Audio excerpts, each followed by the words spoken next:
did look scary at some point. There was a lot of pressure going on in that mid lane, a lot of pressure was going on no one, but it seems like all it took was one CJ death Quinn and everything fell apart.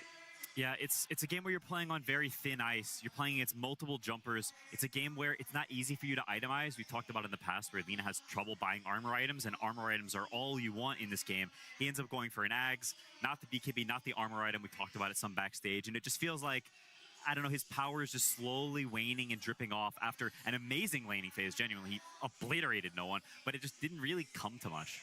I feel like it's just tricky. You can look at CJ and say, like, yeah, he dies once and the game's over. But if you want to make this kind of draft work, it requires the team to function at such a high level. And we talked about it in the green room, but there's these, like, moves that need to happen with the TB really early on where you just abuse the fact that you're 2-3k gold ahead and the enemy team can't fight you until they get their blinks online. Yeah, these gold leads, they matter less and less as more time passes. As everyone's gold goes higher and higher, that 2-3k difference means less because it's a smaller percentage of everyone's total gold. And so you want to seize the opportunity, strike while the iron's hot. If you got a 2k gold at 10 minutes, that is so much more than a 2k gold lead at 20 minutes. I mean, at the end of the day, that's what a lone druid is going to be able to do. If you don't capitalize on the small lead you get at the start, he will be able to farm up. He will be able to close that and will be able to become 6-slotted faster than what feels like almost any other hero can do for themselves. The other one that I very quickly wanted to talk about was 9class, just how impactful it felt he was in this game as well, because so often in main stage, Cuddle is either getting first phase banned or completely ignored, just teams that aren't playing it. And now we see it in this game and you go, okay, now I finally understand why people weren't willing to call the bluff of certain teams about Cuddle. Yeah, 9class is very scary on a lot of heroes, but one of his scariest heroes in this patch is Cuddle, and that's why it is consistently banned against him. But for me, the difference maker as well, outside of him just opening up the draft with hero combinations like Cuddle plus Pango, is the early Hex that he got. At some point, it did feel like when TV got Scotty that there was a timing for Yandex to be able to fight, but 9class matched that with not going for any defensive items early on, just getting that Hex and making sure that the fights are even harder to take. We talked about it when Nigma played, about like players with killer instinct, Sumail. And I think 9class is a similar thing going, where he understands what do I actually need to win the game. He doesn't buy like 4-staff Glimmer Cape, that's always good. He knows that in this specific game, I hex the right guy, we burst him, and the game is over. It's just adding to more of the overwhelming team fight that it felt Vision were just slowly accruing for themselves. But so much more goes into it. There are small nuances that you don't necessarily catch when an exciting game like that is playing out. And luckily for us, we have Purge to do all of that digging for us. Thank you, Nat. Yeah, a big moment in this game came around the 25-minute mark, and a lot of it comes down to Vision, coming from wards. And what these wards provide for you is spotting enemy heroes and giving you good chances to initiate. And that works so much better for Team Vision because they had great gankers, mainly the Bear, this invisible terror guy that's very good at chain stunning once he initiates here. He attacks, he fears you, he roots you, and then you're basically dead afterwards, and it allows your team to set up for a good team fight afterwards, which started off really good. It looked like it was just going to be the Undying, but that Bear Vision spotted out the Terror Blade. There was a nice stun from the neutrals helping them out, and that chain stun and magic immunity got them this really crucial kill. And the game was pretty close before this point, but that nice jump that they got from Vision and from the Bear ended up helping them out really nicely. They killed the Hoodwink as well here. And on the other side, look what Yandex has to do for fights. They have a walk up and stun from Lina. They have other stun follow-ups, so it's difficult for them to actually get a disable. They did grab a gem though, which is pretty instrumental because that's going to help you control the enemy observer wards. And this ward here, this is a weird one, man. On top of this neutral camp, normally Soxus can feel really comfortable because he's dewarding this whole area and he has his own observer ward of his own. But he's less likely to run this direction because that's kind of a danger territory. So he kind of stays in the area, but he feels safe because his ward spots the enemy heroes that are coming to kill him. So he ends up dodging this gank, Vision really mattering there. But later on, they instead kind of use that usefulness to both walk onto the high ground where their observer ward was, but also that's going to make Yandex think that he's safe to run to the right because his observer ward is still there spotting. And then they get to utilize their better stun jumpers. They stun with the Slardar, they stun with the Techies. They do all this burst damage into this fight. They're able to kill Malady pretty easily after he defensively covers himself. I'm sorry, he doesn't die there. But this gives them really nice control of the map. This allows them to push and take control of the tier 2. And once this tower's gone, this invisible bear is an even bigger terror. So it just gets worse as time goes on there for Yandex. Vision really taking advantage of their nice observer wards and their great chain stuns. Thank you so much, Pudge. It really does come down to the vision game at the end of the day where you're able to put these cheeky observer wards. And I feel like Insania, when we saw the map of Dota change, that was the big question mark. Where are those pivotal warding spots going to be for yourself? There's a lot of high ground wards that might seem quite obvious, even though they are advantageous. And at the end of the day, you find a spot like that. You shove it in a neutral camp and you go, this is going to be a wide enough cone that we're still going to get great engagements out of it. I mean, it's a really cool ward, to be honest, because if you pay attention to the timer in the game, it's around 20 minutes. And usually that's when the enemy team has control of your jungle. You tend to swap sides. It's quite a normal thing that happens in Dota. So when you walk past the camp and you see that there's no creeps, maybe a lot of you at home are thinking, well, it's so obvious there's no creep camp, there should be a ward there. But at high-level Dota, people are so efficient that these camps are just farmed every minute. So when you walk by it, you can't draw that conclusion because most likely somebody's just farmed it, that's all you're going to think of it, and you're going to move on. So it's a really clutch ward, and it obviously ends up winning them 2 crucial team fights that also win them the game. How often were you looking at that stuff when you were playing Position 5, like seeing other players warding patterns, trying to find new spots for yourself to ward? Like all the time. I have like a folder in my head with each player in it, like snaking wards like this guy wards like that, this Tofu has tendencies to put these kinds of wards. So it's something that as a 5, it becomes like your own little game, and you try to explain it to your cores and get them like on board with like, hey guys, I need you to put a sentry here. And they're just like, stop talking about wards. We don't care about this. Yeah, it's actually an area of Dota that half the players know nothing about, and the others are like, oh no, you got to place it 2 inches to the right and then 1 millimeter up and get your protractor out. And I'm like, bro, I touching these things. I mean, it ends up winning you a game. It ends up putting you one step closer to be able to go to a grand finals of an international. I mean, the energy is so crazy right now in Shanghai. Everyone was having so much fun looking at this bear being able to do what it's supposed to do. And Effie, are we really going to get the chance to see another lone druid when there is vision in the series? Honestly, it's seeming very problematic letting through Satanic Slendrid because they had a great start on Yandex. They managed to do a lot of really cool moves, even kill the bear early on, but all it took was a few item timings on that lone druid, a few pickoffs, and the game snowballed out of control. I think banning it can make it very easy, especially if you see the Wyvern plus Enigma bans that we saw at the start of the game. It made it obvious that they wanted it. You try to beat it one time, don't let it through game 2. Yeah, it's scary, though, when the heroes you want to ban start mounting like this. It's what turns a team from extremely strong to impervious, that now suddenly, as a lone druid, you feel like you need to ban. As a Coddle, the 9 class has 0 deaths and an insane amount of impact in this game, but you want to ban that hero too. And you've got your preset bans for all the normal meta heroes that everyone else plays, and suddenly you've got 7 heroes you want to ban, and that's not how the draft works. And this is going to cause some real problems. You have to pick something to beat. It's what all the best teams in recent years, the strategy they use is, we've got this set number of strategies, you have to beat one of them because we have too many to ban them all out. The silver lining of it is that Yandex should potentially have first pick in the next game here, but then you have less first base bans for yourself. When you're first pick, you only have 3, compared to when you were second pick, you get to have 4. And so they were more than willing to let the lone druid in, even though they had more bans up their sleeves. It changes the dynamic, though, when you're on first pick. Generally, first pick, you have the option of creating like this unbeatable draft, where a second pick kind of has to respond to whatever you're presenting them with. So that at least changes the flow of it. We're seeing our teams walking back out now. A lot of cheers for them. And I know everyone here and watching at home would love to see it go to a game number 3. And I'm hoping Yandex could take that time to themselves, be able to recalculate, readjust. We've seen them do it in their previous series where, again, they were having a massive lead up against Nigma Galaxy, and it was big team fights that ultimately led to their downfall for a game. But they fought back, they were able to bring it together and come up with great new adjustments in their draft. So I have full faith that Yandex are going to come in just as strong for game 2.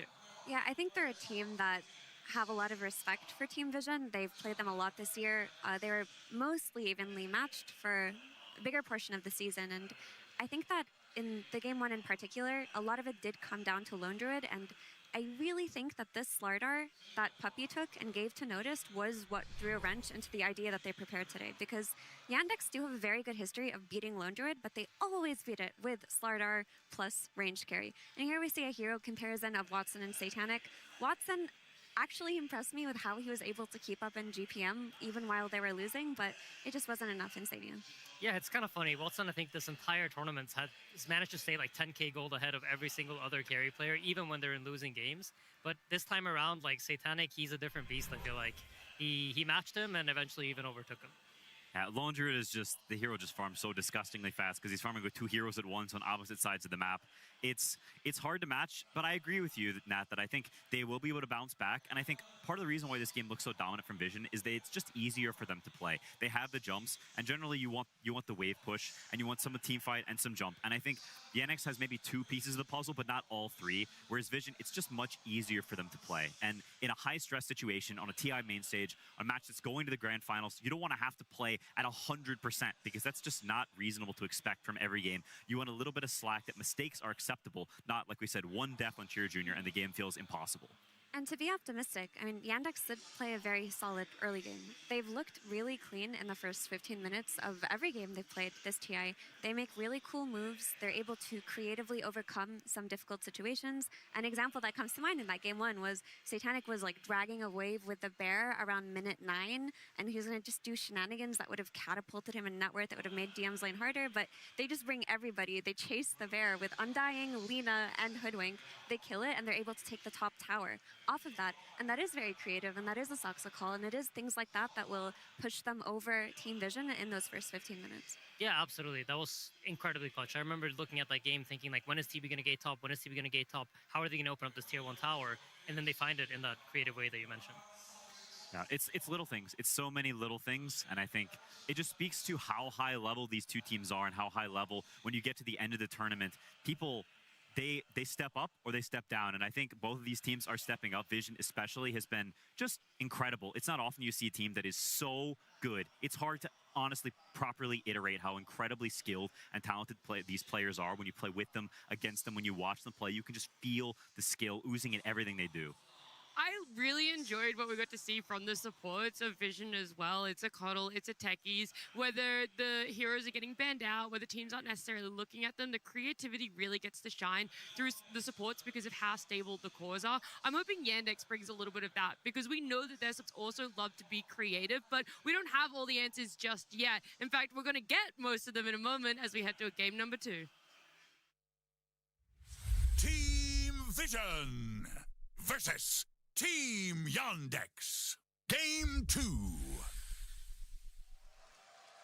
A game 2 draft where we are going to be seeing Yandex now with a first pick for themselves. That is the reverse or the inverse, however you want to coin it, compared to game number 1. And so it brings back that conversation that we were having before. What do you still want to prioritize banning out now that you only have 3 bans for Yandex? But also at the same time, what are you hoping to leave in the pool that will become an issue for Vision when you get to first pick it? Yeah, these bans are, to be honest, I think not what you want to see when you're on first pick. You're banning Lone Druid, which a hero was first pick last game. You're banning Earth Spirit, that's a first pick hero. Well, you've set 2 of your bans on what you would expect the enemy team to ban against you. That potentially does not bode well for series if they win this game and it progresses, or matches in the future. It's a little worrisome, but it's not totally decided. That was a great SF ban. I think a Watson Shadow Fiend just crushing the lane and connecting early on would have solved a lot of the tempo issues they had in game 1, and they saw the Darkseer ban. It was pretty telegraphed there. Happy's on top of things. I think for Yandex, to be honest, like the map play and everything, I think they can match Vision quite well. And just to tie back to what Puppy even said in his interview, I think at TI, you always have to be able to win fights, because when you're playing high-stakes, high-pressure games, eventually the game just boils down to that anyway. And people are going to ball up more. You're going to have to be able to win a team fight at some point. And I think that's really where their draft was lacking last time, where it just didn't come together nicely for the team fights. Yeah, and we talk about how Vision is a very, like, a solid team, a team that's difficult to break. And while I think Bounty Hunter, it lets you get the first layer of towers down. It lets you slowly break the map down. It's difficult to penetrate when they've got their sort of fortress built up. They ward these wards, they hold these camps, they don't let you take too much gold away, and they keep farming just enough that they get to these key timings. And so I think with these heroes, there's a lot of early aggression, there's a lot of back and forth fighting on enemy sides. And so who's able to close down the map faster and get that early start is really important. So the trades come out with Bounty Hunter for Yandex, this hero. We haven't really seen much of it after the first day where he kind of emerged as one of the heroes of the main stage, but it was Soxa that brought it into popularity. And for Team Vision, the trade-off is they get Nature's Prophet on Satanic. We talk about some key strategies for this team where they look unbeatable. Lone Druid seems like one of them, but the other has been Nature's Prophet too. A lot of teams have let it through and just not won to it. And it's a consequence of the bans, right? If we look back and you end up banning Lone Druid, that is a potential first pick hero. We obviously saw that in last game. Earth Spirit's been super dominant in the tournament, but it hasn't looked as confident for Yandex. And the drawback to that is that you're now playing a much more open draft. You're going to have to play against some heroes. And they decide, you know, Bounty Hunter's been really good for them. It was one of the heroes that I think also utilizes Saksa's comms more than anything. It's kind of an underrated aspect of the hero, but you get to move around the map a lot and you're not really playing lanes. So you're a lot more in the mindset of like, how do I enable my team? How do I set things up? How do I actually make things happen? And Saksa is the guy to do that. He can talk, he can make sure his team is moving in the right places, finding those right moves in the early game. Bounty Hunter really fits into what TI is so about in terms of we didn't really see him much during group stages. Everyone felt like they had an idea coming into the international, how it would play out, the heroes that people would prioritize. And we get to a main stage. We've seen him 7 times now, and he's won 6 of those on this stage. The fact that he's only lost 1, it's just a true testament to what this hero is able to do, but also a testament to the teams and the players that are able to get their hands on it. Yeah, it takes people out of their comfort zone, and I think it's also an interesting risk Vision takes picking Nature's Prophet into it, because traditionally Bounty and Invis heroes that sneak around and set up on you are pretty good against Nature's Prophet. He's TPing in random places and farming in corners, and if suddenly someone sees you, scouts you, gets sneaky wards on the sides of the map while the team can, you know, set up on you and kill you, can have pressure coming through the gate. There's a lot of dynamics to this Bounty Hunter that are pretty good against Nature's Prophet. And I think they try to match some of the dynamics that you talked about with Vision of their own in Slardar. He's one of the better heroes to play against Bounty Hunter, especially in team fights, and it amplifies a lot of Nature's Prophet's objective taking. Like, he will TP around early and get kills in towers, but when it comes to things like Tormentor and Roshan, he does need a little bit of an extra boost, and Vision feel very good about it after that game 1. It's also a flex, so you don't have the easy counter pick. It could go mid or off lane, so when Yandex is coming up to the next core pick, well, you know Nature's Prophet is most likely to carry, but this Slardar, it could go either place, and so it's not as easy to just straight up one-to-one counter someone. I also feel like this, I see the Vision, like for Team Vision, they're trying to build drafts where they amplify each other. You know, it's the idea of this like triple core is going to match up against whatever you present to us on Watson in the end. Slardar, amazing for that. He makes any hero on your team stronger. Everybody that's hitting one target are going to be stronger. And this whole concept that Yandex has been playing of this 4+1 ultimately just becomes weaker against that. Yeah, I didn't think of it that way, but I think that is a great, very important idea, and I think the Tidehunter combats that a little bit, and now I can purge the Corrosive Haze. You're trying to focus one guy down at a time. Well, last game we saw everyone getting jumped. They don't let a hero that's okay being in the front line, and I think this is trying to rectify that. It's saying we want that ease of execution. We want this hero that can just waddle into the fight, a big watermelon, and you just can't crack his shell. Like, that is a very useful tool that makes it much easier to play. And it's saying we want that team fight, right, which they very sorely lacked in that game 1. A team that actually did beat Satanic's Furion this tournament was Boom Boys. They were the only ones to do it, and they did it with Ember Morona. They did it with Skirmish Heroes. They had an Undying as well, but they just essentially kept running at Team Vision, even if the laning stage didn't go so well. They made it so that Nature's Prophet couldn't sit back and farm. This was how Vision were beating our Nature's Prophet after like our TI win. They kept giving us Prophet, and we're like, oh, free win. Of course we'll take it. And then they would just keep bringing heroes into our lane and just delay that level 6 so much, never allow Mickey to just sit back and farm for a couple of minutes and just snowball the game that way. So it is a great strategy against Prophet. What I do find interesting here, though, is that Vision have a lot of options, right? You mentioned the flex between these two heroes. Prophet could even be a mid hero, and they look for something that actually cracks open the Tidehunter and opens that up too. So it's an early Tidehunter pick. You're assuming it's laning against Prophet. If it gets to be there, great. But Vision, they have options here. Yeah, they do, and it's something you'll have to consider if you are Yandex. I'm sure they have. No one is a player that is very, very comfortable on carry heroes, range type dudes. He can play the sniper, he's played the Nature's Prophet in the past, so it is definitely not out of his wheelhouse. I don't think he'd be uncomfortable one bit. But I also like the Wyvern quite a bit against the Nature's Prophet and the Slaughter. It's more into, I really think they felt that in the last game. We're getting bursted and we can't do anything about it, and they're picking hero after hero that prevents that so that they don't lose in the same way. We've talked about running drafts back, and losing the same way feels very silly and sort of stupid, and I think in the same way, losing to the similar type of gameplay, the same strengths and weaknesses in the draft can feel similar, and so I like that they've covered those over, and they're saying, let's play a different game. If you're going to beat us, you got to beat us in a different way. Yeah, that's great. It's fundamentally different with the heroes that we're seeing, but it still feels like it's not enough oomph. not enough skirmishing, not enough running at this Prophet and making him uncomfortable. Like, Tide is going to be farming for a while, Bounty Hunter will be providing vision, and Wyvern can counterplay a lot of team fights, but there's not that hero yet that's going to set the pace for this game. Yeah, essentially, I feel like Yandex, they've tried to fix their team fight. They have this Bounty Hunter to play the map, and now we're looking for something, like as you mentioned, Mira, to provide damage, to provide ways for them to actually also kill their opponents. And that's where the genius of Vision's draft comes in, where the hero that would do that can be countered by the Slardar mid. It's typically the Spirits and the melee type heroes that CJ plays, right? Slardar lanes against them exceptionally if they flex it.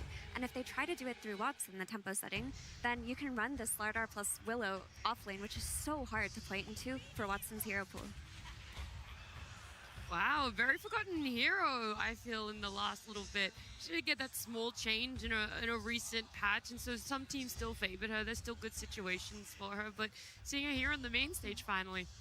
It's a good mix, I think, of damage types, and it pairs well with Bounty Hunter. When you've got that hero, he kind of wants follow-up damage, oftentimes from a distance, because he's scouting people, he's finding a random guy. Okay, now Bounty sees them, and you throw globs, and this guy just dies. And on top of that, it's got a great lane against Slardar, and it's just a very solid laner in general, so if they do decide to put Slardar off lane and pick a new mid, well, it's very difficult to beat Snapfire in lane with pretty much anything. So you've got guaranteed a good start. You've got good synergy with your 4, which is one of the most important building blocks of, sort of a draft in general. So I like this, and I think CJ is also very good at it.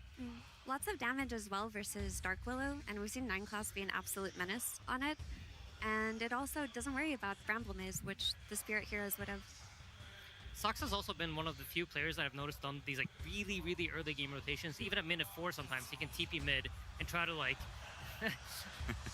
we have an ogre off. Which one wins, left or right? Left for sure. I think left for sure. Booked, yeah. Somehow looks more lost than the actual ogre. No, but you have this cool thing that Soxa can do where he can TP mid very early on, maybe even at level minute 4, get cookied from invis, and there's you don't even see it coming. So I really like this idea from Yandex. I think Soxa is very enabled in this game to be that shining star for his team. Yeah, and they leave Watson for last pick, but they don't have the absolute last pick. So whatever Vision wants will be on the absolute last slot, which means that Watson may potentially be playing against a counter pick in lane. They do ban 2 mid heroes, so it seems like they think the Slaughter mid is too bad against Snapfire. It's going to be in the off lane, and that's what they're preparing for. That's what they're gearing towards. Sometimes people split their bans, but they're all in on, nah, we think it's Slaughter off lane. I think conceptually that's really smart, because you decide to counter Slaughter on the mid lane, essentially telling your team that we're going to guarantee that it's in the off lane, and despite not having the absolute last pick of the draft, we now get to ban the 2 best matchups against the Snapfire mid, and also get to counterpick the Slaughter. So you're setting yourself up for a very strong situation, despite the enemy team having a counterpick on you. Yeah, it's solid ideas all around. I think so much of it will just come down to execution, though, and that you can pick great heroes. I think they had heroes that could do pretty well last game. They had a solid early game, but you have to stick to it. You have to keep that confidence, and that's where I look at last game and how it faltered a little bit. You talk backstage, you come back into this, you've got a good draft, you've set yourself up well, but you need to, the play does the talking at the end of the day, and I need to see that from them, because it's not a game that you just waltz over. You'll never outdraft Vision so hard that you'll auto-win. They're just too good for that. Yandex are definitely going to try, though, with their last pick here. And spending a little bit of time, because Watson has definitely preferred the Kez and the Terrorblade have been taken out, but Watson's proficient on many different heroes. Is there something specific in a hero that we're looking for here? Probably a melee hero, something that pushes waves. Generally, Wyvern wants to sit behind people, and so you want something that sort of enables that. Luna's an interesting one. It's great against Slaughter and Willow because you naturally buy Manta. It's not a game where you want to BKB a lot. You want someone who can push the waves and also buy a Manta, a Pike, because it's, like I said, it's just not a great BKB game. You want to kite and be sort of fluid. And Luna is very, very cool and good at that. And while it may not be a melee hero, it pairs with Wyvern in that you're sort of a manly ranged hero. You get in there a little bit. You don't have super range. And so I think it's a cool pick. Yeah, this Luna is going to play a lot of tempo. To me, Yandex are saying, we think we played a strong early game, and we're just going to push our advantage. We're going to group up with our Luna and Tide. We're going to take objectives before you do, and we're not going to let you get to a point where Satanic carries this game. Because while Luna is amazing on lane and amazing at grouping up, eventually she will lose in scaling to Vision's Prophet. Yeah, that's true. She does have a lot of armor that I like. It's a hero that buys items that naturally give you armor. I think Slardar as a hero, needs to be able to kill stuff like they did in the last game. If things don't blow up to you, once stuff doesn't die to you instantly, it becomes a lot trickier to play. And I feel like this time around, when I look at Yandex's heroes, I feel like the team fighting is completely solved. And the more of the question is going to be, how do we address Yandex playing them out? Or sorry, Vision playing them out. Yeah, Puck definitely adds to that. There is no way to kill this Puck in the early game. You kind of need to wait for a Hex almost. So it's going to be a game where Puck cannot die. You cannot really attack the mid lane anymore, and you're looking for plate moves elsewhere. You're getting farmed, and you're waiting for that Hex timing later on. And so the splitting from Vision, the Nature's Prophet, the Puck TPing around, like that is going to become the name of the game for the first, solid chunk of the game. Puck has not had a great tournament, though. Like, this hero has failed to deliver on the main stage, and while it is exceptional in that there's no disable for it, it's also a hero that I'm only going to really care about in the late game, in that scaling. And again, the onus is on Yandex to just keep running at them, group up with their Tide and Luna, and take everything, and I think they can do it. They definitely have very different tools than they did last time. This time around, I think teamfight is completely secured up, and the question is more going to be like, how are we going to be able to play the map? Are we going to get split push to death? And this is, again, ties back to what Puppy said. We can play both styles. We can play split push, we can play teamfight, and we're going to prove it to you here. Is there enough of Yandex's draft that could deal with both those elements? Because you're saying they've really corrected on the team fight, but have they overcorrected in your eyes? I think there might be risk for that, yes. But to be honest, when you get this deep into TI, these players are so good, and they're able to find ways to utilize heroes in ways that you wouldn't expect, that I wouldn't be willing to bet anything on it. So yeah. Yeah, honestly, I would back Yandex, and if I look at this draft compared to the last one, I think this is much more comfortable for them. It's much easier. I think their players are better suited to this, and like when you go deep in a TI bracket, being able to fight. Puppy talked about it, we talked about it. Just being able to fight, like sure, they can split push you, but you can't split push to win anymore. It's not TI3, it's TI15. Dota's a different game, and at some point, you gotta knock heads and fight a little bit, and I think Yandex is very well suited to do that. We'll see if Yandex are suited to do that, if they're able to get the game number 2. We would love to see a game 3, but of course, everything plays out here in this best of 3. We do have Tsunami joined with Yandex's coach. Thank you very much. Yes, I'm joined by Excel, where I had some questions about your mid lane decisions. So we see Slardar get picked. You guys seemed confident it was not going to be a mid lane. You banned out Lina and Invoker in the final phase. If they did pivot the Slardar mid, would that have caused any issues for you? I mean, I don't think it would be causing any issues because Snapfire is really good against Slardar in mid, and it would be like rough for him to play the game. And then whenever no one ends up getting the puck, you guys don't have many solutions to a Puck, but Puck seems to be doing very bad this tournament, like 27% win rate. No one's already lost with it twice. So are you worried that you don't have any counters for Puck, or it's just not a good hero? I mean, it's kind of a free Puck game, I would say. But yeah, just like you said, this hero doesn't seems to be successing too much. And I think it's also like very harmless last pick we could get. Like we don't get like stomped on lanes or anything. And yeah, kind of chill. And then how about your mid lane with the Snapfire pick? We haven't really seen it too much on playoffs. It seemed like more of a group stage flavor. Why'd you decide to bring it back? I mean, it's good against their suppers and gives us very strong early game with tight counters, so looks pretty good as a blind pick. So, yeah. Perfect. Well, let's see if that works out. Excel, good luck in this game number 2 as we send it to our casters. Thank you very much there, Excel and Tsunami. Game 2 time, ladies and gentlemen, here. We're going to find out Team Vision's going to be able to make that move to the grand finals with a clean 2-0. If Yandex is going to have something to say about it in this game 2. They've decided to rally around a Luna draft, something a bit different. You know, we're not seeing a lot of lineups trying to go around the Luna.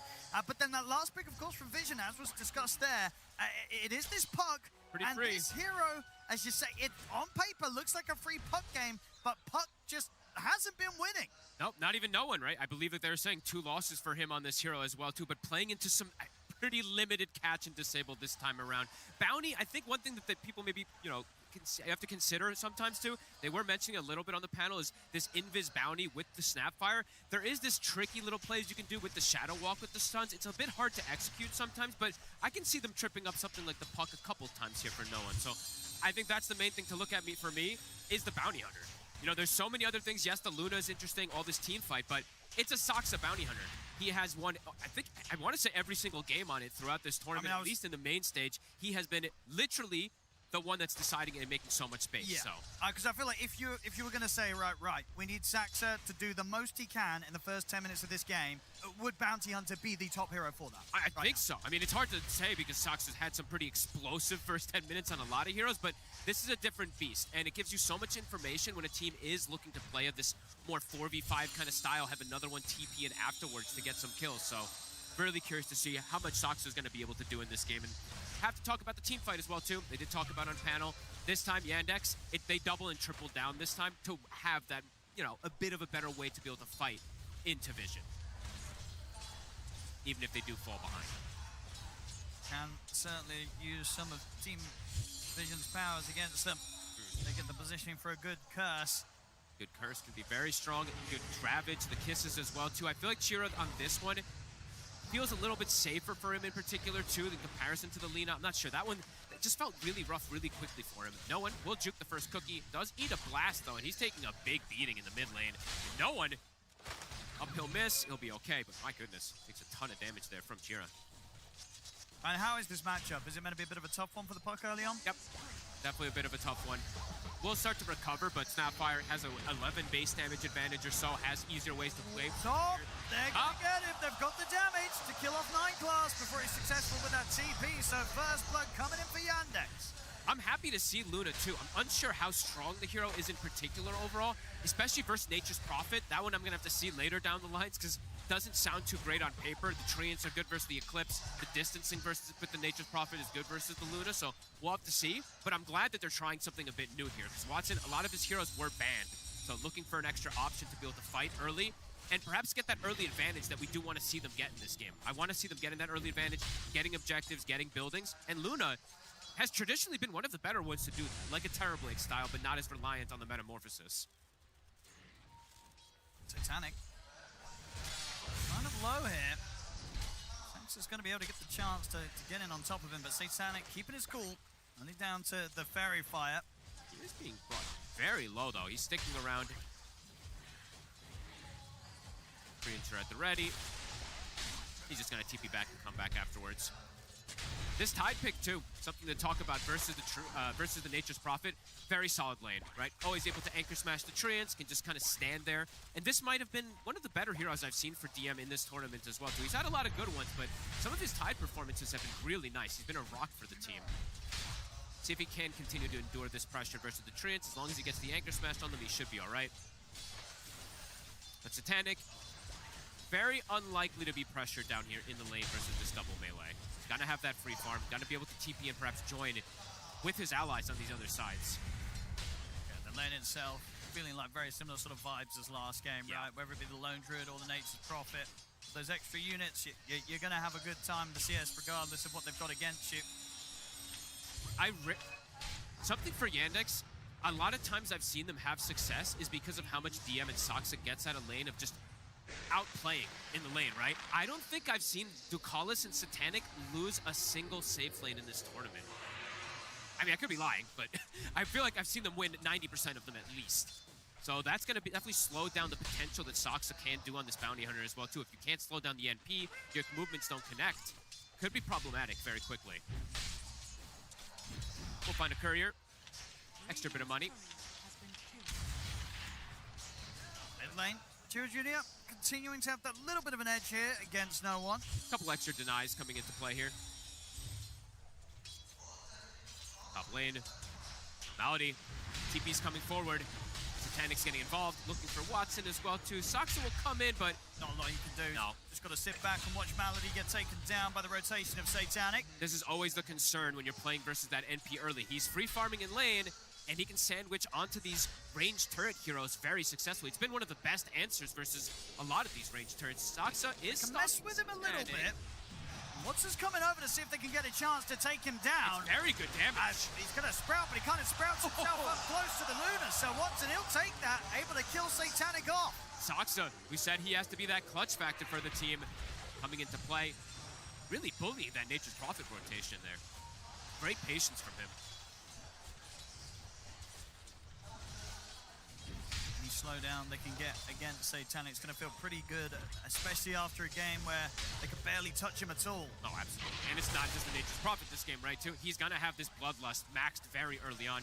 Ducalis will get a decent amount of levels because this rotation and Satanic doesn't come back. He's actually higher level than his Nature's Prophet now because of that. Kind of funny, but that does mean that he's going to have this high-level Bloodlust very early on for two really good Bloodlust targets, too, right? It's the Slardar and the Nature's Prophet. Even Pucks is pretty decent, too, so actually 3. Speaking of the Puck, though, no one. Scatterblast is going to miss, but doesn't matter. The Shadow Walk hit into the Kisses will do it. I think the Shadow Walk is going to be a bit tricky for the Puck in a lot of situations. Saksa very good at using the double Shadow Walk to get that extra stun as well, too, as we've seen multiple times in his games. Saksa. And for more. Ready to dive in a little bit for 9 class. Chira Jr. stepping up. Doesn't want to hook the combo yet. Scatterclap Chira still on cooldown. Rambles will not connect. Quite off the mark there. I think they would have TP'd the Nature's Prophet if they do connect it there to go for that kill. Won't be able to punish the movement. No one, still not quite level 6. Chira now having an edge. Definitely getting the feeling already that Sax is going to be able to be much more annoying here in this game too. Already feeling much more than he did in that last time on the Hoodwink in this early game. More space. It's going to be there for Satanic. Sax is sort of making these moves up and down the map. Another move noticed. Will just get poked. Won't be able to commit for him. But Watson, he is getting that free farm this game. Last time he was slowed down a little bit on the Terror Blade in terms of the laning phase, did end up having a very successful farm afterwards, but this time, getting enabled nicely from Saksa. They can leave DM on an island, similar to that Centaur as well too, so yeah, I feel like a lot of the game, it's eyes on Saksa. How much can he get? How many couriers? How many times is he going to be able to shut down no one and give the information? Further information being given to Carlos is going to start laying down the sentries, wants to try and put a stop to Saksa being able to just find this freedom across the map. It's very pesky. Power Rune, 10 seconds. Finding another courier. All these add up. That extra bit of gold. 250 each time for the team. And Chira will get the bottle too. So it does have the illusion to look for the aggressive play. The reason I like this Snapfire a bit more than the Lina is just because he can play safer from distance versus some of these turret heroes. While the Lina, you kind of put yourself at risks in a lot of times. So I want to see how much more success Chira has in this game as the Snapfire. Definitely looks to be much more potential and more of a struggle for no one. Again, if just anything, because Puck just has not been doing well. I mean, why do you think that is? You know, why has Puck got such an abysmal win rate this international? Probably because a lot of these heroes counter him so hard right now, very popular ones. The Spirits are, the two popular Spirits in particular, right? The Earth Spirit and the Ember are very good versus the Puck as we've seen, so I think that's one of the things for me, but the hero has gotten nerfed as well too, right? That orb cooldown, even though it's 1 second, it hurts. You definitely do feel it when you play it. Teams have also just gotten overall, I feel like, better at playing against it, knowing how to punish it. The scaling from the hero also has, again, been nerfed, right? That 25 talent for some time hasn't existed anymore. It's just harder to make it work in a lot of situations. Some of these other mid heroes, they're just better. They've gotten buffs, this hero's gotten nerfed. Bottom tower, this Chira rotation very successful. We'll be able to get the entirety of the tower here for DM. Satanic not interested in turning up for any sort of tower defense right now. Top lane, they want to slow down Noticed. He's getting a bit more than I think they want here. Chira, they've got the combo. Set up over the Shadow Wall, Lucid Beam to keep him out in the kisses. Done. Saksa giving the information for the team. And Chira with a quick TP over can get the setup. Chira also this time switching the build up, at least from last time when he's on the Lina. Gonna go for the blink to be able to close that gap to be more aggressive. On the Lina, he just went for the boots travel. Any sort of gap close against Satanic is going to be feeling pretty good early this game. Yeah, the early burst can be super nice because Nature's Prophet early can be a bit fragile. Saksa. The cold embrace. Unlikely to be able to walk away from this one. This Team Vision will finally be able to take Saksa off the map.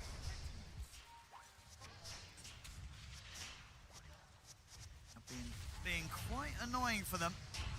I like this move top in particular. I really liked from Yandex because last game I feel like they gave Notice too much. He still is getting a lot on this Slardar, but last game he was almost getting the blink dagger now at this point, and it felt like it was a crucial timing that Vision was able to play around. So slowing down this Slardar can be very important because he really is that big playmaker for the team. closing the gap versus the Luna, closing the gap versus that Snapfire. So if they can stall out Notice the Blink Dagger, that can be very good for their mid-game timings, because it's a very strong mid-game draft this time from Yandex to force these buildings, force the team fights. Doxa continuing to scout things out, is under some sentry wards here, might just get picked off. We'll dodge the brambles. He's way too fast. I mean, he's JK. so speedy, right, as this bounty hunter. Yep. In the river there, going over 600 move speed. 2K lead for the side of Yandex, similar to last time, but I would say, I like the way that they can team fight quite a bit more this time around, forcing the issue, taking these objectives. Something I do want to see them do as well is take those objectives. I feel like last game they had a window where they perhaps could have tried to force a Roche with the Terrorblade advantage, with the Undying. They just hemorrhaged so many kills so fast around that 20-minute mark. 9 class.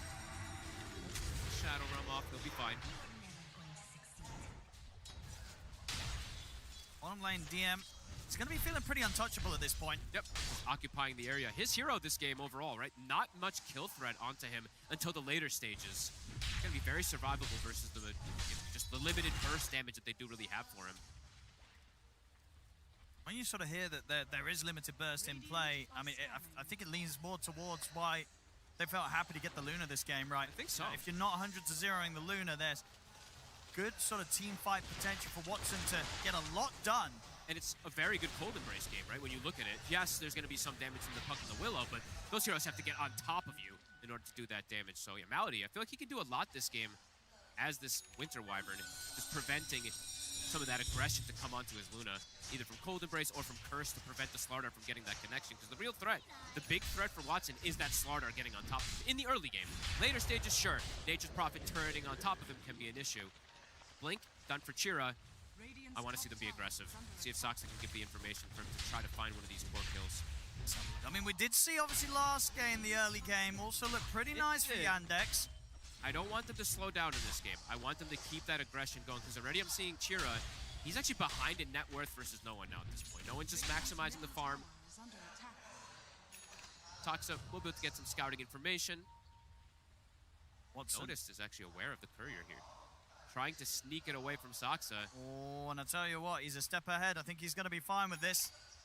Out of the side of the... Oh, maybe not. Okay, Soxa, with the persistence, will still succeed, despite Notice best efforts there to try and keep that courier away. How annoying. And he's actually scouting also that Noticed has the Blink Dagger finished up, so very nice moves from Soxa, giving great information for the team. He knows that the Slardar's not making an aggressive move. They can play chill across the map because of that now. That a lot of this game is going to be eyes on Soxa, how much information he gives. So far, it has been a lot. Doing everything that we saw him do before when he's been getting his hands on the bounty hunters. He is very annoying.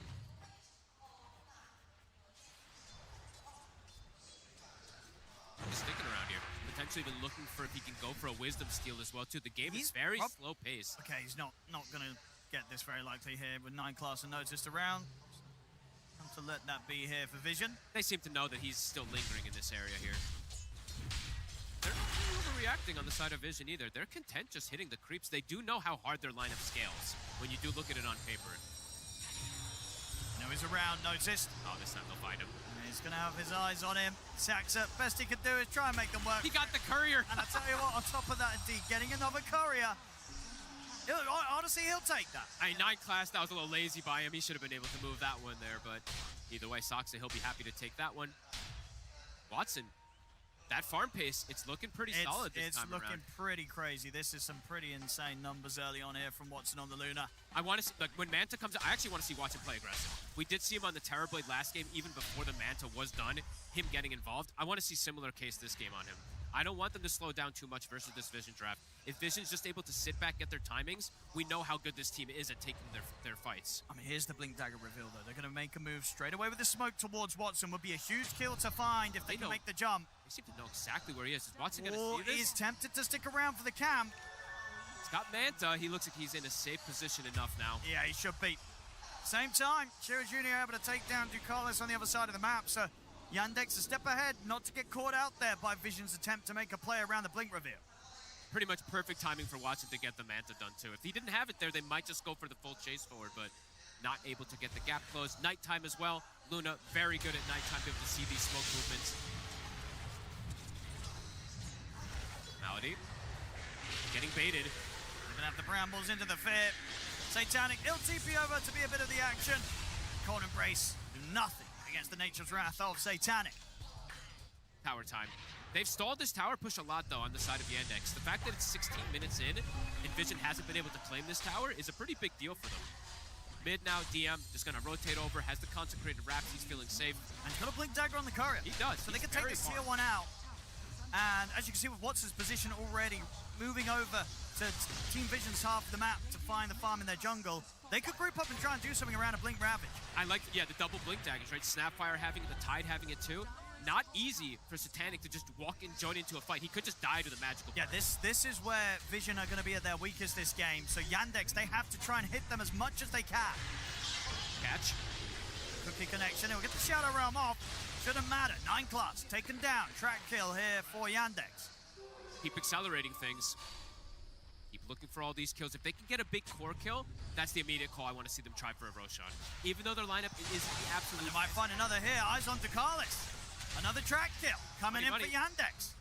So we're going to add up. And nothing committed. No big spells used. Just small little pickoffs. They'll look for the dive, but it is under a tier 2. They've got the silence to make sure there's no Cold Embrace or Curse coming in, but can they get back out of this? The track's out to no one. Further TP's coming in. They close the gap onto no one. The blink is there from DM. No one, he baits them. He tries to fake them out with the orb, but with the track persisting, they know exactly where he stands. No one, he's going down. Yandex getting to do exactly what they'd hoped to here in the early game. Saksa always in the right place at the right time, just getting that little Shadow Walk stun. It is enough to trip up no one. Another death for him.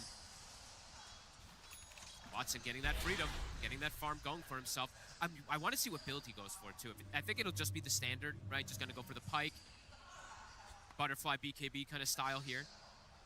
But Watson sometimes does throw a little bit of a wrench if it works in some of his builds. So wondering if he is going to deviate from the norm. River will catch Saxera. Watson's heading over towards them. Do have the curse and very early timings on these blinks. 18 minutes in. Wyvern they've got the triple blink dagger online here for Yandex. So very much going for those early plays, those early team fights, as was to be expected here with this draft. And playing versus the Nature's Prophet, right? A hero that does not like to get gap closed early on. Satanic is in jeopardy of just getting burst early, but Shira... And they're trying to dive him in the mid, and they'll see it. He's going to come in with the counter play, comes in with a Ravage, catches notice. They'll get a trade. There's a Ravage, though. Having to be expended there to get the kill on that Spartan. They did already lose Chira. Can they get more? Here comes out. He's going to push back Watson, but Saxa and Malady will still close in on Dakalis. They can. Sells more and more of these track kills. This time, DM is having a much better game. Last time, he was already starting to be pretty slowed down, it felt like. This time, I'm really liking the way that he's built the wraps into the blink, going for the Aghanims next. He buys a shard in between. This shard can be very annoying for the Slardar in particular in the early game. If Notice just jumps in, can't just get stuck in the fights, can't just get blown up. They're going to need early BKBs on the side of Vision. Similar to last time, at least the Slardar will. We'll see how much Satanic wants to delay him. He wants to go aggressive. Get the Silver Edge online after the Mjolnir Dragon Lance. At least that's what he's got queued up for now. Okay. It is into track, so they will be able to see him in some situations versus that Shadow Blade, but it does look like he wants to go for that aggression and split push. 7 to 10. 4K lead at the moment for Yandex. 9 class. Gets the disappoint. Cookie not going to quite reach the distance of 9 class, and TP backups come in. And he disjoints the anchor there. The jump back now. Yeah, he's able to find the 2 squishies. Gets straight on top of Chira, Judy, and Saxa. Very quick with the counterplay there. Yandex coming a little too close to the tier 2 on that one. That was dangerous for Chira. Last game, he did fall off super hard when he did have 1 or 2 of these deaths like that. This one is reminiscent of the one on the lean-up. It's true. He's already at the bottom of the cores on the net worth. Don't want to see him making too many more of these mistakes. We're already seeing the gold start to shift. 9 class, and he gets the Shadow Realm as the animation of the anchor is coming in, so it dodges the dead in the water, causes that entirely to happen there. That was a really, very painful death for Chira, losing so much momentum. He had just picked up the boot to travel to, didn't have them on him just yet. Kind of slow his game down massively. For no one, he has died twice, but this is a puck game where there's so little disables, then it can get to a point now that he has the blink that he can be safe. Wondering if DM switches build, because I know he had Axe queued. He's got Shiva's queued now, but there's arguments for an early Hex for him. It doesn't sound like there's something you want to always do, but versus the puck, could be something maybe he accelerates into the build as well, because then no one's game is super hard. Very hard for him to protect himself until he gets an A on disc, so. That's fair. But I mean, the Shivas does feel just so It does. It absolutely does versus the Slardar. Nature's Prophet Slardar adds an extra element onto the team fight. But yeah, I wouldn't be surprised to see him consider it after. Satanic! Jump! Gonna be an easy jump. DM just goes straight for it, drops the Ravage. That's the carry gone. A little bit of a surprise there for Satanic. He did not expect that one bit, but underneath that tier 1 on the top lane, honestly, one of the riskier positions I feel like I've seen Satanic in. There. Yeah, I'm surprised he was actually farming there. They'll punch him, and they go for the roast threat. It's only 30 seconds when without Ravage, maybe they're thinking they can't just force it. Maybe just sort of a moment of a lack of focus there, getting caught out in a very unsatanic sort of way. He better go BKB as that next item, though, after the Silver Edge. I'm seeing he just switches and queues it up. Definitely needs it this game versus the Tide, versus the Snap. We'll just die to the magical damage. Yandex keeping on this good trajectory with Watson in prime position, ready to go for the butterfly next. He's keeping himself ahead in pace over Satanic pretty decently here. He's queuing a couple different items. I also want to still see him get the... That's true. I want either... BKB. Yeah, I want BKB Butterfly in particular. That's what I want to see from Watson this game. It feels like it answers a lot of what they're playing against. Saksa. He's got friends. Not really a whole lot that Vision can do on the aggressive here. I mean, it looks like they're looking at some sort of chance. Noticed in the back lines. Very sneaky positioning. Maybe if they can get the jump on a Malady. Two-man crush will give them a pretty good shot, but is it good enough? Yes, with the Nature's Wrath it is. They're able to take out the 2 supports, get the sprout on Achira. The backup collapses him very quickly this time from Vision. And there's nothing you can do to predict that. Notice just comes out of nowhere and actually able to set up for the Tormentor, something we almost never see Vision do in this tournament, but it's so natural for them this game. It just progressed right into it. And that was very nicely done there by Vision. Yandex, they were not expecting for that sort of jump in to come in as quickly as it did. And for Vision to just be able to turn up like that. Chira's falling behind so hard, Owen. Concerns for him, even though Watson's having this explosive game again, the Snaps game just has fallen off a cliff. It is looking like Watson's going to have to carry pretty hard. You know, sort of between Watson and the ravages of DM. And Watson will be able to find a snag here on the Ducalis. Can he get more? Gonna try. Satanic already sneaking away with the Shadow Blade. Down to there, just get that delivered. It's gonna save his life. I think this is a game where Watson can't make any mistakes. And he has played this perfect, and he has so far. He has kind of hyper carried games before. Right? Sure has. He has done so here on the main stage. Can he do it here with his Luna? He's got BKB. I don't want them to stall too long for him, because the matchup of the Luna versus the Nature's Prophet, gets harder. It does get harder and harder as the game progresses. Especially because this Nature's Prophet has a Slardar and an a Ogre. Bloodlust. You know, they've got all these ways to sort of enable the Nature's Prophet and make sure that the matchup goes even more favorably for him in those team fights. So definitely on a bit of a timer here. Yandex Silver Edge. At the bottom, they're going to make the jump on a DM indeed with the break from Satanic. They take DM down easily. Big the brain. team around Watson, they are starting to crumble. Everything might just have to look towards this Luna. This Silver Edge is such a big brain pickup, right? Sure, it sounds kind of obvious when you're playing versus the Tidehunter, but DM in particular, this game has no threat until that Silver Edge comes out, and that's exactly the kill they need to open things up massively, because this is a Tide who has Ravage. They're able to just kill him and reset without any too much of a big commitment here. No one now also, he has the Aeon disc already finished up. He's 3,000 ahead of Chira Jr. now at this point, so even if a Hex does come out, he'll have that protection for the next move. Early days, even though it's only a 1K lead, but Vision very good at playing with just even that small lead, knowing exactly how to play around the map. It's sort of what happened before in game 1, right? Yandex, they were allowed to kind of get this 4 or 5k lead. Similar things happening here in game 2. But when it started to slip away, they never were able to reclaim control of that. Have to start to get Jira back into this game somehow. He can't die before he gets his next BKB. They're going to smoke him, but it's under a ward, and it does get seen. And as you say, it is that risk because it is before he has the BKB done. And look at no one. Blinks in, breaks the smoke. He's got the Aeon disc anyway, so even if he does get caught, was safe. And they don't even know where it came from. Like, wait, where the hell did he break the smoke? Because he did that fancy orbed backwards, blinked on top of them. And look at Satanic. I've seen him do this many times when he's playing his Nature's Prophet also. Look at the trees on the map. 1, 2, 3, 4 camps were just 4 camps were just blocked by him. So preventing that extra farm for Watson. He'll go for the jump hit. For Wars 9 class. He'll make them work for it with the Yules. Won't be able to get the fear off. They take 9 class out. Ideally, they need to try and find a way to bring this team fight to Satanic. Yeah, I mean, for Yandex, they need to get a kill into just leading them into a Roche, ideally, to get that advantage back into their favor. Gem now picked up for Ducalis after having his Midas picked up. He's starting to farm, starting to be able to hit these creeps.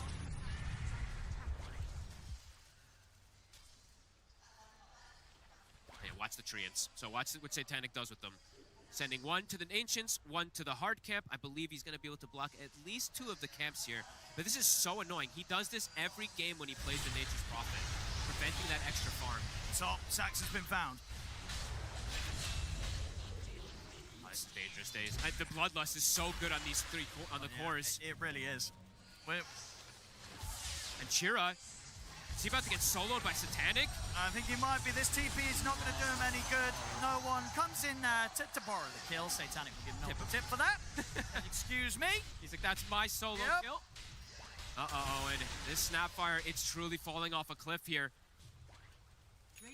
Yandex not able to find a position where they can force a big kill, get that Roche, get the advantage going for themselves. It looks like they're starting to feel that pressure. They are. I mean, as we keep saying, Watson's going to have to do something insane. Watson. He is going to have to do some of the biggest carrying that he's done in this tournament to try and get Yandex through this game 2 and try and force a game 3.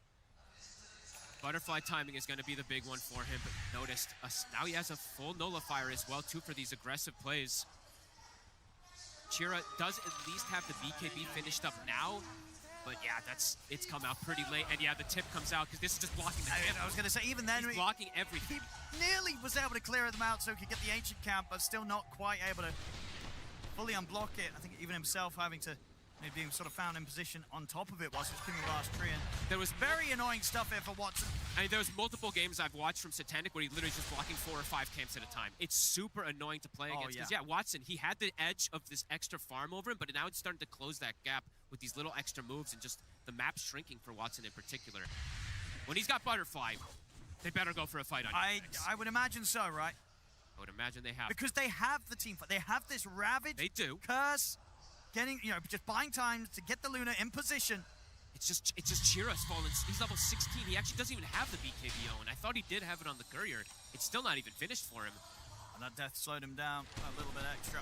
And no one is level 20 with a full Parasma, with the Aeon Disc too, so he's got the protection. His damage is high now at this point. And just the lack of disables for him is going to be apparent. Sox looking for something here. He's got Blink up. Yeah. Oh, the orb a little early. They're gonna go for the curse. Might be able to get him. He's got Aeon Disc though. Have a look. We'll get popped. Ducalis dying to the kisses. The orb's back up though. No one should. Oh no, he's caught by the anchor. All right, Deanna able to fully lock him down. Not a bad move at all there. Very nicely done. Gem secured. A bit of a slip up there from no one. The jaunt only a few, just a small little jump there. Is that the option for them to go for this Rosh? I think you go. On Yandex, I think you want to just immediately run to this Roshan, try to get that advantage building for yourself after this kill. The biggest kill they found in the last 5 minutes or so. I mean, the thing is, they can also obviously push objectives first. Oh, the Rosh is shifting. Sorry. So they're going to have to wait for it anyway. They're going to push first and then perhaps back up, but the puck's going to be back in time. I mean, they kill it pretty quickly, but maybe not quick enough to try and force it in that window. We'll see what move they want to try. Playing around Watson with this Butterfly, though. Getting that tier 2. They've got a solo crest to buff him up too. I like this formality this game. One side's got a bloodlust. You got to be able to counteract it somehow. 20 seconds, no puck. Do they start to force it? They're going to smoke instead. Look to catch him off guard again. His Aeon Disc, it will be back up pretty much when he is back up. But perhaps trying to catch Vision off guard here with this movement. Still have the Ravage and the Eclipse. Treants being sent to scout. He was expecting that Roche.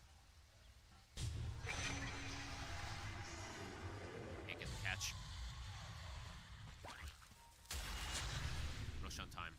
He's going to be scouted though. Yeah, despite the fact that Titanic had the info with the Treant in there. Watson kills it so fast, it's super safe. Will lose 0 HP. I mean, it looks like they're not making any initial moves over here, so Yandex may just be allowed to claim this Roshan for free. This is really nice. Getting the gem, taking that away from no one, getting a Roshan. Saksa will end up surviving. He's going to be fine. Yeah, Notice doesn't want to stick around too long to try for a bounty kill. Notice? Because he knows he might not have a chance of getting out. Has to put the BKB to try and run. He's still being chased, though. They're going to continue to chase him. He's going to try and turn and take the anchor out. The BKB's about to come to an end, and nobody's coming to save him. Notice gone. Great kills. Another track, too. And now, Aegis on the Luna. Watson ready to, I would imagine, lead the charge, try and take some tier 2s. Maybe even try and pressure for more around the ultimates. He's close to Satanic. He pretty much has it done, actually. Continuing to get that scaling, and Chira now starting to catch back up here at this point as well. And the Snapfire does have a plate mail. They give him the gem, so he's protected to check out these wards. At the end of the day, as long as he's able to sit back and get those kisses out to follow up the Ravage or the Curse, he's still going to be able to do his job. Keeping this one much closer than that last game. They really are. Rallied around Watson. That is the Satanic finished up, so he is having a bit of that edge over Satanic, a full item here. Satanic has to go for the MKB, so we'll take him a little more time to be able to get that Satanic himself versus the Luna. Chira with the BKB. Yeah, very quick with the BKB TP there. No messing around for Chira. Important that he survives too, because he does have that gem. If he gets brought down, can be dangerous in terms of map control for the next few moments.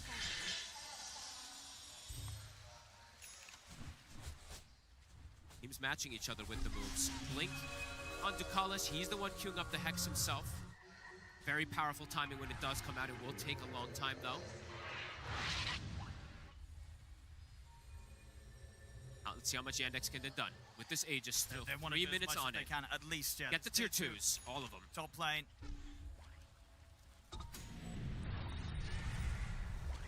Cannot afford to slow down. Titanic. Still a few thousand behind that of Watson. Saksa is limiting the map a bit for Satanic to play in his usual places, though. That is the thing that this bounty always does in these games. This invisible impact that we talk about is it's not safe to go for these very aggressive, like usually that would be safe positions for you to farm in. This bounty is running around looking for somebody. If he does find Satanic even once in a wrong position, could just kill him. And speaking of Satanic, he's actually really looking for something here onto Chira. Noticed is in the area. Chira gonna show himself. He's not. And that's the Shiva's done. So decent recovery here for Chira after a bit of a slowdown for him. He's going to have that extra armor. Bigger globs too, but the smoke vision, they're also keen to fight now. Into this Aegis still for 2 minutes. How they want to approach it. Radiant's top tower is under attack.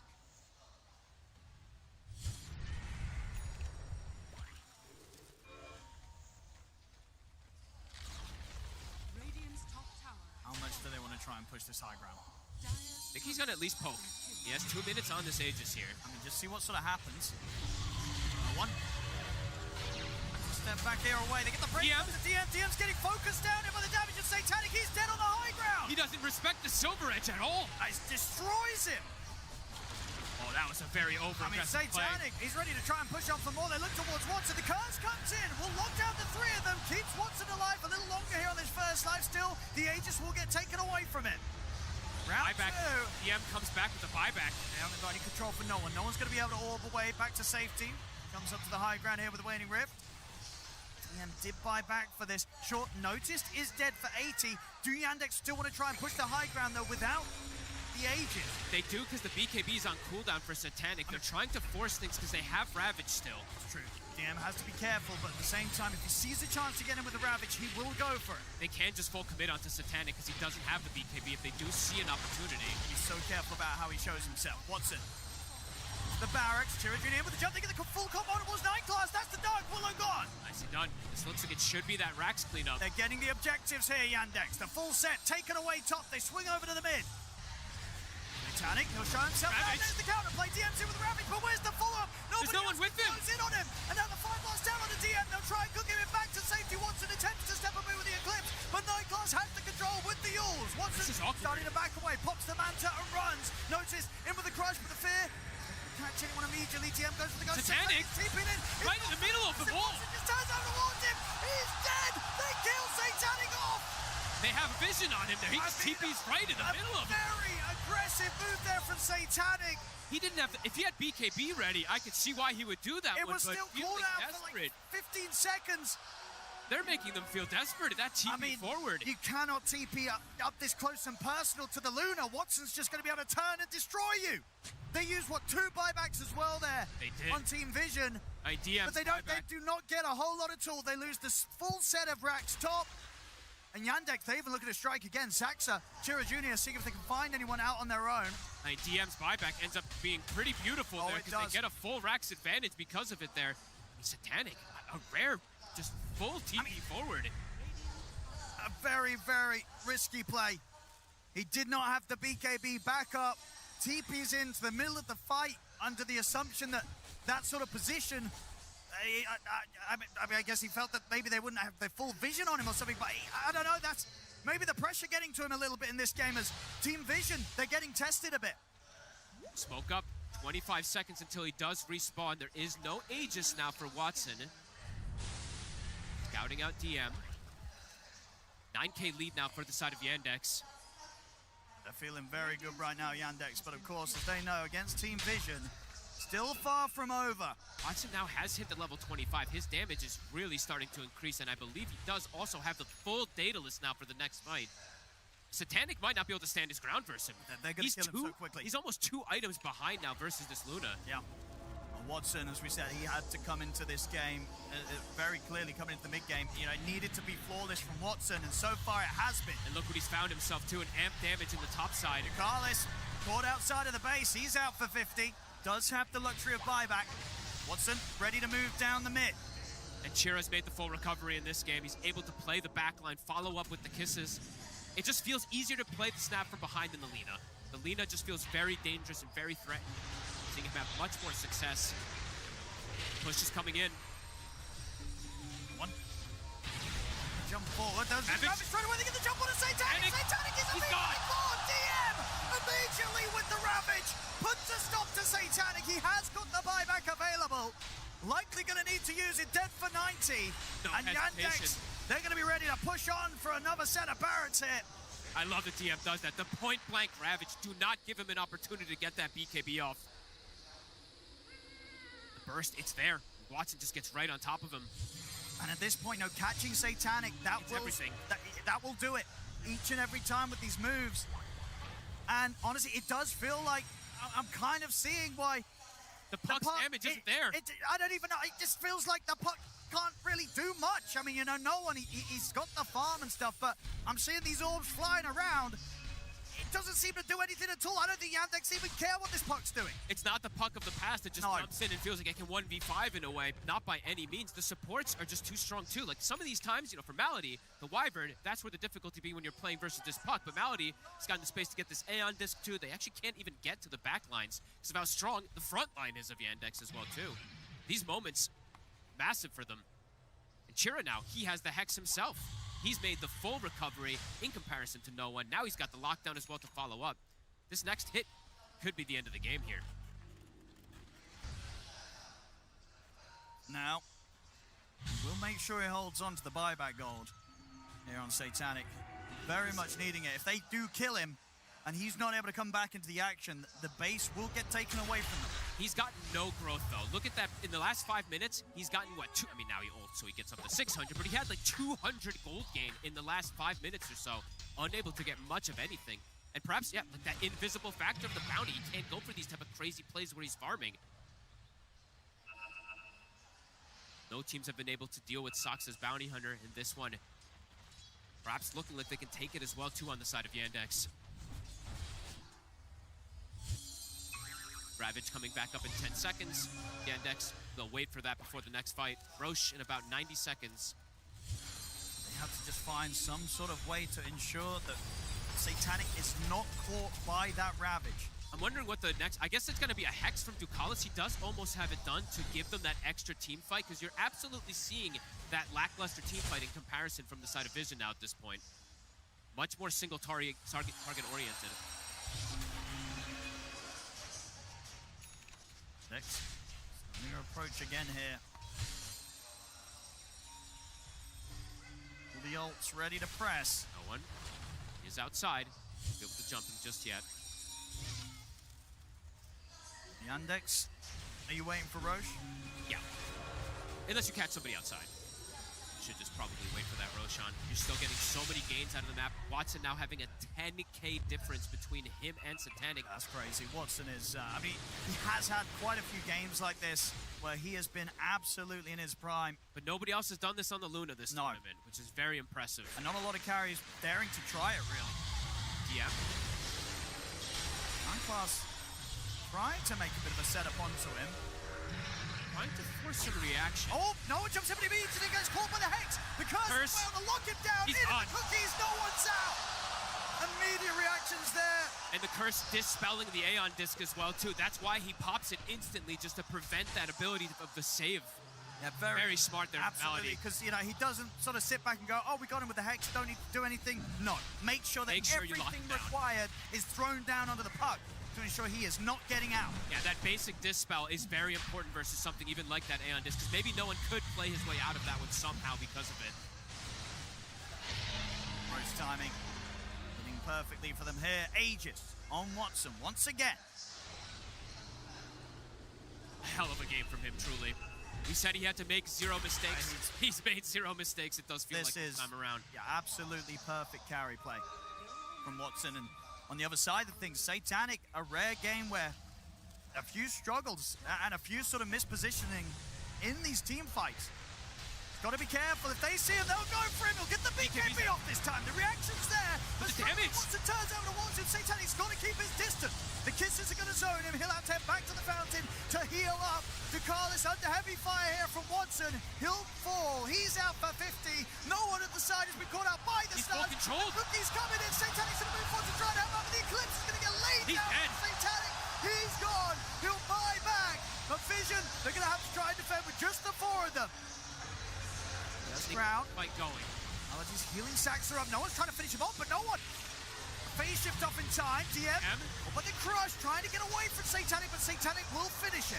No one is still alive somehow. Sprout out to Watson. That gets taken down as soon as he comes out of the phase shift. Not able to jump over to the orb. He's dead for 2 minutes. That was a dieback on him. See Night Class trying to bully the supports, but the supports, they've got backup. DM jumps in. Watson's here, ready to clean up Night Class. As Watson ready to continue the push here, down the mid, the buyback comes out here for Night Class. Yandex, they're ready to throw out their buybacks as well to try and shut this game 2 down and keep the pressure on whilst no one's out for 100 seconds. Buying a small Vlad's even for Soxa to keep the push going. They want to close this one up. 3 minutes still on the Aegis. Trying some sort of way to keep Watson off the base, but it's not working. Watson ready to slide in and look towards them. Noticed is gone. He's out. Night Class to fall. As Yandex cleaning up the final 7 minutes, Hex onto Satanic. Shira Jr. They got him. Take him out. GG. This game's over. We're going to a game 3. What a performance. As Yandex, they needed a level up here in this game 2. They absolutely did. They rallied perfectly around Watson, who came in and gave us a show-stopping Luna performance, 13-0-8. You cannot ask for more from your carry. Can't ask for more from your carry, and yet again, the Soxa Bounty Hunter cannot be beaten. The small information he's gathering, just beautiful stuff from the team. Great plays from them, and honestly, also, right, like you said, Owen, the puck continues to disappoint. Yeah, I don't think we'll be seeing that one again this series. I don't think it's coming back in game 3. A tough one there for no one. That 27%, probably 26%, some quick maths, win rate after that one.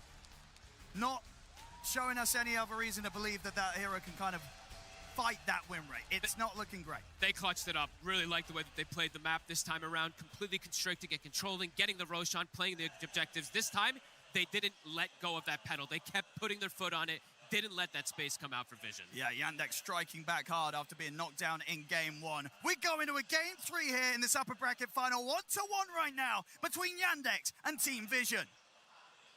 And that's the joy. That was what we were all hoping for. The fact that we would get to see a game 3, get to see Yandex come back, have control, and be able to apply that pressure in the way that they were able to for game 2. It was just phenomenal. We already said it. We know that their laning stage is strong, Quinn. We know that they're a team that can apply pressure, but are you able to overcome the hurdles and the challenges that Vision throw at you to be able to close it out? This time around, their draft was phenomenal, and they were successful in that.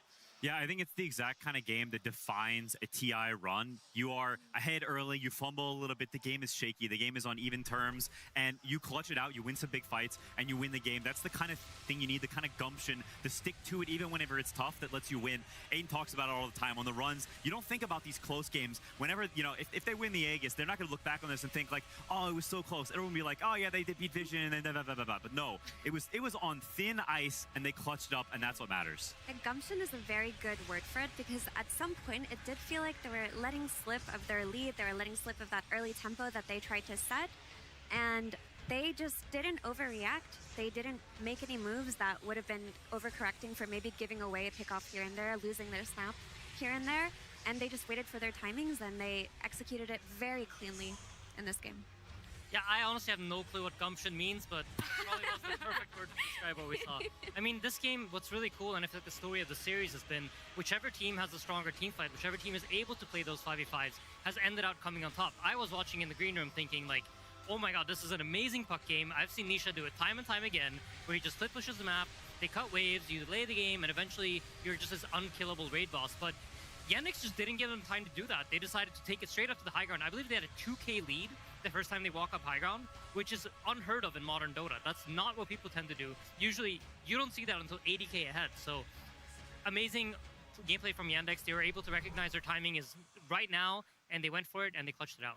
Yeah, 13-0 and 8. Like, it's not easy to do that. I totally agree. Whenever the game is even like that, especially kill score, the vibe of the game, you've sort of been on the losing foot, and that affects your mentality and how the game feels. And so to have the Chad energy to say we're going to walk up anyway, that is really, really difficult. Like, it looks difficult, but it's even harder when you're actually clicking the buttons. Yeah. Everyone doing so well on the side of Yandex, and I know it's very easy to look at a 13-0-8 Luna there, and obviously everything else that went that well for them, but the Bounty Hunter, again, I think is so pivotal in what helped them in that early game, and another win on the main stage for this hero too. Like, you cannot overlook it anymore. You try and call Yandex's bluff when you're Team Vision, and you go, we're going to let it in, we're going to think maybe a little bit of a fraud check, see if you guys are actually that comfortable on it. You can't do that again. You cannot do that in a game 3. Saxa is absolutely the guy that you do not want to give this hero to. He devastated, again, a lot of that laning stage, and he was able to catch people off guard. There was this one moment where Satanic came through the gate to try to pressure Watson, and Saxa was there. They caught him at that gate and killed him, and little moments like this add up to making Watson that pivotal force that he was. You can see in his score, 13-0 and 8, his GPM was 1,058. It feels like he's had 1k GPM this entire tournament in Sanya. I mean, Watson has been unbelievably impressive. I think, like, we've talked about it, so I won't go too much into it, but he is honestly showing why he has been ranked 1 for so long. I think what's really cool now, though, is that the draft script kind of changes now, because we were in a position coming into this game where we were doubting, like, okay, you're banning 2 heroes on Yandex that you potentially could be first picking. And now they've managed to prove that, you know what, we don't need that one hero. This Bounty Hunter is crucial for us. And once the Bounty Hunter ban comes out, Quinn talked about it earlier, it gives them something else. Now, you're going to get your Invoker, or maybe your Enigma is on the table again, or you get the SF. So you're going to get something else that you previously didn't have in your pocket. And to talk about another reason why I think this Bounty Hunter really succeeded, and it's because they were able to pick this Tide as well for DM. And I think it's really cool that they did this because not only did Tide have a really good lane against the first pick Furion that you saw, having a hero like that that can self-sustain is what activates Bounty Hunter in the early game. If your Bounty Hunter has to sit on your lane, drag waves, try to snipe couriers for you to make it somewhat tolerable, you can't really get maximum value out of that hero. But because DM was on this Tide, he was able to move around. And outside of that, this Tide became kind of a problem in the map. I think it was very cool how they used him. He got that first item, Consecrated Wraps, just parked himself on lanes, and they couldn't run into him. They couldn't bring the heroes to take him down, so they just had to avoid him on Team Vision. Yeah, it's a problem that you don't really have ways to deal with. And I think if you look at the way Vision pick their heroes and the way they strategize this game, it's very focused around Satanic. They've got Ogre buffing him. They've got Corrosive Haze for him to hit. They've got Puck to keep people controlled, which is typically the way Yandex structures their draft, right? It's all around Watson, and they're experienced at doing that. I think they've had great results doing that. Whereas Vision, we've talked about it, I think they do better whenever everyone sort of has their own way to shine, and they get to show their each person's individual skills. So when they focus all their eggs in the Satanic basket, I don't know, I think the basket broke a little bit this game. There was a lot of weight on the Nature's Prophet's shoulders to do so much in this, especially when we go back to this Puck. I feel like we cannot overstate how rough of a game this Puck is, just in general, a TI a Puck is having right now. The win rate looking really rough, but it was so confidently called by Yandex's coach, Axel. He was saying that it's a harmless Puck pick. In fact, Puck in itself is quite harmless, and you can see it. It's reflected in a lot of different ways where you would expect with that little bit extra XPM, that little bit extra GPM there, that we would have seen more coming out from no one's Puck, but there were still ways, despite the side of Yandex not having instant stuns and reliable stuns, there were still ways that they were able to ensure that he wasn't as slippery as a Puck loves to be. I mean, I think it does speak to the state of the hero currently that he can be picked in a game where there are no instant disables against him and still not be let through. Axel said that, yeah, technically it's a free Puck game, but we don't care. It's the most harmless pick we could have let through, and that's what we saw. I think no one couldn't really get that much done, to be honest. Maybe it's the fault of not being able to run into this Tidehunter. Again, tying it back into the draft, but there were some weird decisions here and there. I don't think the Aeon Disc, for example, served that much purpose in this game. I think no one, to be honest, amazing mid laner, but Puck just doesn't seem to be his most, comfortable hero either, which in a situation like this where Puck isn't that strong, even though it's a free game for it, maybe when in a patch where Puck is more powerful, he would be able to pull it off, but he's not a specialist Puck player like Mikoto or Nisha or some of these other players that have been here at TI, so I think probably stay away from that hero moving forward. Yeah, I think it also speaks to the understanding of a hero, and sometimes the counters are less obvious than it would seem. In this game, they don't have ways to kill the Puck, but they have ways to beef up and be super tanky so that Puck can't kill you, and you reach a point eventually where you can buy the item called Hex, and it gives you the disable to kill the Puck, and so there's a timing window where, okay, Puck has Blink and he has Witchblade, and you can't deal with him, he's a nuisance. But if you wait 5 minutes longer, now there's a Hex, and he spends his next 3.5k gold on Aeon Disc, he throws it down the toilet, it does no damage, and you can run out of damage in these fights. And I think we see it where Yandex jumps in and they go on them, and Satanic is hitting, and Puck is hitting, but nobody is dying, and eventually, Yannex's damage just pushes through. Yeah, you've run out of solutions, you've run out of answers there, but fret not, especially for you guys at home. You're going to get the joy of a game number 3, but before that, if you're here in the arena or if you guys are wanting to do it online, there is the secret shop that is still open. There's so many goodies and adorable goodies at that. We have the little froglings. This one's got the, I don't really have a shoulder to put it on, but you can... He sits on your little shoulder. You got your courier Quinn. His name is Jimothy. He is mine. I don't think you can name him. He's not actually yours. No, I named him. Okay, it's Jimothy. You got Roshan next to you? I got Little Bro Roche. It's Little Bro Roche Little right pup. What do I have? The mugs. Here, have this guy. You can have Lago. Have this Johnson. Yay! Bull Belly Blitz. Is that your favorite of his 3? I think so. Actually, I like Hot Feet Hustle. I was going to say, I think Hot Feet Hustle is my favorite. Probably. It's up there, it's up there. But there's a lot of things, yeah. Mugs, so many plushies, t-shirts, yeah, merch galore. So make sure you guys head out and check out the secret shop as well there. And we can look back at what game number 3 might have in store for us here. The winner here, going to grand finals of TI-15. It's crazy to think that you are one game away.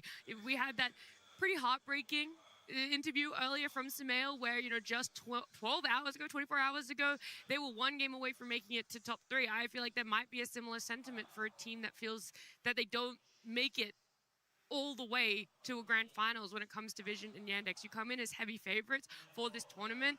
for Yandex, you struggle a little bit. For Vision, it feels like it's been mostly smooth sailing. And so to put it all in a game 3 to make it there, I got to wonder who stands up, who is going to be that slight bit more confident.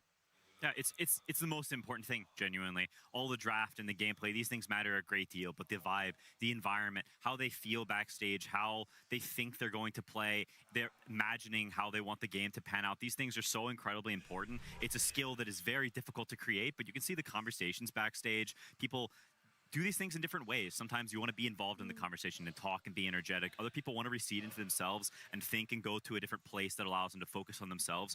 There's so many different ways to approach it, but it's up to each individual player and the team as a whole to focus on what really matters. And to fill that role for either team, again, we have to talk about Saksa and how he's able to unify them in moments like this with his veteran experience. I would say right now, if anything, probably Team Vision are very happy that they were in this position yesterday against Spirit, because they dropped that game 2, which was, I think it's always a tough position where you win game 1 and then you lose game 2, and it's a high pressure stakes game 3, because I think the team that wins the previous game usually comes in with a slightly better mental state. Like, you don't have to reset the same way that the losing team does. So they have this experience yesterday and they managed to pull it off, and they pulled it off in fantastic fashion against Spirit. So I think for them it's nice to have had that experience yesterday. Yeah, I fully agree. And I think it's also impressive for Vision, a team that, I think if you look back earlier in this team's history, they had a bit of a tilty vibe. Like, if they started losing, I think they would keep losing and the game would crumble. But they've shown that to not be the case in any of their games in this tournament. There have been many games where they mess up a couple of fights. Even the game 1 in this series, they were down some gold, but they're okay and they stay strong. They had the fast GG in game 2 against Spirit yesterday. Once again, they bounce back, they win game 3. I think this team is different than they used to be, and I think they've improved a lot of fortitude. And so while I agree there's a slight sort of emotional vibe advantage for Yandex, it's nothing that I think Vision can overcome. The growth that has occurred between both of these rosters throughout the year. Obviously, Vision, last TI, they had a top 3 finish for themselves, and it's crazy to think that they have an ex-teammate on the other side, and whilst you both have secured at minimum a top 3, you want to take it that one step further, and you want to be the person that it isn't a right or wrong situation, but justified in the move that was made, knowing that your teammates are that slight bit better than what you left behind, that the fact that you could advance and be in a position that those who you used to play with aren't going to get to be in. And so much more rides on this game 3 that you're hoping when they enter the booths, whilst that is a fire that burns underneath them, it's not what sits there at the forefront of their mind. But it definitely is pushing them a little bit, right? You want to be the one who was correct in your decision. You want to say, if you're at Yandex, that we were absolutely right for taking DM. And you want to, if you're Vision, say, look at that, Noticed is a beast, and you guys lost. You know, that does inspire them a little bit. I think even Ducalis had his player profile. He has like a meme of it's like Saksa kicking Notice. Kicking Notice. Oh, yeah. Oh, no, I haven't seen this. I've seen it. So his player profile is literally that meme of this player getting kicked, and it's just hilarious to me. There's definitely some tension there. Like, I mean, you can even see it at the end of game 1. I think no one tips DM, and there's no tip back. It's not like a friendly tip. This is a, hey, you lost. Like, I'm coming after you kind of tip. I think you can feel that. To be honest, I think there is definitely an extra level of competition here. And especially with that offlane swap, I think there's a lot of, no, I was the right one. Like, who was right and who was left is a classic Dota story. And I think this is the manifestation of that in modern times. Also, anyone that tells you that they don't care about beating their previous teammates is just Lying. straight up lying. There's always that extra fire when you play against somebody that, you know, old teammate of yours, whatever like that. I think in this case especially, because like, obviously DM wasn't utilized in the right way on Vision, and Notice wasn't utilized in the right way on Yandex, and they both had like differing opinions from the team. So being swapped over and then now feeling like we found our home and we're being able to play to our maximum potential, that for sure is like lights a fire on you, and you definitely want to prove that your way of playing it is better than the other guys. Yeah, and since we bring up the swap, like, I do want to talk about both of these players a little bit in this series, because I do think that DM has delivered today and yesterday, and he's kind of gone a little bit under the radar. His axe yesterday was really good, and part of the reason why they were able to clutch that game 3. And in this game too, his Tidehunter, while his role wasn't very flashy, and it wasn't like the end-all be-all, it was the reason why Watson was able to go 13-0 on Luna. Yeah, I totally agree. And it's on the biggest stage. It's in the most important game. It's down 1. Like, I think if you're not able to shine in those moments, then when are you going to shine? And he has. And I think they will need him too in the future, because the pressure is on. This next game is only harder. And that's why TI is so exciting, right? We talked about Simel's exit interview, and the reason why TI is the coolest tournament is because everybody cares so much. It just matters more, and that just creates for way more exciting and awesome games. The pressure is on. The pressure is definitely felt by these players in whatever regard and which way you want to point it there. And so when you look at a game number 3, we thought Saxa would be that voice for the side of Yandex. Is there one that sticks out for you, Insania, when you see the lineup of Vision? Who would be that voice? I think outside of the game, it's definitely Puppy. And I think Puppy probably centers them a lot coming into games like this. I think knowing that they have Puppy behind him and knowing that he is like, he's been here so many times and he's done it before, it just gives him confidence. I think whatever he says, he has like that aura buff of having all these results in the past. That whatever he says, it's going to speak to them and they're going to trust it.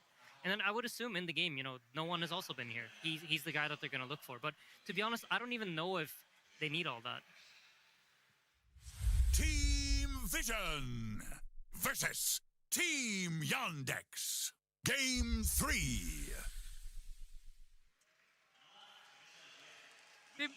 They might not need it in the game, but they're definitely going to need it in the draft because a lot is going to come down to what these teams can get their hands on. We've already spoken about how detrimental it felt putting no one, quite a stable player on a hero like Puck that hasn't been performing. How Saxa was able to get his hands on a bounty hunter that has almost been overperforming on the main stage. And so now you wonder, how do you correct and ensure that you're not over adjusting? It is going to be Yandex with the back-to-back first picks for themselves. That's the game that they were able to win. And so we look to see if there will be any changes when it comes to these bans. Right now there isn't. An Io and a Treant taken out. And for the side of Yandex, it's still going to be that Lone Druid and Darkseer. And I wonder, it's going to be that change-up, and Earth Spirit is going to be left in the pool, and instead it's Coddle that's taken out this time around. I think for Vision, it's just a matter of responding to the problem that whatever Yandex will throw at them will be. Because in that game too, we saw the Furion, we saw the Slardar. That's heroes that have heavy physical damage and intend to burst, intend to do a lot of damage. Yandex responded with a Tidehunter. They said, we're giving you an unkillable hero for your lineup that wants to kill. What are you going to do about it? And essentially, they just choose to not reply to the Tidehunter. And it didn't work out. Yeah, I mean, Tidehunter is one of those heroes that if you don't have an answer for it, he just absolutely takes over your map. And he will just sit on any lane that he chooses and just make your map super small. And it's really problematic to play Dota against heroes that are unkillable very early on into the game. This is I think this Coddle ban is super interesting because my read on it is that they thought Vision was going to ban Bounty Hunter this game, and so they want to leave the Earth Spirit open for themselves because Bounty Hunter's gone, and so we need that extra hero that we want to pick. So instead of banning it, we're gonna have it open, but that's not the case because they don't pick it. So then I'm like, okay, why? Because I feel like Nature's Prophet is better against Coddle than it is against Earth Spirit. Earth Spirit rolls on you, he presses Magnetize, he closes that gap, and he's really good at ganking. So to me, to not ban it and then pick a hero that is vulnerable against it versus a player no one who is very comfortable on it is a strange like offering of a trade. My only guess would be is that they have some hero up their sleeve that they just want to counterpick Earth Spirit mid with, like some old school CJ counter, because I agree with you. I think between Coddle and Earth Spirit has been more problematic this tournament, and no one is one of the best Earth Spirits here. So I don't know what that counter pick will be. Like typically for CJ, it has been Slardar, but we haven't seen it come out so much. Could there be something else up his sleeve? I think it might be as simple as like they don't know how to deal with the Coddle, and Coddle kind of messes with the way that they want to play Dota. It stacks a lot of camps, it doesn't let them play through their lanes. They kind of maybe want a 9 class on a hero that plays the lane more, or they feel like Coddle opens up too many potential pairings down the line. Like there's the Ember Coddles, there's Pango we saw. There's stuff that you can pair together with Coddle that are problematic and you don't know how to deal with it. But this forces the early mid lane pick. This guarantees that CJ gets to counter pick it with something that they know, like at least they've seen it before, right? Yeah. Whereas the Coddle, they don't have a set answer for. Yeah, that is fair. And there's stuff like Ember Spirit, there's Slardar, there are heroes that CJ plays that are sort of classical counters to Earth Spirit they could go for. There's also an option to put Nature's Prophet on 4. Saxa is very, very skillful on this hero, so it's an option if they feel like there's a carry pick laid out on the line as well. It's not full committed to carry on Nature's Prophet. And just to follow up on the Earth Spirit, Team Vision haven't lost a single game on it. So I kind of doubt this a lot. I mean, they also, on the side of Yandex, have not lost with the Nature's Prophet on Saxa. So what's going to win out? They're not even comparable, but what's going to win out? It is ultimately like that's how the tournament goes, right? You're gonna have to play against something that just doesn't lose, but you're gonna prove that we are better. We're gonna beat it. Like I'm not sure how many games Nine Class has lost on Coddle either. So that's just the nature of the game, I think, when you reach this end point and you have to play up against the best team in the world. Yeah, it's pretty much never that both teams will have the exact same ideas, and what Dota eventually comes down to is who's right and who's wrong. And if you're picking this, you're making this trade, you're saying, I think we have an understanding edge on you, and we're going to exploit that, and you're going to pay for it because we understand this hero in a way that you don't. That's so much of this. Every hero, you need to understand the matchup knowledge, and if there's a slight deviation there, you get a little bit of space, you get a slight advantage, and you can, continue to build on that, take a gold lead from it in the game, and snowball. It's interesting to me that they banned out the Slardar. We mentioned it as a potential hero to lane up against the Air Spirit in the mid lane. This makes me think they're more leaning towards a potential Ember coming out. And I personally saw this matchup once this tournament, and I didn't think it was super inspiring.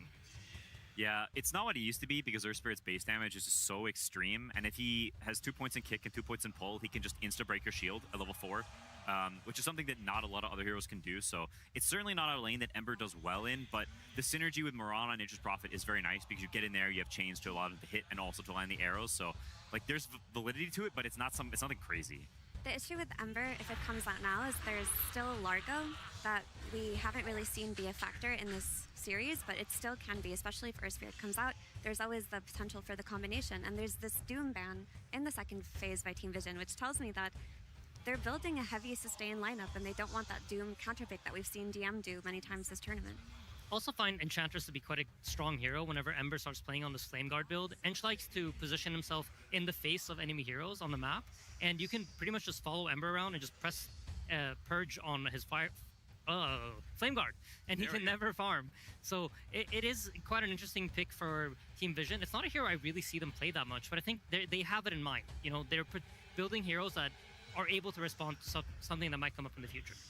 You're also stacking up a lot of early aggression and gank potential when you pick Earth Spirit and follow it up with Ench, but it's not in a way that's too redundant. Earth Spirit gives you teamfight and magic damage. Ench gives you a lot of early tempo and tower push, and these heroes combine very well together. If Ench walks to a lane with a creep, Earth Spirit rotates. Suddenly, not only do you get the kill with Earth Spirit's ganking ability, but you get the tower too with the creeps, and so they synergize in quite a nice way that I think is sort of underrated. Also, if you think about how they teamfight, Ench deals very single target damage, whereas Earth Spirit's damage is very spread, which is a nice thing to have because Earth Spirit's gonna roll in, you're gonna catch some people, you're gonna silence a bunch of people, and then you have these impetus raining in from the backline. So gives you ways to kill heroes.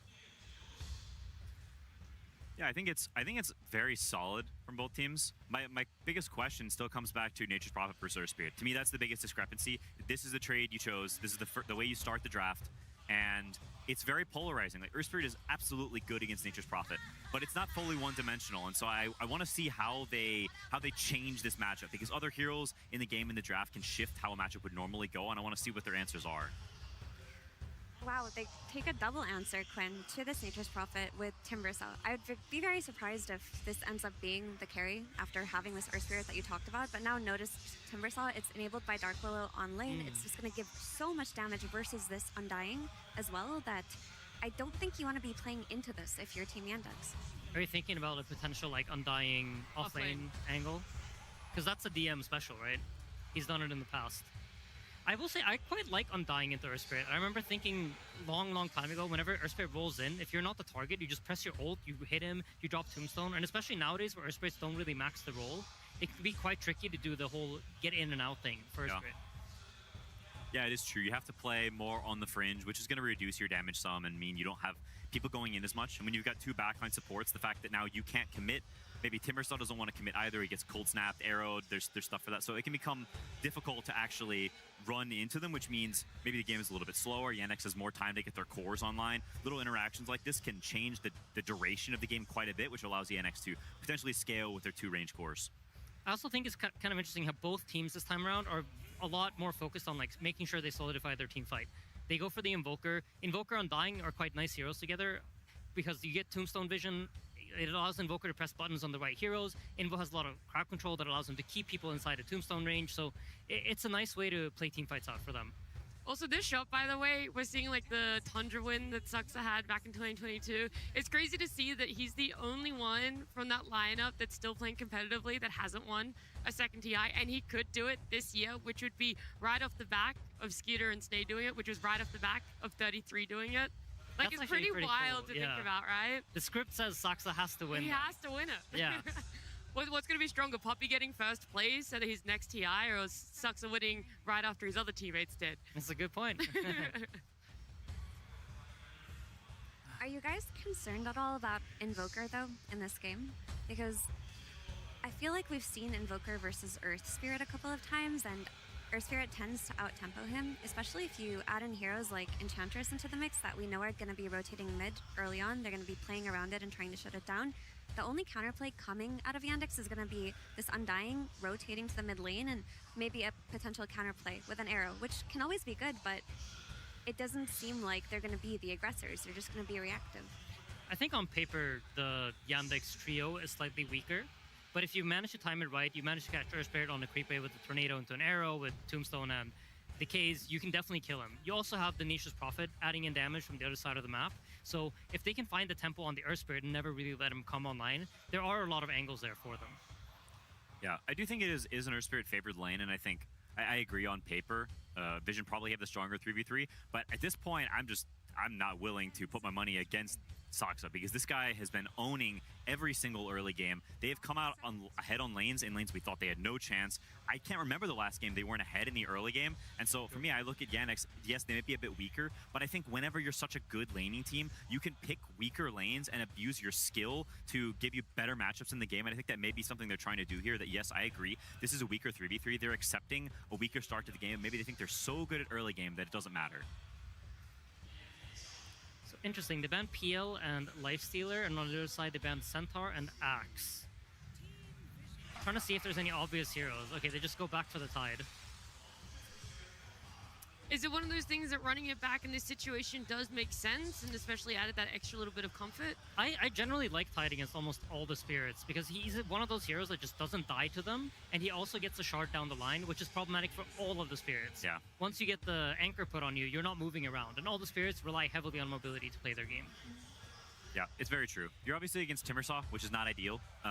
He cuts through you and it makes you not unkillable like you were last game, but they needed a hero that front lines, right? They've got 2 range cores elsewhere. They want setup. They want someone to help them around to land arrows. And so I think all those strength tanky heroes are going to tend to suffer versus Timbersaw. And so that's just how the draft goes sometimes. You have to have bad matchups on some heroes. Not all 5 heroes are going to have good matchups. I would say within the range of strength heroes that play against Timber, Tide is in some ways one of the better ones. Because the way Timber deals damage is he reduces your strength, but Tide purges the debuffs off of him. So for that reason, he's kind of tricky to kill, even though you have the Timber against him.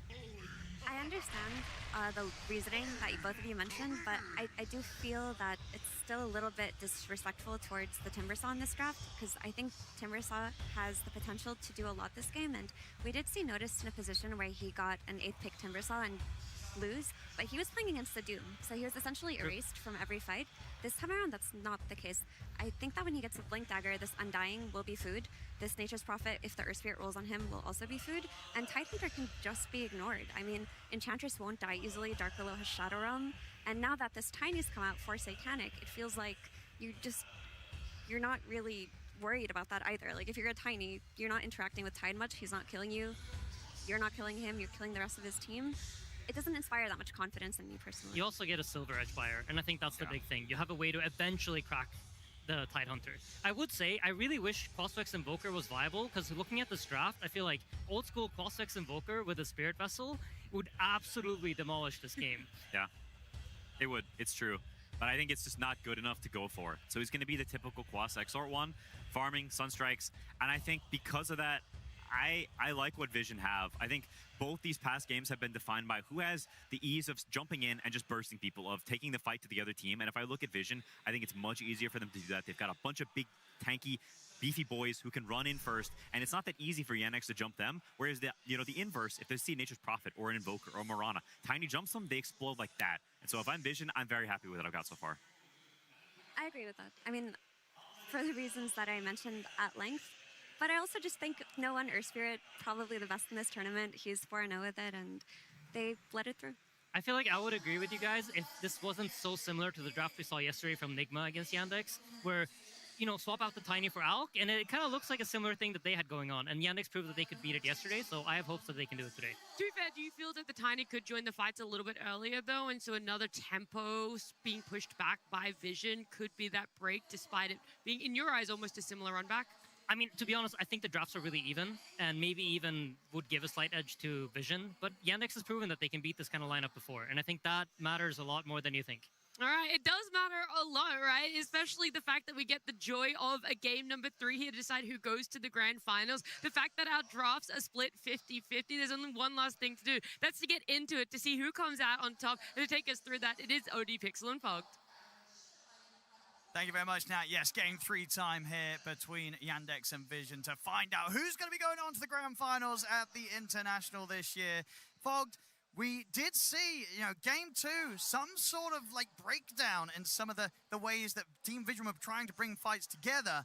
Do you think they're going to be able to recover from that going into game 3, or is this an opportunity for Yandex to maybe strike whilst Team Vision has been weakened a little bit? I think these two do look like that 50-50 probably in terms of the drafting, but there is this Earth Spirit this time, right? We did mention a lot about No One in this last game. Even though he kept up in farm, he was able to actually be ahead in farm in pretty much the entirety of the game in comparison to the snap. The impact, it just wasn't there, right? The puck, we really did feel the problems for it. This time, he is playing that Earth Spirit, a super strong, if not one of the strongest mids in this tournament. So we'll see how they do withstand that pressure. That being said, Yandex, a lot of team fight again. That's what I'm really liking that they did go for. Crazy amount of team fight and good global pressure. So I do want to see them again accelerating the pace of things, taking these early towers like they did last time, getting Watson off to that good start. Could be one of those cases where they can run over, but we'll see. Because I do like Vision's approach to this one. They might have less team fight in particular, but the Earth Spirit kind of can bring all the team fight just himself. That's certainly true. And the last pick for Team Vision, deciding to go for the Tiny, for Satanic. I mean, I feel this is maybe sort of off the back of the vibes of game 2, where, you know, it felt like during those last moments, Satanic felt like he needed to be the one to kind of go in and start the action, which, as a Nature's Prophet, doesn't feel great. He's like, well, if against Yandex, the carry, I need to be more in the front of the fight, starting the action, get me on something different. The Tiny, pretty much the perfect carry hero for that style of play. We'll have to see whose early game is better, because in both games, even the first game, even though Yandex did lose that game, they were the ones setting tempo, right? So an important thing to look at in this game is how much tempo there will be, and I always have to say, eyes on Saksa. How much can he actually do? This time, he's not his broken bounty hunter that he has literally been untouched with. He's playing a Mirana, but in this game with the Mirana, can make some interesting rotations and connections. It's not the one that sounds the most obvious, but I know we saw it the other day. The Invoker plus that Mirana, they were doing get the perfect combo. Yeah. Tornado plus the Cold Snap into the arrow. There's ways to shut down, go for these kills early on something like an Earth Spirit. So that's for what I'm looking at least in this early game coming out from Yandex to set that tempo. And for the off lane of Team Vision, noticed on the Timber Saw. One of his best.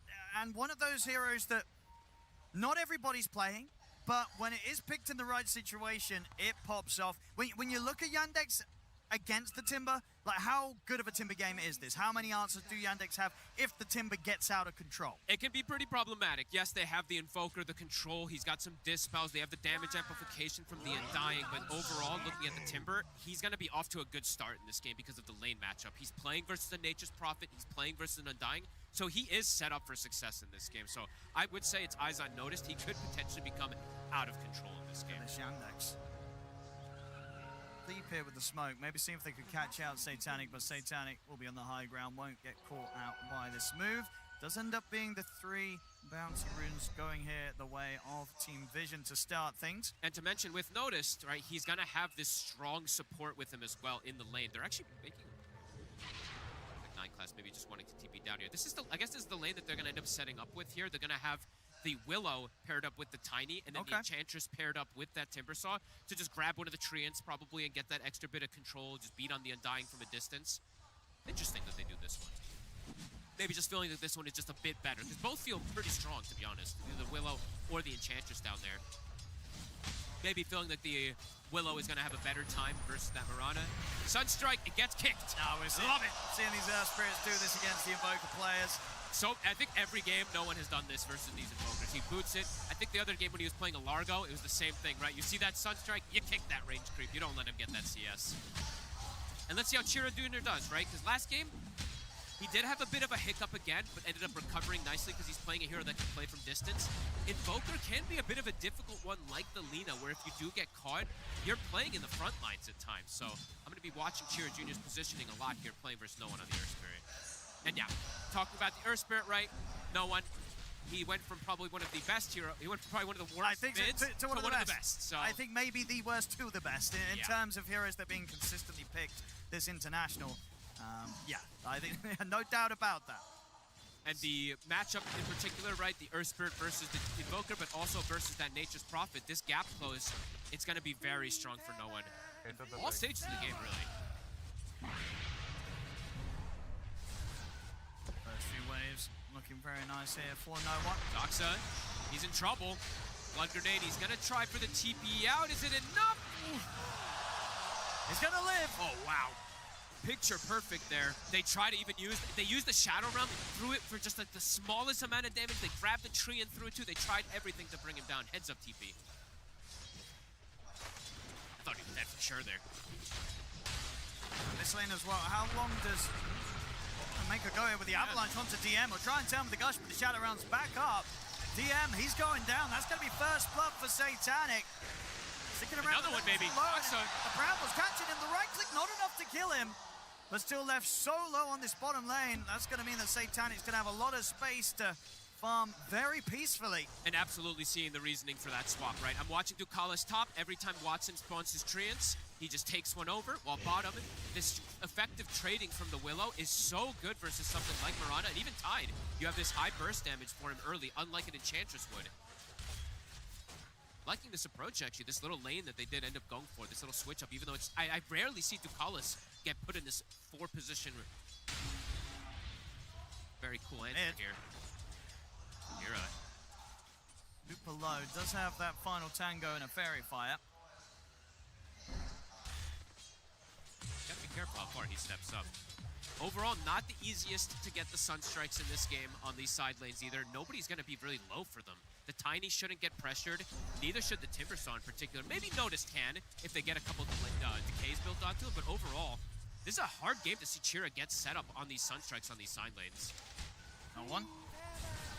And Chira's unit, he did sort of, you know, you could tell he knows the limits. He was trying to bait no one in, because he is ready to turn with these sort of like Cold Snap, Forge Spirit plays. Yeah, if you can get the Cold Snap, Ice Wall, Forge Spirit, you know that this Earth Spirit doesn't have roll, so he can get him stuck inside of it, but a lot of damage coming in from no one.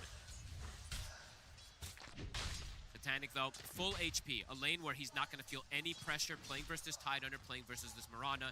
Has the stick charges, always has mana to threaten as well. Doxa, careful how much you want to trade with this Willow. They're going to pop the glyph. Mid lane, Chira. They're ready for the dive. Ducalis coming in with the wraparound. Chira Jr. in a whole load of trouble. Blood grenades down on him. He's going to get taken out by the Alpha Wolf. Actually, Chris, a lot of damage coming in from it there with the Rabble Rouser, too. Same time, one of them attacks, he walks back into the Brambles. 9 class will survive. Denied from Saksa. Yeah, able to get over to the neutrals in time.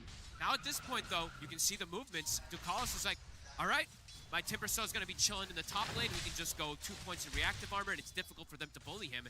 Ducalis is going to be pressuring these lanes very hard. So another reason that they probably did this lane setup is that he has easier angles to sandwich onto the mid lane, as we see there. Malady, let's see what he wants to do with these movements as well, too, since the lane is broken top. He can leave the NP alone for now. Coming back over to the mid. Chira Jr. does have this ward down, so decent information. We'll know when Ducalis is trying these plays. Might still try for the dive. No one is about to be level 6 with the Magnetize. They're pushing him off of the tower here. See where 9 class wants to go. He's going to join bottom, help out Satanic, bring his items, get him back up to full HP. Can Yandex bring anyone in towards this mid to help out, or is that just not a move they want to do? They just want to sort of leave Chira Jr. to fend for himself. They don't really have the best heroes to deal with this enchant. Oh, Malady gets hit by the second Bramble. He might just be dead here. Pretty dead. It'll drop the tombstone, and in fact, they're scared about running up to the high ground for him. So head up now. Trying to get the decay off. The tree hit and the shadow round, that'll kill him. They'll be able to farm the tombstone on top of it, so more money for Satanic. Oh, this early game is pretty brutal so far here. The lane's pretty much perfect from the side of Vision, I mean, shutting down some of the greed that's there from Yandex and the Invoker. The switch-up's looking pretty big brain. Yep, and noticed at some point soon, when he hits 6, Watson can't just sit in this top lane either. You're at risk of getting killed and getting dove from this Timbersaw with this type of start. Well, they're gonna have to start making moves though. We're gonna have to watch Saksa, right? He's the one that has to kind of break this map, make the movements around Chira, but Chira is so behind right now. The concern, leaving this Earth Spirit, going for the more greedy Invoker. We've seen it punished a couple times in this tournament. Notice? He's stuck. Quite a nice little tree and block there from Watson. He does have the TP to respond to it though, notice. And Watson's been an absolute beast, right? This guy, I don't know how he does it. Almost seems like AI sometimes, the way he's just playing to perfection in a lot of these games. Nice little trap there from him. Tips back and forth to the two of them. Bottom. Brambles down onto DM. Have enough to take him out, but still bullying him back, ensuring that Satanic is getting very little pressure applied to him. They're looking for Wisdom Steal. It's a little late, though, so it doesn't look like they're going to be able to fully go for it here. Well, on the other side, Malady trying to contest Notice, but Notice has hit 6. They want Watson. Well, this the setup. Not quite able to close the gap with the roll forward. Notice gets a free kill. Free kill on top of securing his own Wisdom. Malady. Some good XP burst here for the Timbersaw. He does instant respawn, but yeah, this early game, it feels like Vision, they have all the answers for the lanes that Yandex has tried to set up for here. This is, I mean, where does that first move come from when you look at Yandex right now? Like, that's a good question. I mean, it's got to be hitting the 6 on the tide. What? I guess so, right? That's probably the easiest one to see. Besides that, it is going to be the Chira Tornado Cold Snap play with an arrow, but damage is going to be lackluster from Yandex early on in this game. Watson, I don't know how much he wants to get involved. Sure, you want to on a Nature's Prophet TP in, but this is a dangerous game for the NP to TP into. He'll TP in at a Tiny, an Earth Spirit, or a Timbersaw will be there. These are not easy targets for Watson to bring down in the early game. Very just innately tanky. All 3 cores, and just you've seen Falcons do, of course, in the past, but 3 strength cores essentially. And honestly, it feels like any game where there's a Willow, it's always a nightmare to sort of TP in and make a play against, right? Because especially once the 6 is there, that whether it be the Fear or the Bramble, so many things that can get idly thrown out your way as the next Prophet and disrupt the attempt that you tried to make when you TP in. And there's definitely damage problems in the early game. They should be able to get 9 class here. It will get found. Trying to scout out Watson. Watson at the back of the Malady. Getting themselves a kill on the board, Yandex. And Chira not getting damage onto his tower, so just sticking in the mid lane, waiting to get his Meteor Hammer to try to pressure. If he can just sit mid, right? Every time the Earth Spirit makes a rotation, doesn't have to react, try to keep getting as much as he can out of the map, just playing the lane. Watson playing in a very careful position, but no one is right on top of him. They're ready to dive pretty deep here around the tier 2. Ducalis is coming in to help out. The Magnetize down on a Watson. There's no saving him, and they know it. Nobody's even bothering to TP over. Watson will die under the tier 2. These movements from Ducalis are beautiful this game so far here. Sandwiching on the Invoker, now sandwiching on Watson, allowing no one to dive without even losing HP because he's got the creep there to tank all of the tower hits. Coming out from no one. This is a difficult early game for Yandex. They have ways to come back in games always, right, with all this massive amount of team fight, but this early game, this is the first time in this series at least that Vision has the advantage out of these lanes. And with very strong heroes to pressure the map as well too. Satanic probably gonna just go for that rush of the Echo Saber into the Silver Edge this game because he's playing into the Tide. They have good ways to initiate the fights naturally already from the Earth Spirit, so he probably doesn't feel forced to go for a Blink Dagger this game. So many ways to start plays and react to any that Yandex dare bring the way of Team Vision. The start is very dangerous here with the way that Notice is also coming into the game. Top 2 net worth out of these lanes. And just difficult for them to kill this Timbersaw in particular. Because there's just not that much magical damage until the Invoker's online. And it's just already a lane, right, where nobody can really go up and sit there to soak up the XP in the farm. Like, none of these heroes want to sit anywhere close to this Timber right now in the lane. No, you'll have to bring just numbers in particular, just kill him. But you'll have to bring a lot of those numbers, and the Invoker in particular, who isn't a hero who likes to really rotate out of the mid lane too much. They need to again, it just feels like they need the Ravage to make some sort of a move. DM, he does have the skill point ready to drop on it. He sees a chance to make a play. It's probably the slowest paced draft that we've seen from Yandex in this series so far. While for Vision, maybe the fastest paced one that we've seen. Playing around this Earth Spirit, playing around ways to be able to take towers early with the Enchantress.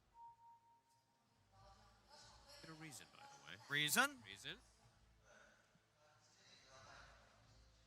See, hopefully everything's all right there. Turn it off and on again. It might just sort the situation. How much DM can do this game, right? Because DM, he also was quite a rock for the team. I think his Tide Hunter, I think I said this like 5 times now, but I think his Tide Hunter overall, it's been one of his best heroes in him just coming out of the lane in a good position and then having clear entry into the game to be able to get these setup Ravagers, just occupying an area where he feels unkillable. This isn't one of those games where he's unkillable. He's playing into the Timber Saw every single time that the Timber comes into threat. And they've certainly addressed some of the weaknesses that were getting punished last game. I'm seeing already they're deciding how they want to itemize in this game too. DM, he had the Raps queued up, but I don't like the Raps this game. It's not going to save you versus the Timber. This Mage Slayer could be an interesting one though, right? Playing versus triple. It's pretty nice. Playing versus the cores that are kind of spellcasting. 3 melee magical cores. He's still debating, so we'll see which one he does end up going for. But I think I could see the Mage Slayer, even though it's not the most traditional nowadays. We'll see which one he wants to try for. Noticed. Certainly going to try and chase Malady down. Malady, this matchup is so sad for Undying. There's just not much you can do. You don't even touch a hero like Timbersaw, and you just get erased from that strength damage. Keep the pressure on for Tario, noticed, and again, just a lane that nobody wants to go to right now if you're Yandex. I'm surprised Malady was up there, to be honest with you. They're trying to at least push off of the tower here a little bit here. Soxa will arrow the creep, but it's just a mud golem. Dire's top tower is under attack. Bottom. They're just trying to mess with DM.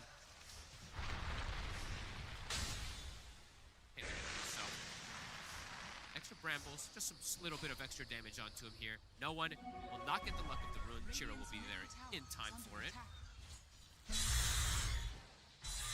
Still though, continue to be fully evasive. I mean, I say that he is looking towards top, Chiro Jr. They get the setup here. Nice tornado. Do they have an arrow? They do. Into the meatball. It's not enough. He's at the tip check of low ground. The deafening blast will reach and take him out, though. I mean, so that's a well-needed kill. That's the way they got to do it. It's got to be the tornado, cold snap, arrow combos. And we do see if they bring the numbers, they will be able to bring down Noticed. A nice move there from Chira.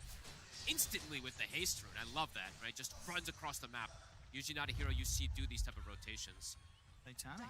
They get involved quite early here with the Echo Saber alone. 9 class, ready to move him over towards the mid. Looks like no one's eyeing up the chance to dive Chira Jr. and wants to have the backup with him. They want to get this mid tower. They even glyphed the wave to keep the catapult alive. Chira expected. He's in trouble. The Brambles is there. We'll be able to put a stop to Rolling Boulder with a cold snap. But Satanic's coming in with a wraparound. Avalanche is there to set up for the silence from no one. They take Chira Jr. down, and they'll be able to look towards his tower. Malady also spotted by the ward, has to immediately run away from Noticed here. That was a heads-up move there from Vision.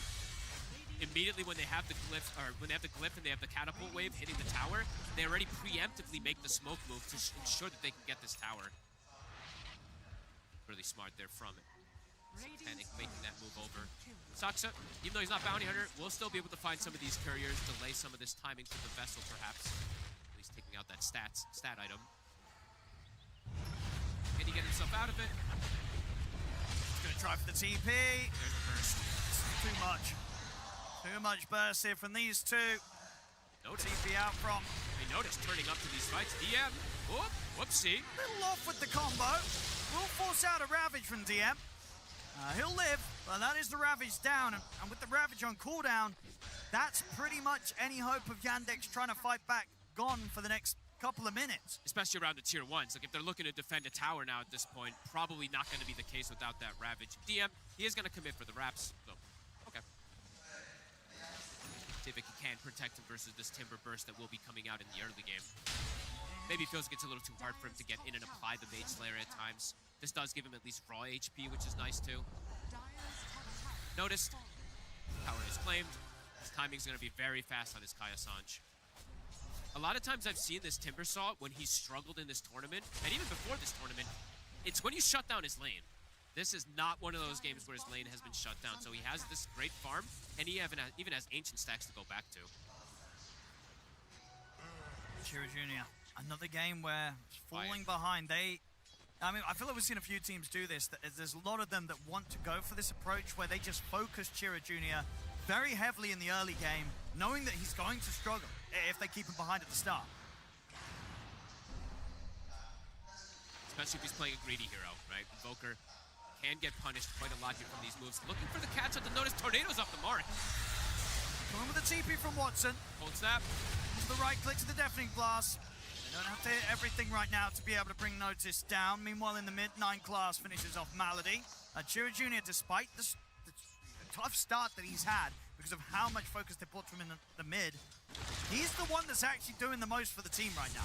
A couple of moves, he's managed to set up for them to actually take down Notice twice in a very difficult early game.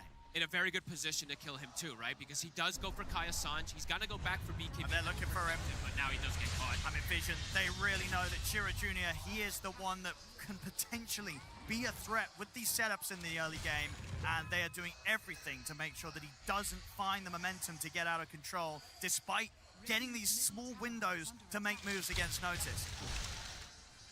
Wisdom will be 1 for 1. Yeah, the Invoker overall, right? That's why this matchup is so difficult versus the Earth Spirit. If he just gets on top of you, you're dead in most of these situations until the much later stages of the game. And now Satanic, his timings are accelerating also. He's got a Shadow Blade. Malady sees him, but can he run? Pop the ulti. The burst. Is it enough? He's got backup coming from Watson. Satanic's caught. And Chira Jr. is there again with the cold snap to make sure the TP out will not be successful. Again, Chira Jr. continuing to do a lot here with quite a little. And Malady with the bait too. Very nicely done. Gets the ulti off, which means he tanks long enough to allow Chira to get the time to get there. Now they can get a tower out of it too. Nice moves from Chira.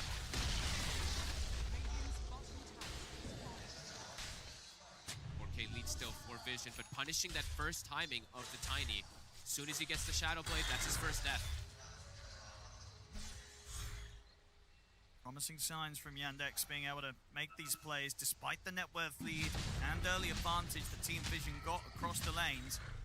It takes them a lot of rotations to bring down these tanky strength cores, but at least able to get them and get Chira Jr. into an okay spot. 9 class also. Meteor will not connect onto at all, but he's still gonna get him.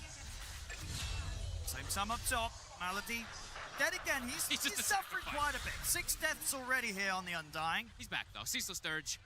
He'll be able to come back and die again. In the meantime, I mean, it does feel like this is the best way for Yandex to sort of get themselves back in the game, right? Chira Jr. is just going to be constantly running up and down the map, looking to make these plays. Which usually isn't the case for a lot of these Invokers. It's a bit hard to do this before the boots travel. You're pretty immobile, so smart that if they can get the setup here. And maybe Malady is just going to be that bait time and time again for them to get these trade kills. For Vision, though, time to back up, farm a little more here, especially for Noticed.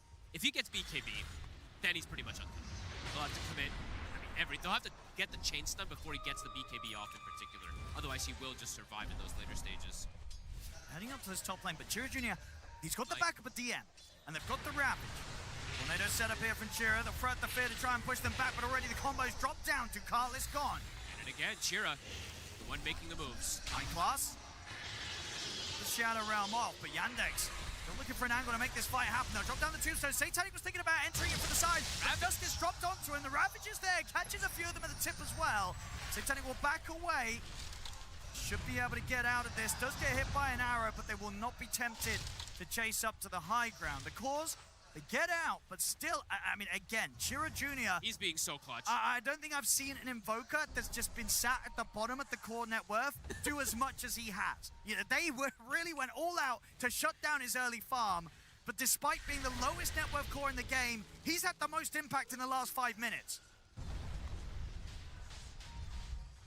Satanic having a bit of difficulty entering as well, too, as we're seeing. Even though he has the Shadow Blade, walking into this lineup, they're prepared every single time, it does feel like, with these sentries, so. Don't know if he's gonna go the Blink anyway, right? He's still probably just gonna go BKB Harpoon, Silver Edge this game. And those BKB timings are going to be the big thing to look at for the side of Vision, since they're playing into this heavy team fight magical damage that's coming in from Yandex. And the Silver Edge is now done. Watson also needs a BKB pretty early in this game. Standard kind of build for him on the NP. Mjolnir lands BKB into this heavy magic damage. Vision looking to accelerate. Ravage is on cooldown for 70 seconds.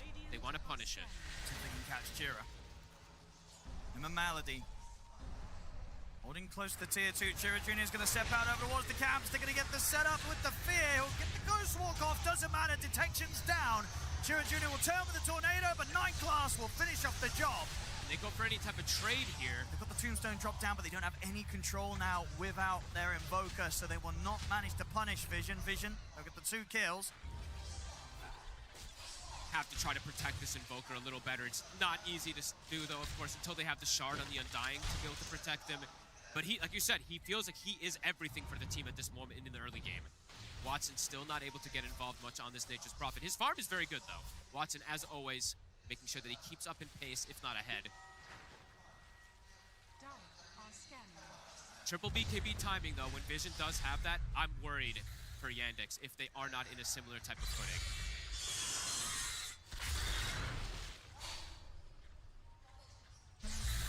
5K lead now for Vision.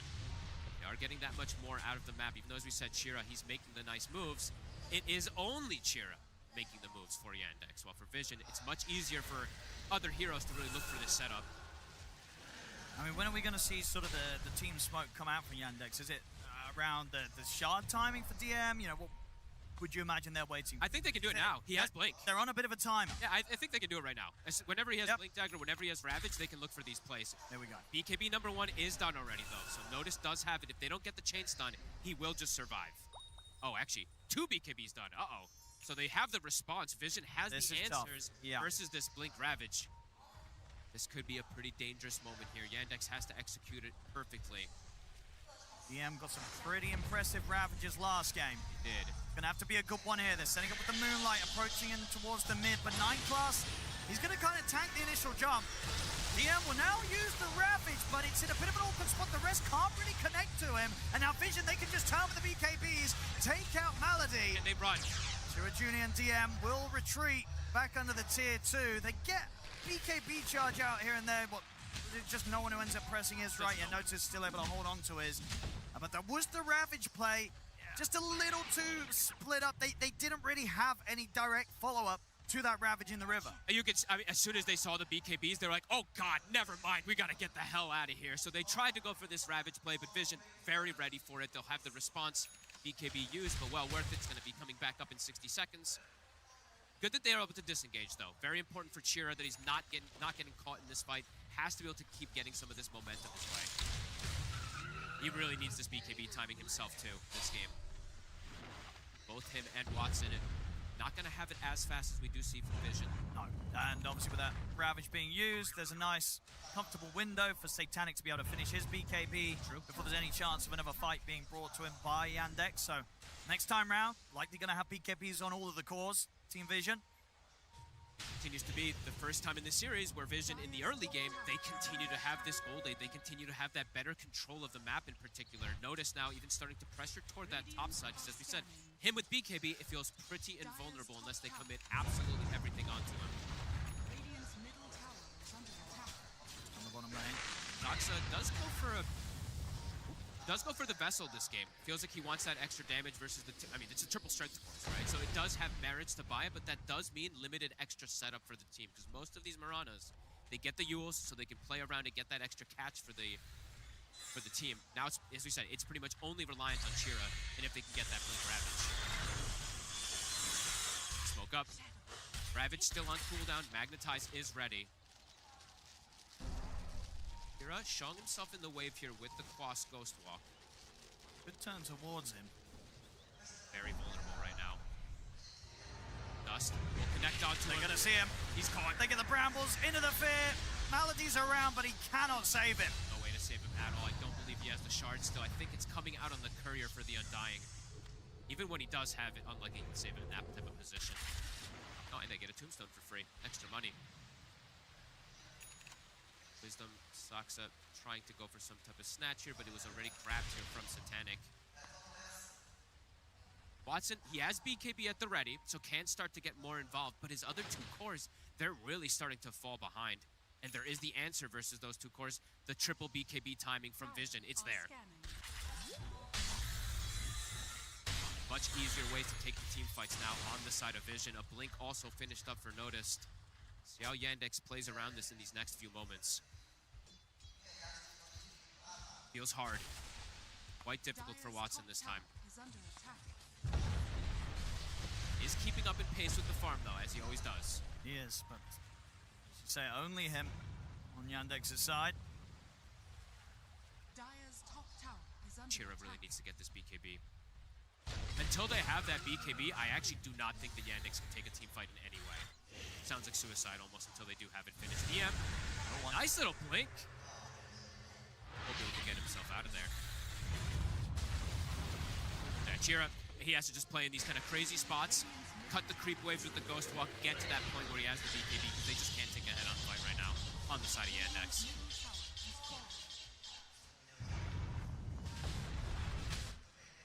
I think his Vision, they don't feel necessary pressure to try and hunt for these fights too hard. They're more than content to just sort of grow this lead.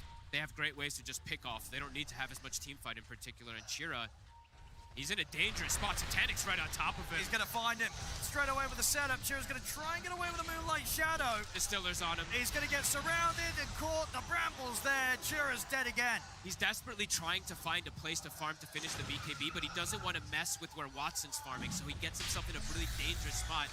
And now it's the Roche Vision. We'll just get away with this one. There's no way Yandex can contest this. I mean, last game, Watson had to carry pretty hard. He's going to have to try and do that again here, Fogged. Does feel like it. He does have the backup of the heavy team fight combos with him.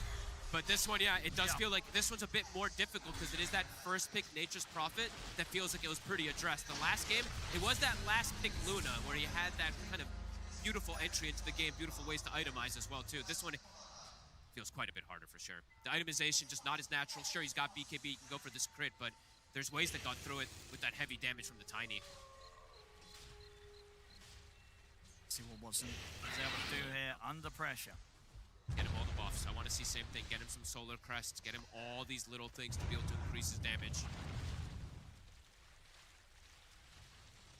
He's got the alacrity. He's always got that always built in for himself. That will be pretty massive in the mid game. I guess the question is for how much time. Is he going to be looking to join the fights, or for a long time is he going to sort of look to play the split push game and just try and grow the net worth by out-farming across the map and avoiding these team fights completely? I think it's got to be the split push in this game. Until Chira has the BKB, like I said, there's just no way for them to team fight. And now into Aegis too, it probably means another 4 minutes where he just has to avoid. So Vision now can look to really continue to set this tempo and maybe even start to beat onto some of these tier 2s. Coming in towards the bottom lane, ready to use the Moonlight.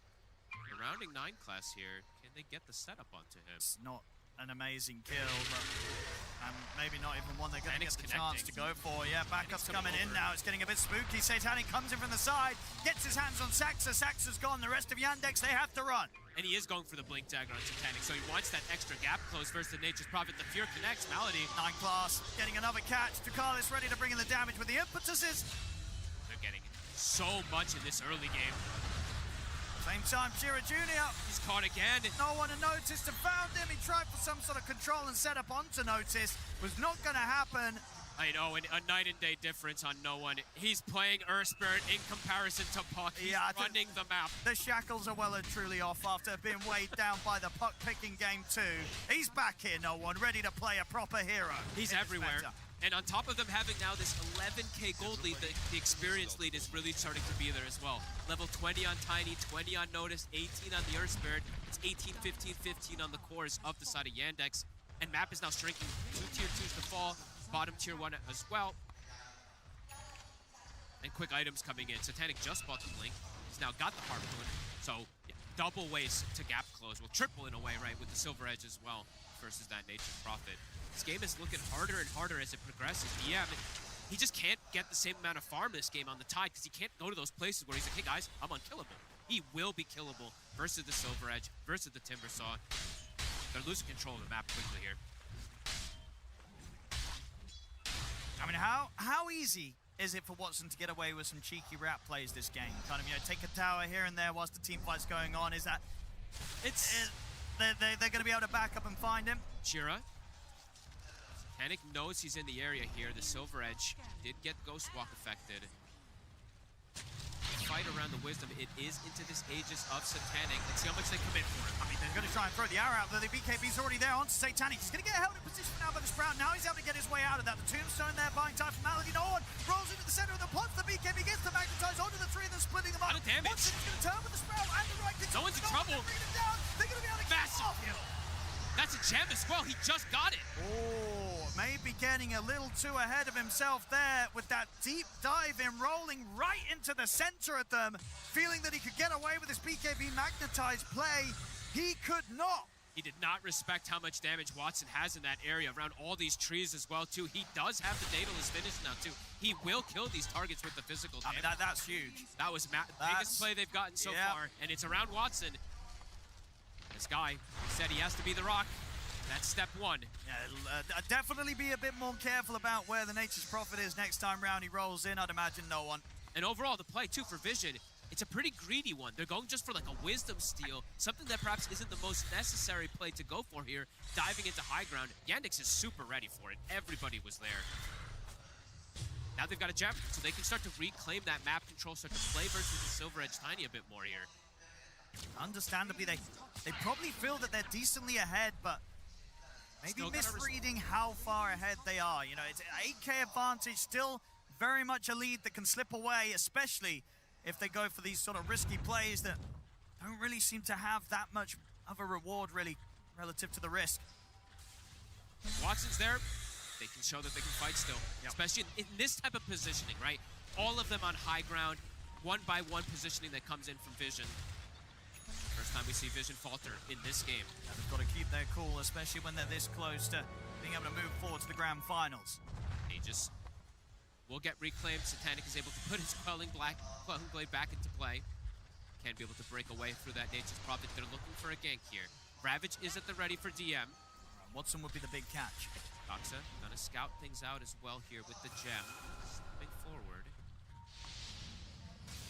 Panic seems to know where Watson is. Double Dust not gonna catch anyone.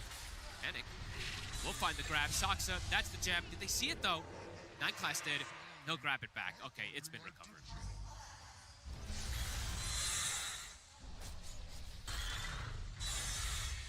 Small little hiccup there. Well, small. Pretty decent hiccup there from the side of Vision. DM.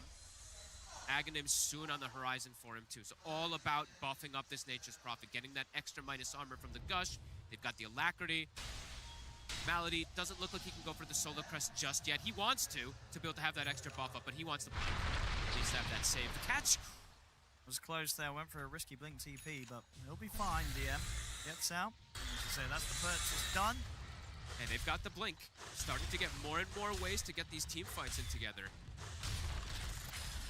And if they can get the connection, if they can point blank Ravage again, the damage is starting to be there for Yandex. I mean, you know, having just the Mione and the Daedalus alone on this Nature's Prophet, you cannot understate how hard the Nature's Prophet will tear through these heroes.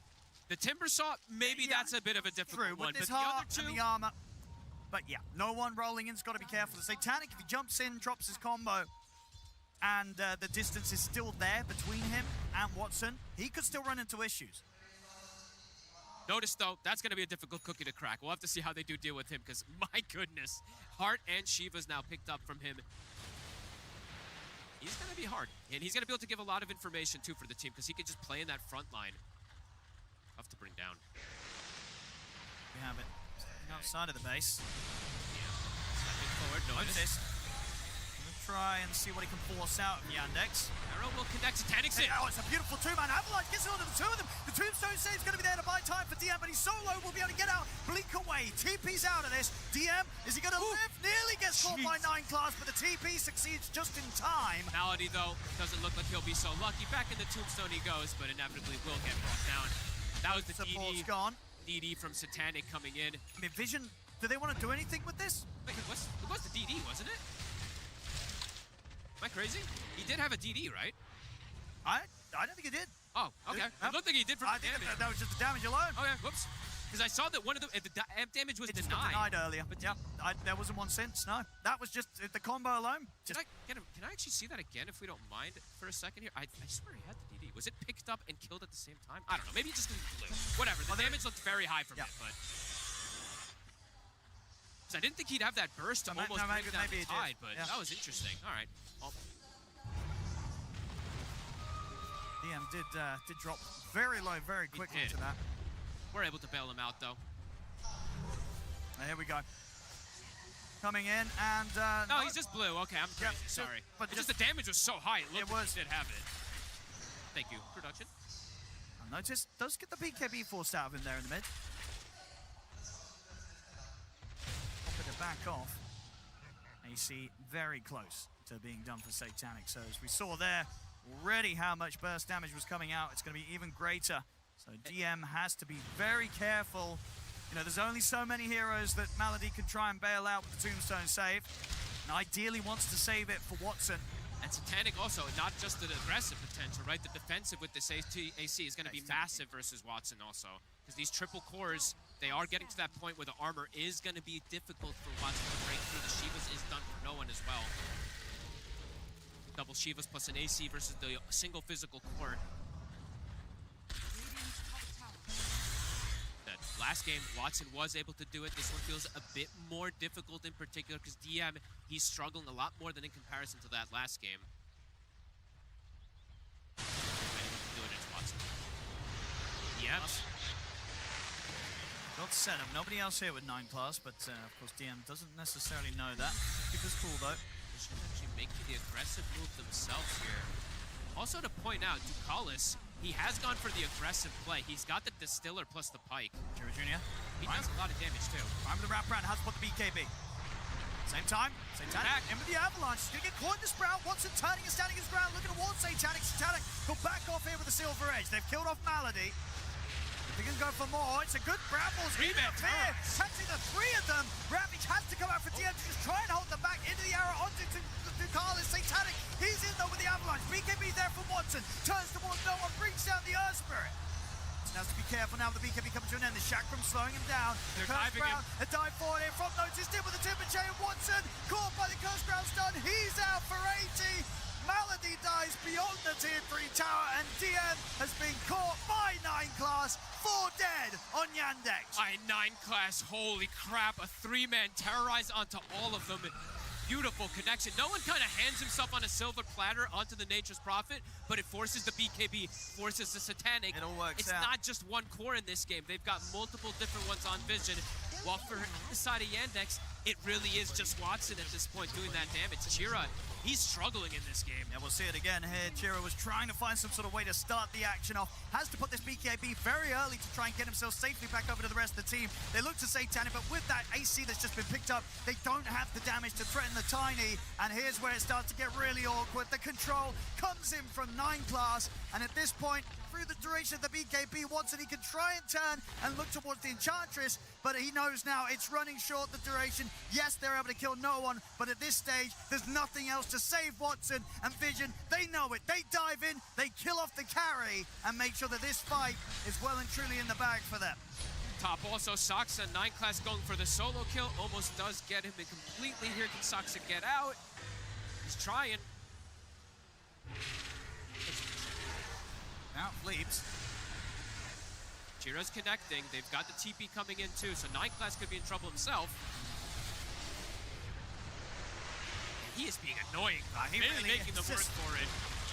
He's got a Wind Waker. All right. Okay. They'll get him. Of course, at the same time, space being created. Satanic's able to finish off the Roche, get the Aegis picked up for the next play. DM overall too, in that last fight, he needs to have a bit more patience with this Ravage. This one was a bit of a panic one because that fear connection that came in, it ended up just catching like an Enchantress. Sure, it caught the backline of the Timbersaw, but they need that Ravage when Watson's just standing his ground and able to just wail on this on these targets. This was not the case from him this time around, so spellcasting has to be a bit better from the side of Yandex to be able to have a chance at this deficit. Some pretty crazy levels now on Team Vision. We've got the 25 on Notice, the 25 as well on Satanic. We said this is one of those games where Notice has the potential to be that carry. He is being that carry as this Timbersaw as well. There's just so much HP that they need to get through of these 3 cores.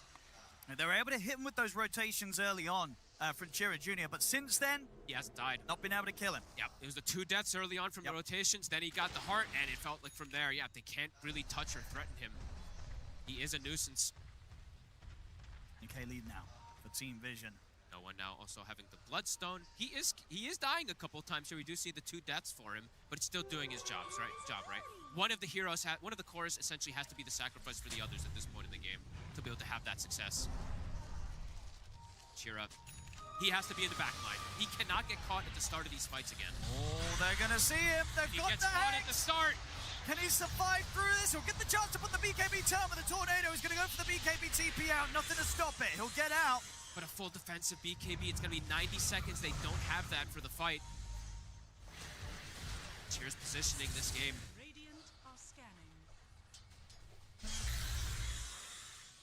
Watson really has to do so much here. Nature's Prophet, not easy. Is a butterfly gonna be I understand the butterfly versus the tiny is fantastic, but it's not good versus the rest of the heroes so much. So, I mean, there's not much else he can go. I'm thinking that Rapier territory can start to be something he might be thinking about, but maybe he still feels like he doesn't need to rush it that much more still. But we'll see. The push is starting to come in. Satanic, 2.5 minutes on this Aegis. Got the ults to the red. Ravage is there. This is going to be back to be a part of the defense. Yam. The anchor down, set up for the Tornado.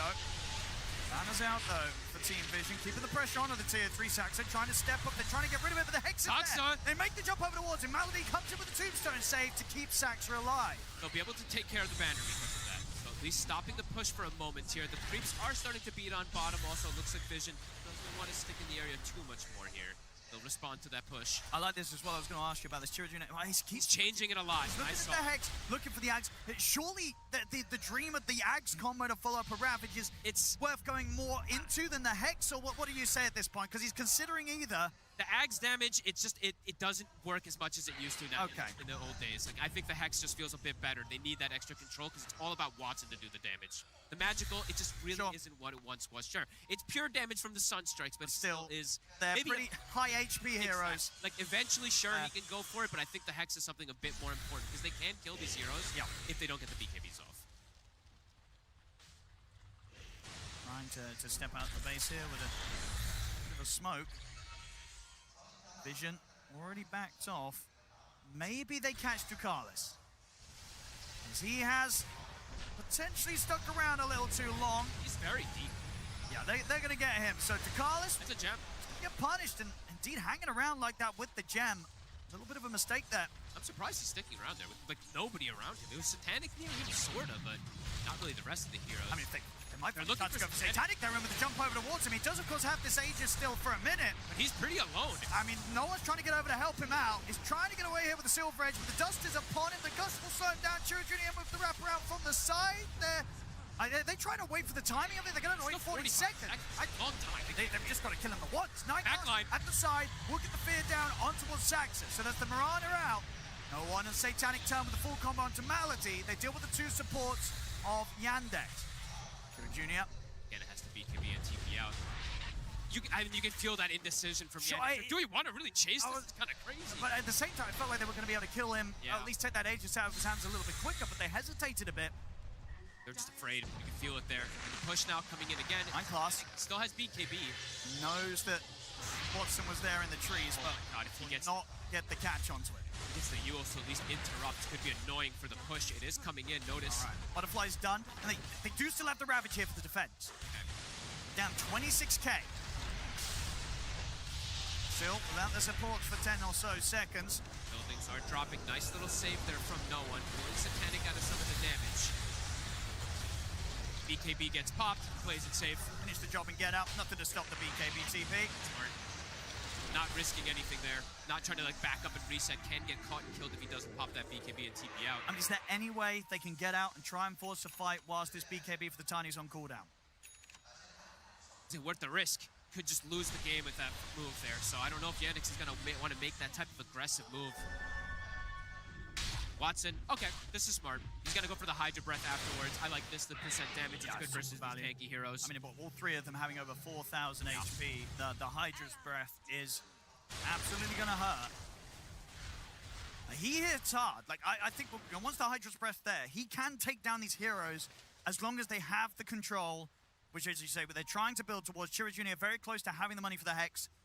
We'll see how much they want to spend up on these big items over saving for buyback, because buyback is probably going to be preferable in this sort of situation. Soxa doing some missions here, getting the Lotuses, trying to get any little thing that he can to be able to have these buff ups. These greater healing Lotuses can change the times of some of these fights. If you don't commit to kill a hero, can potentially get saved. So eyes on those for the upcoming one as well. 27,000 lead. It does continue to grow here for Vision, and it's multiple different heroes. That's the scary thing. Everyone is scaling on Vision. It is mostly Watson on the side of Yandex that's getting the scale. And Chira, he's been slowed down so much this game. 8 deaths. It's enough here for the Hex. Does he want to spend up? Buys the one component. Probably does want to just be careful to have that buyback. The smoke, no Vision. They're looking to strike again. Know that Yandex is likely outside of the base. Be aware that Chira Jr. is pushing out that bottom lane. Chira, be careful. Titanic gets caught in one stun. Coming in from the side, the supports. Nine Class and Ducalis. Got Chira, be careful. They'll sense it just in time. Yandex. Here for neutrals. Chira. And the Rattle Kit means he did not get the Conjurers, is what that tells me. A bit unlucky for him with the timing. Soxa will get it, so some extra burst damage that can come out from the Mirana. And yeah, okay, Watson's queuing it up, Owen. The Rapiers, they're starting to get queued. He's feeling like it's not going to be the answer with the Hydra. All right. And yeah, I mean, the Hydra Breath, the thing about the item, it's good, but it takes a little time for the damage to come out from it. Rapier, much faster. And it's pretty expensive, right? How much is the Hydra's Breath? It's close to the same price as a Divine Rapier. He does have the Lance, though, so it's not... that's true. You spend up a little bit. But likely will be, well, I imagine, what's selling the Dragon Lance, right, if he does want to get Rapier into that final slot. And honestly, it does feel necessary. There is such high HP pool. Well, he's got a BKB. He's got to kill everybody. He's got to kill someone during that BKB. Hex completed. Chira does have that extra control now for him. All about enabling Watson. Level 25 starting to get hit as well on the Earth Spirit. No one now has the OP talents. And they also are picking up a lot of these greater healing Lotuses as well to point out on the side of Vision. So not just giving those away to Soxa. They can wait for the Roshan run. They can. Coming up in a minute. Keep waiting for them to come out to them. As I said, it's only really Watson growing for Yandex. More and more heroes on Vision are scaling, even the support. Satanic. He's going to see the two of them. It's an easy avalanche toss combo. So much damage. BKB's going to be popped by Chira Jr. He'll get up with the Ghost Walk. He's going to live. Very close. Oh, it almost gets to both of them. Not quite enough damage to fully 100 to 0 the two of them, but it's close. That says a lot about how scary this Tiny really is at this point. I think the Lotus maybe even saving one of them. I know that Soxa used one of them that he did have. Yeah, and we'll see after that. He's got the crit queued up. Because, you know, if he's able to get the crit, those two heroes, next time, they'll be dead. Oh, yeah. And he's got the money to start doing it. At least can buy the small crit, which will be enough to pop them in that next occasion. Roche, 20 seconds. Yandex, they're trying to punish the fact that Satanic doesn't have BKB. This is risky, but it's a risk that's definitely worth a shot. It's 50 seconds without his BKB on this time. Down 28k as a team. Notice he's going to be able to get the jump onto them first. They'll turn with the Hex of the Tornado. Watson tipping over. Here comes the backup. Noah rolls in straight away on top of Watson. Drops the magnetize. Watson turns with the BKB. Looks towards Noah, but Noah's healing up with the Bloodstone. Full HP here on the Earth Spirit. They bring Notice down relatively low. Watson is... He's not scared. Gets back in. They get the Hex onto Watson. Watson's gone. Notice tanked everything and he's still alive. And he knew that he could get back in there as well on about 10% HP. Noticed having no fear. He is the rock for this team this game. Even if there's a Tiny on his team, he is invulnerable. Blinks into 5 heroes and survives. And here we go. You know, who needs Roshan when there's the carry dead? Time to hit the base. They tried to take an opportunity there with the BKB on cooldown of the Tiny, but Notice says, nope, I will block your entry. But the fortification, and they do have the buyback available on Watson. That's gonna kill his growth toward that Rapier though. His damage, we're seeing it's not there without it. Daedalus now finished up for the Tiny. And look at the Notice. Notice BKB still on cooldown for 40 seconds. Watson coming in with the buyback. They have the damage for him. It's good control. Satanic in with the counterplay, makes the jump on Watson, but Malady comes in with the tombstone save. Satanic turns his attention over towards Malady instead. Malady's gone. Immediate buyback comes in from the Undying. The BKB's wearing off a Vision. They've got to run. Yandex, they have to try and punish this. They're going to look over towards the Tiny. Notice comes in over the chakra to slow them down. Watson, he'll look to Ducalis. Hex is out on the Watson charges, but no one goes back in. Watson is surrounded. He'll look to Nightclass, but the Wind Waker's there. Nightclass lives. He's gone. Watson goes down. He's out for 2 minutes. A TP out just in time will save Chira Jr., but Yandex, they're going to have to try and hold with just the 4 of them for the next 2 minutes. There's no damage now at this point. Chira, he can't do it on his own. Watson tries to TP in, but they're just too tanky. Oh, and Notice, again, drops to quarter HP, back up to full, super fast afterwards. They're closing it up here. Yep, looking for the mega creeps. I'm very likely looking for more here. 40k lead at this 48 minutes. All 3 cores continue to have this incredible game for the side of Vision. Yandex, what have they got left here with just the 4 of them? Average is going to be up in about 10 seconds. Notice just jumps into their face time and time again. He falls forward. Chira. Trying to get him with the combo, that sacks her out. He doesn't have the buyback. Look at the Hex on it, Chira into the fear. He'll buy back.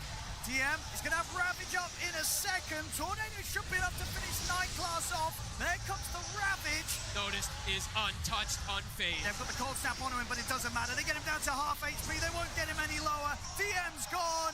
This game, this series is over. GG is called. Team Vision are moving on to the grand final. These 3 tanky cores, just too much for Watson to deal with.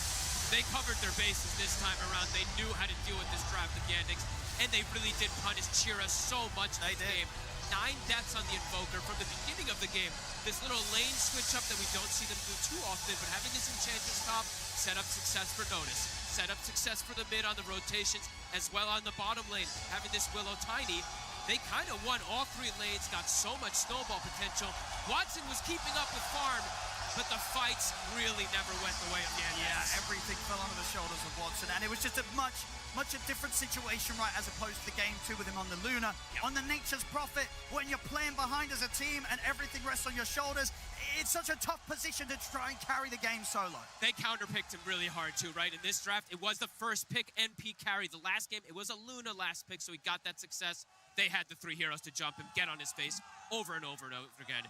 What a game from Vision. Yeah, Team Vision overall showing why many a team are struggling to do much against them. I think on their run so far, we've seen them drop a game in each of the series, but overall the wins.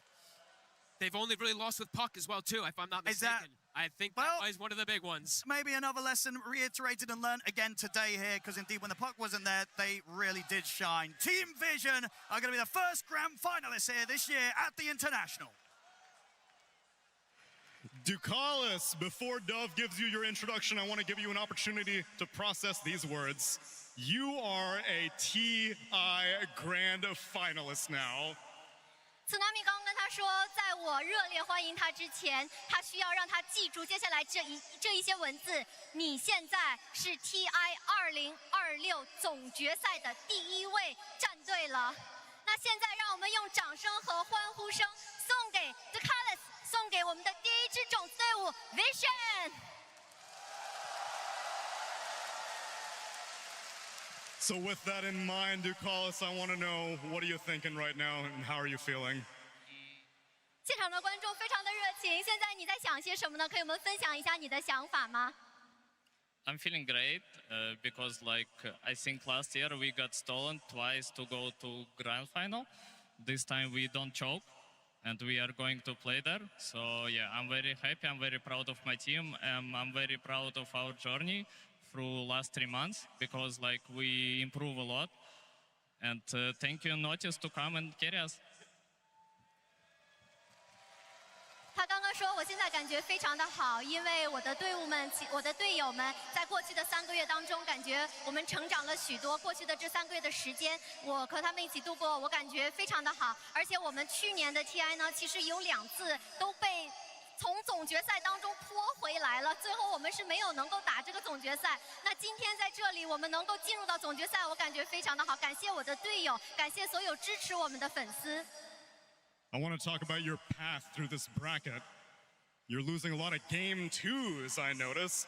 And Dove was telling me about a Chinese proverb that may have some relation to that. You mind explaining? Yes. So Tsunami 刚刚问了他说，我们现在想要去聊一下你们的队伍的风格，你们好像总是会在，特别是淘汰赛当中，第2局就输掉了。然后我们刚刚在后台做备采，我跟 Tsunami 说，知道吗？我们中文有一句古话叫“真正的大师，收放自如，游刃有余，锋芒自控”。也许这就是 Vision 吧。So the real master, they're like a little bit naughty, play around. They kind of control how much effort they can put into the game. Do you think that's Ducalis and Vision, what they're doing during playoffs? Because it seems that sometimes these game twos, you're testing what you can get away with. Is that what you've been doing through these game twos? I think we just sometimes not on same page in games, and we're like, you know, comebacking from hard game like this game too, where we have rough laning stage, but then we pick off a demon map and we just didn't get to the ball. But yeah, it's kind of, it's good for us to give games because we have more practice and understand what's good and bad. 我觉得我们整个队伍有的时候可能不在一个节奏，不在一个讨论的东西不一样。我们有的时候，比如说像今天的第2场比赛，在对线期劣势之后呢，可能打得回来，也有可能打不回来。但是这样的一些比赛对局，其实可以让我们去锻炼自己，能够去总结，能够从这些对局当中呢学到一些东西。所以我觉得，有的时候输掉其实也还好了。So then as the master, you beat Boom Boys in round 1, Team Spirit in round 2, Yandex in round 3. Who do you think is going to get the rematch with the master in grand finals? 目前我们所剩的剩下3支队伍里面有 BB、Spirit 和他们刚刚击败的 Yandex， 都曾经失败过，没有挑战成功过 Vision。那想问他，觉得最后总决赛即将迎接他们挑战的会是谁呢？ I mean, it's actually funny because all 3 teams, it's like some story behind it. Because basically, Bad Boom, it's Naruto against Sasuke, like they have Steam profile picture. Second, it's Spirit, it's Young Prince against King. And third one is Yandex, it's DM against, so yeah. Wait, so then do you have a preference? Let it be King against Prince. 他刚刚说这个问题其实很有趣，因为我们和这3支队伍都有一些历史，我们曾经的一些队友都是来自于这3支队伍的，这3支队伍里面都有我们熟悉的一些老对手和老队友，所以你如果让我非要选一个的话，我觉得应该是 Spirit 吧。 Then let's see it happen. King versus Prince. Ladies and gentlemen, give it up one more time for Vision and Ducalis. 让我们最后再一次让他感受到我们上海的热情，好吗？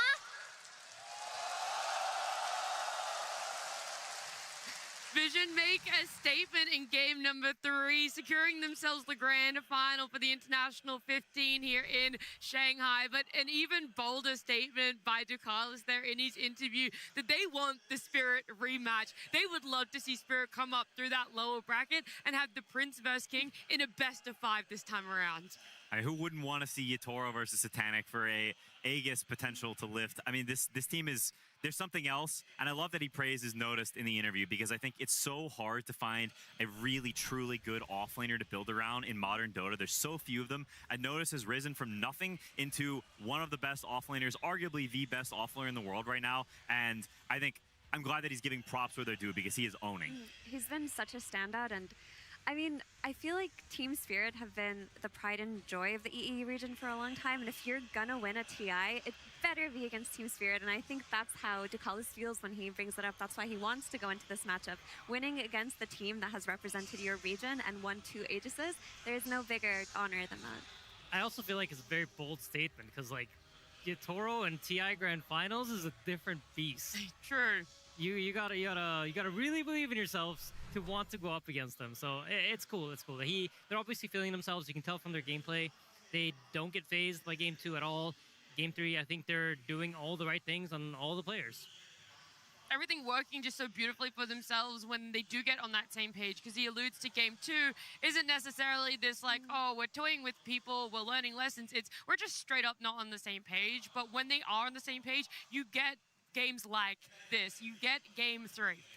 Yeah, and I think it's a really impressive skill to be able to be not on the same page and quickly fix that and get in the middle of it. We've seen multiple times, right? They lose the game 2s and then come back and they fix their problems and they win game 3. And that is an incredibly important skill set. So that you don't just 2-0 all your series. You get to finals, you drop a game, and now you're just fractured and shattered. You don't know how to fix it, right? They've been learning how to fix problems while also winning every series. Yeah, I mean, if that's them not on the same page, I worry for every team in Dota if they all get on the same page all the time. I mean, if this is the state of them still not seeing eye to eye and they're the best team in this tournament so far, that's pretty spooky.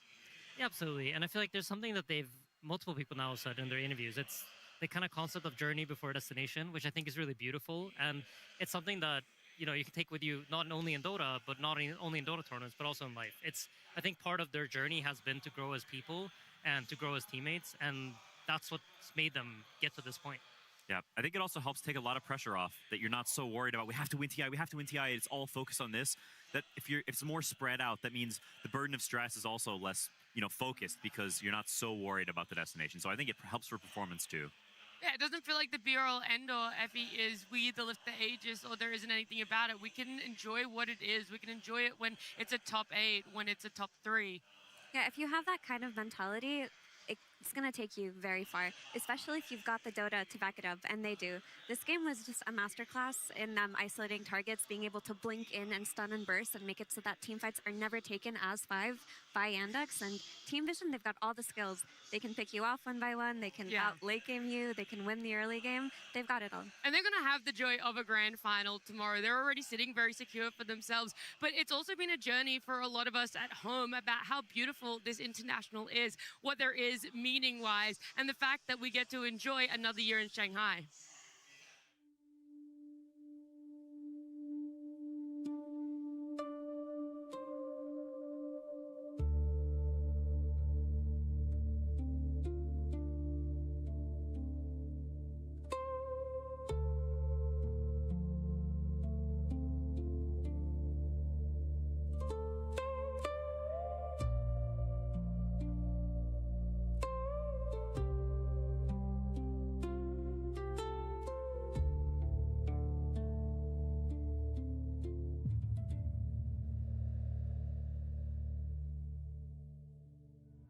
大家好，我是苏绣代表性传承人汤小红。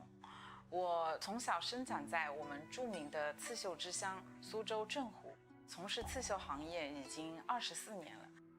苏绣有几千年的历史，然后它在世世代代的传承中，这个技艺不断的变化，不断的发展，然后到现在我们形成了我们现在完整的这个苏绣的技艺。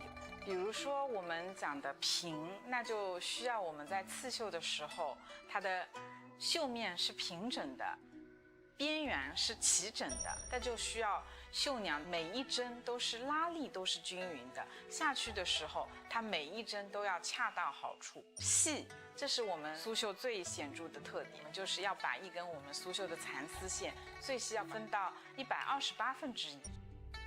可以这么说，每一件作品我们都不是用单一的技法去表现的。我们在绣之前，通过我们自己的经验，为这个作品选择最合适的针法、最合适的色彩。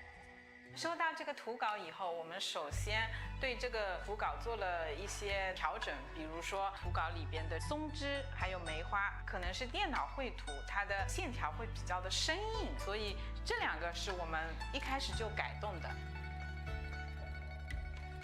云纹我们也做了一些调整，使得让它看起来更圆润，给它的层次色级多了一些。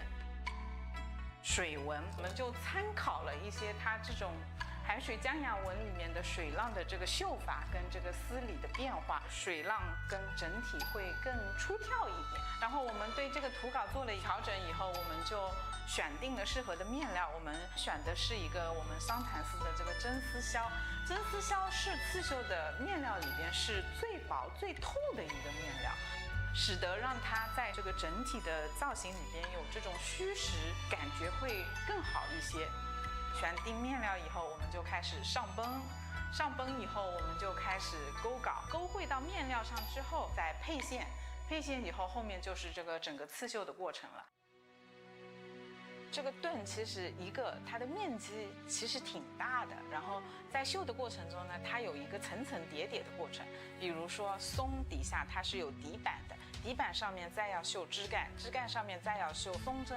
那么我们就必须要在我们绣底板的时候，先要确定好它的方向、丝理，然后它的配色。如果我到绣枝干的时候发现这个底板出现问题了，后期是很难去调整的。所以我们在每一步都要在绣之前设计好它怎么绣，包括什么样的配色，包括什么样的丝理方向，然后用什么样的针法，要每一步都不能出错，到最后才能成型一件比较成功的作品。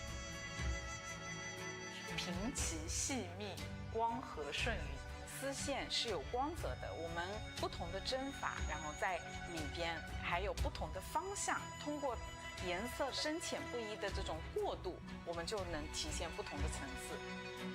苏绣会有它独特的丝光感，人可以走动，它的光泽感也会有变动。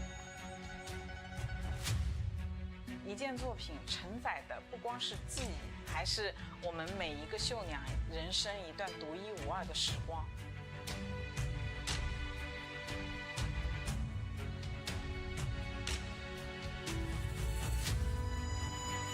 我希望这个作品能带给大家一些不一样的感受，让大家感觉到我们苏绣除了是古老的记忆，还是我们焕然的新生。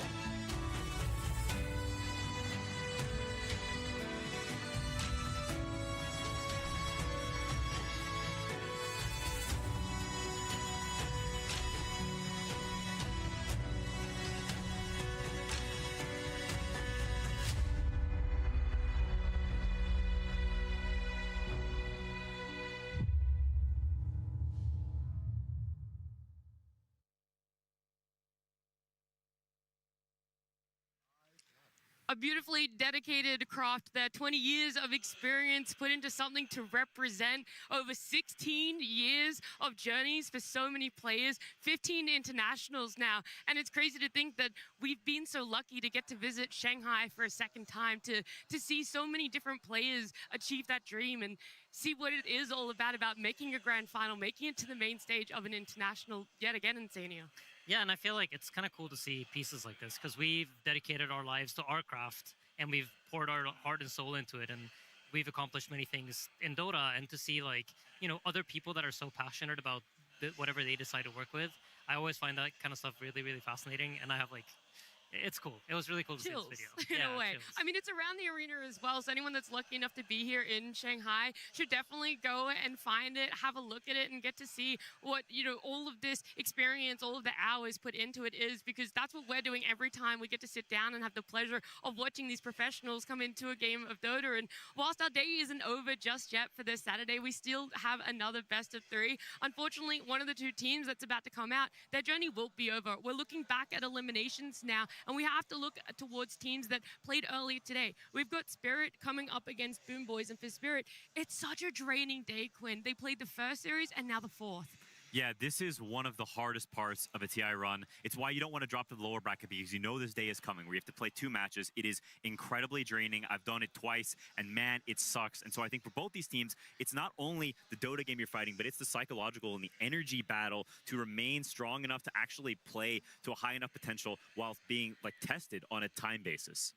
Yeah, and you're going to make some trades, right? Because Collapse mentioned that he was tired and he just wanted to finish, and he only slept 5 hours. So the question is, did they go back and sleep, or did they watch to prepare for their last series today? I feel like usually you try to go back and sleep, but the thing is you have so much adrenaline going, and a lot of people drink caffeine in one way or another, and that kind of affects that. You also, I feel like, I put a lot of effort into this because I feel like there's like a caffeine theory, and I feel like your first hit of caffeine in the day always hits different than your second one. It doesn't hit quite as hard. Well, hopefully the adrenaline also hits different, right? The first time you walk out on stage for the day, maybe it hits a little harder, but they're going to have to do it for a second time because they're coming out on stage. It is going to be Spirit.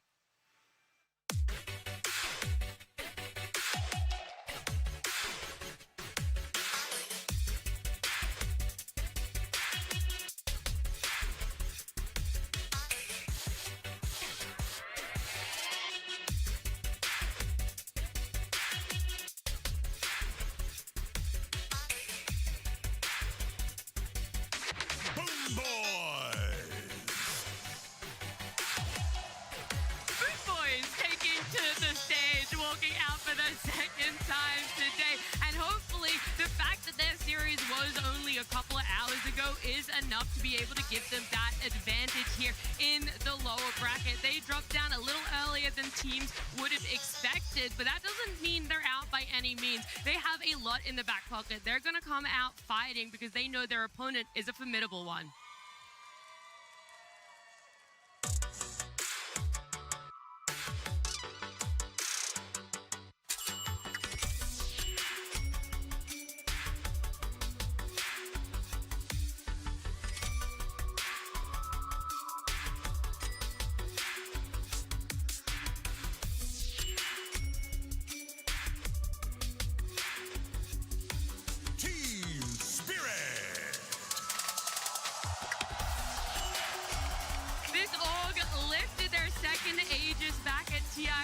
But since then, they have failed to make the main stage. But this time around, top 8 is what they achieved for themselves. A top 6, they pushed even further. And despite being in the lower bracket, you cannot underestimate what they're going to be able to bring to a best of 3. A lot of cheers in the crowd for them. And I know that these players thrive of it. They love to walk out here on stage. They love to give the fans everything they want. And I feel like coming up against Boom Boys, maybe that's the slight edge because it's a Spirit at the International. Yeah, I mean, we talk about Team Vision being the final boss of this tournament, and they are, but Team Spirit are the final boss of the International. They always have been. This is the team everyone is afraid to come up against when it comes to these moments, when it comes to the lower bracket. They feed off of the energy, and they've been here before in Sania. I feel like Spirit's that one team that you never want to see go far, because you want to make sure you knock them out early. You don't want to let them power up. You don't want to let them like do this whole run. I feel like they have this aura to them that when they get to grand finals, they're probably the scariest team you could go up against. Yeah, something about the Aegis is like a reactor that they're slowly sucking energy from until they become this giant beacon of light blasting you in the Dota game. It is terrifying and yet also amazing to watch. You can't look away because they are just, I don't know, it's incredible. The energy they bring to the crowd, they bring to the game. They're a different beast. They're a one-of-a-kind team that has ever existed in this game, and it's why they're so fascinating to watch because, I don't know, their gameplay, their whole atmosphere is enthralling. It's just an insane thing to see the crowd react to Spirit walking out there. It's so hard when a lot of these people don't have necessarily a hometown hero anymore to cheer for, but the connection between Ame and Yotaro, it's there, and I love it that people are willing to back up Yotaro, the name that he's made for himself, the name that Spirit have been able to make for themselves as well. And it isn't just with fans, but it's what they're able to do in Dota. And big question we've always had is, okay, are they still that late game sort of Spirit? Are we seeing a turn for the playstyles, and is it a different sort of threat that we have to be worried about for Spirit? I feel like they've unlocked a new playstyle without actually losing the old. They've shown signs of during this TI that they can still play the way that they used to. They can still play a little bit of a slower pace. I think that's a big deal thanks to Miposhka joining them as a coach. He's kind of like taught these players like this is how we used to do things. But the new players have also brought with them a lot more aggression. I feel like the two supports, Rue and Not Me, they have brought a whole different way of playing to Spirit, which is a lot more active. Laurel is more enabled. They're able to play through mid. They're able to play through their side lanes. And this team is really, really scary. I feel like they're playing extremely well. And if they can figure out their drafting, they might become unstoppable. Yeah, I love that point because in the past, Team Spirit were by the book in the early game in the sense that, okay, we're going to sack, we're going to contest runes, we're going to hit these basic timings, but that's about it. That's not what we play for. We play for our late game timing. We play for the culmination of our carry into the monster that he is. And when you have a player like Not Me joined 2 months ago, he kind of made it so that that's not the case anymore. He's not just moving mid at minute 6 and minute 8. He's looking for kills wherever he can. So many times I've seen him run around on his clockwork. He's like fighting minute 5 with God knows who, creating situations out of nowhere, and it's really helped this team become more skirmishy. Yeah, the fact that Collapse and Yatoro aren't the only talking points for them anymore, that we talk so much about the supports, I think is a testament to how incredibly gifted they are. This Ru guy is respected at such a high level by every single professional player. You talk to anyone, they're like, dude, Ru is amazing, because he is. The early aggression, the right place at the right time. This guy is as close to the spitting image of a Poshka as you can get. It's a treat to behold, and the fact that they have supports as good as their cores, and we all know about their cores, that is impressive. I feel like the way that you can contextualize that for a lot of people who might not see the extreme nuances when it comes to what a support is able to give towards their cores and give to a game is the fact that right now the only Aegis steals that Spirit have within TI is both of their supports. Not Me got one on Rubik taking, what was it, Slight, and was able to take Aegis that way one was in group crazy. stage, but Ru also was able to do it on the main stage, and so you're wondering, okay, Collapse, Lol, Yatoro, maybe you guys have to step up a little bit here. Their throne is being challenged by their 2 supports. Right? There's got to be like a rite of passage for Team Spirit. I mean, you guys in the green room, I was like, no, don't do Roshan in front of Collapse. Don't do it. Like, I hear you guys, I hear the trauma in your voices, but now it's like, the supports are here. Don't do Roshan. It's just so funny. It's genuinely crazy. And I think what you forget is that at the same time, while Yatoro and Collapse have been around forever, that GPK and Save are offering a very similar threat. That these players have been around as a duo for an extremely long period of time, both over the 1,000 game mark as players. And I think that is, I don't know, you just don't recognize it, but they played on so many different iterations. And I think there's something really commendable out of duo of players over years and years and years that you decide, hey, players come and go, and I get team invites to this team or that team, but this guy, I believe in his ideas about Dota. I believe in him as a player, and we're going to build something together. It's not just about winning. It's about winning with this guy. Yeah, I think that's super cool. And it's honestly kind of funny to look at this as well, because if you pay attention to the roles, none of the roles actually match up. Like, you have the offlaner and the carry from Spirit, who are like the experienced guys bringing experience to their team. On BetBoom, it's the position 4 and the position 2. So it kind of creates a slightly different dynamic within the team, I think, depending on which roles are like your experienced guys that are going to guide you. For Spirit, it is those 2 late game cores. They're going to be farming on each side of the map. Whereas for BetBoom, it's the mid laner and the 4, so it's more aggression. Yeah, for Boom Boys, I can really understand why Save wants to play with GPK. I mean, it kind of makes sense in that year 4 does play with the 2 a lot, like a lot more consistency than the 2 side lanes. And Save has always been considered in EEU one of the best 4s in the world. Like, he climbed to the top of the leaderboards 5 years ago playing 4 Wind Ranger. He made a name for himself, and he never quite found a team that really allowed him to shine until he kind of matched up with GPK, and then they were making magic happen in that mid lane. Yeah, and you talk about 4 players with incredible individual skill. Save, when he plays mid, like, I don't know, takes it to professional mid players all the time. He is so good at laning that it even transfers into mid. And I can tell you from experience, most of the time when you see support in mid because there's not enough cores on the team in a pub, man, it's a walkover. But for Save, he's giving you a run for your money. He is an incredibly mechanically gifted player, and you feel it, you see it when you play against this guy. He is just always right place, right time. And I think there's such a battle of the supports in this series. For a second, I thought you had misspoken, because I thought you were talking about, like, oh, when your support rotates to mid, but you're talking straight up when he is taking that role. Yeah, no, I think this guy could play professionally mid if he wanted to. Wow. But he says, you know what? I'm not going to make the players sweat so much, and I'll instead stick it to the side lanes. He's more than comfortable being on the same team as GPK, put in all the faith there, but it is going to be a big battle in sports. We're seeing, that comparison between Save and Not Me. And again, Not Me is so new to the scene. A lot of people who were watching 12 months ago were like, where did this guy come from? And that's totally valid. But what he's been able to do, and the space that Spirit has made for him, is really phenomenal, because Ru used to be in that position 4 role for them and was more than willing to transition into that 5. And I love that the stability comes from position 5 when it comes to the experience in a support duo. Yeah, Not Me is amazing, and the fact that they were able to switch roles, that Ru is able to do that, is Like, that's super impressive and really difficult to do. And the duration that he was able to do that is kind of unprecedented. I think for a lot of people that takes years, or maybe you try and it doesn't work and you give up and go back to your old role. We see that happen all the time, but the fact that Rue commits to the bit and he switches roles and he becomes excellent in that new role to make space for another new young talent, that is like, it's selflessness and it's also the adaptability that is, and it's incredibly admirable.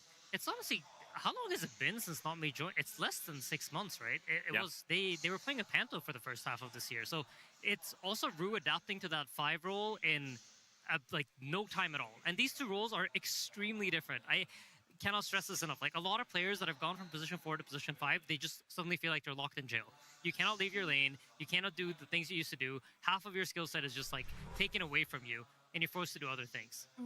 But you know, coming from 4 to 5 gives you a particular skill set, maybe, that gives you an edge over other 5s. And when you look at Rue's hero pool, you see Clockwork, Wyvern, and Undying. These aren't so special, but the Clockwork, typically we see that as a 4 hero. To be able to play it so well from the position 5 comes from his experience of recently shifting. Another hero that comes to mind is Hoodwink. When Hoodwink is picked for every other team, you know it's being played for their offlane as their position 4, but not for Spirit. This has been Rue's hero for a lot of the season. And I think another thing with like flexing heroes that is quite common is that like you have one guy that you actually kind of prefer if he plays the hero, but in this situation between the 2 of them, I feel like they're so skilled, both of them. Anybody could play it and you're equally happy. Yeah. It feels like there is just a lot on the table for these guys when it comes to proving for themselves in that region, but also here fighting for a top 3 position at TI. Boom Boys versus Team Spirit. Game 1.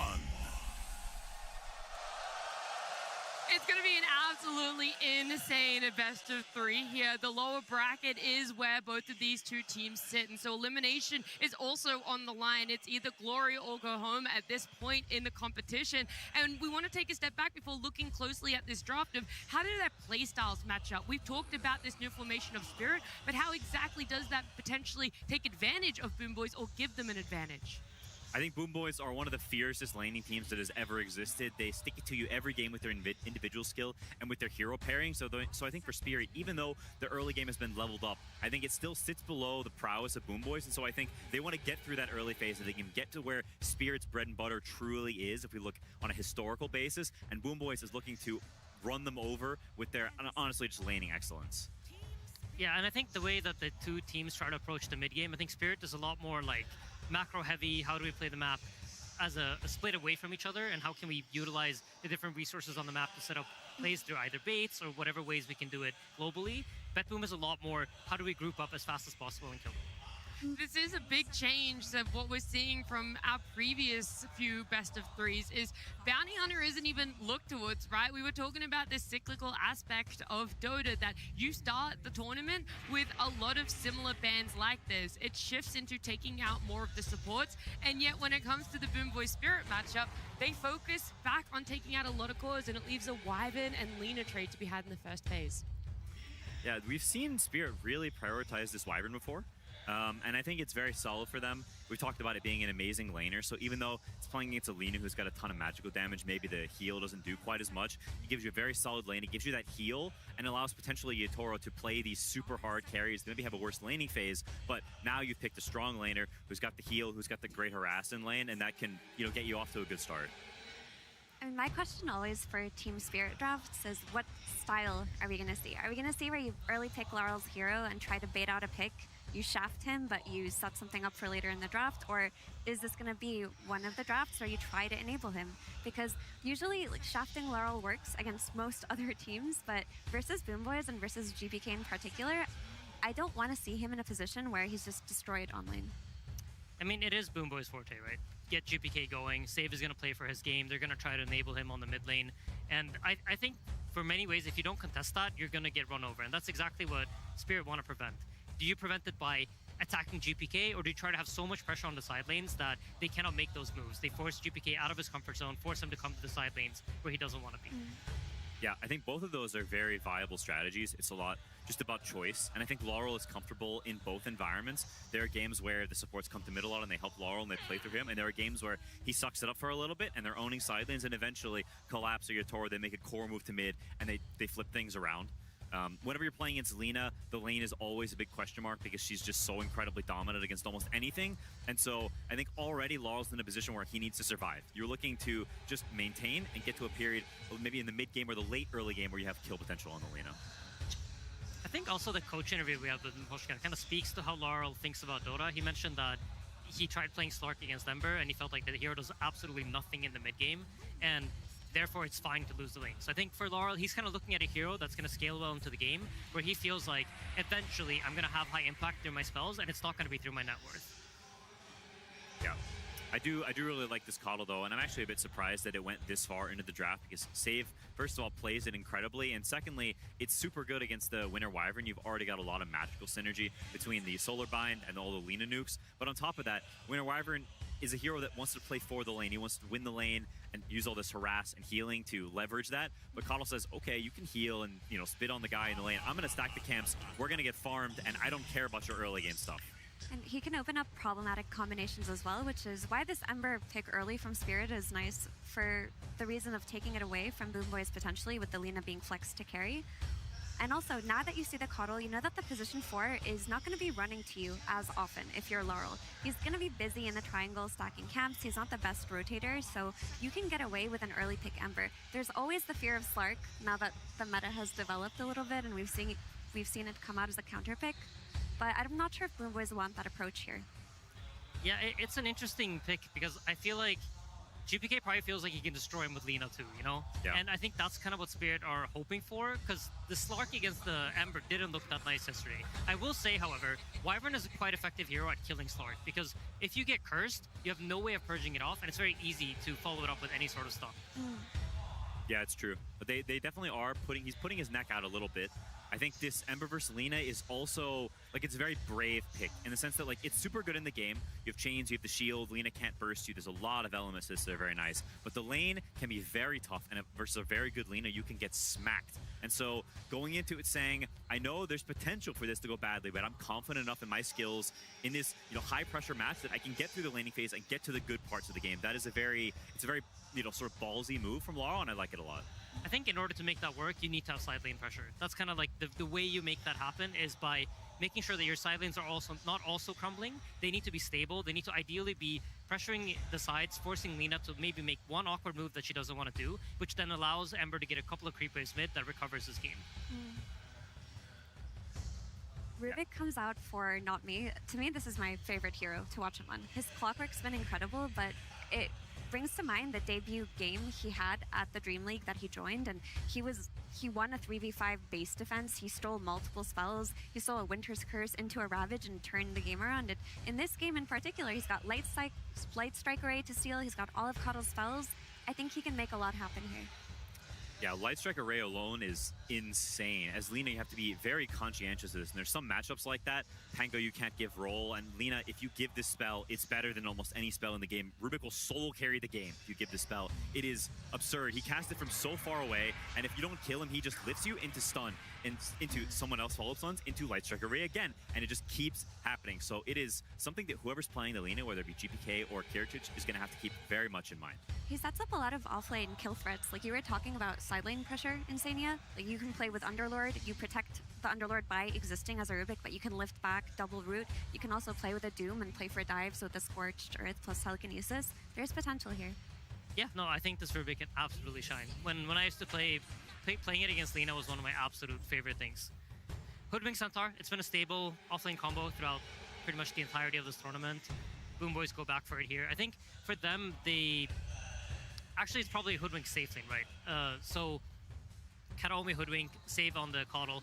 When you have Coddle, generally speaking, you're going to want to leave your offlaner alone. I think this is a kind of scary position to be in, because I think Wyvern combines pretty nicely with a lot of really high-pressure safe lane heroes that like to play against Centaur. There's stuff like Kez, and anything like that could be quite threatening here, I think. Yeah, it is actually quite a risky position, and Yatoro, I think, is very happy to be in the spot that he can play any hero he wants, and none of these heroes are particularly anti-carry heroes. They're good against a lot of the other roles, but carry, generally, you want stuff that, you know, either kills illusions or pressures him in the lane or is good at ganking. Lina can't really gank. There's not much pressure in the lane because he's got a strong 5 and Coddle's weak.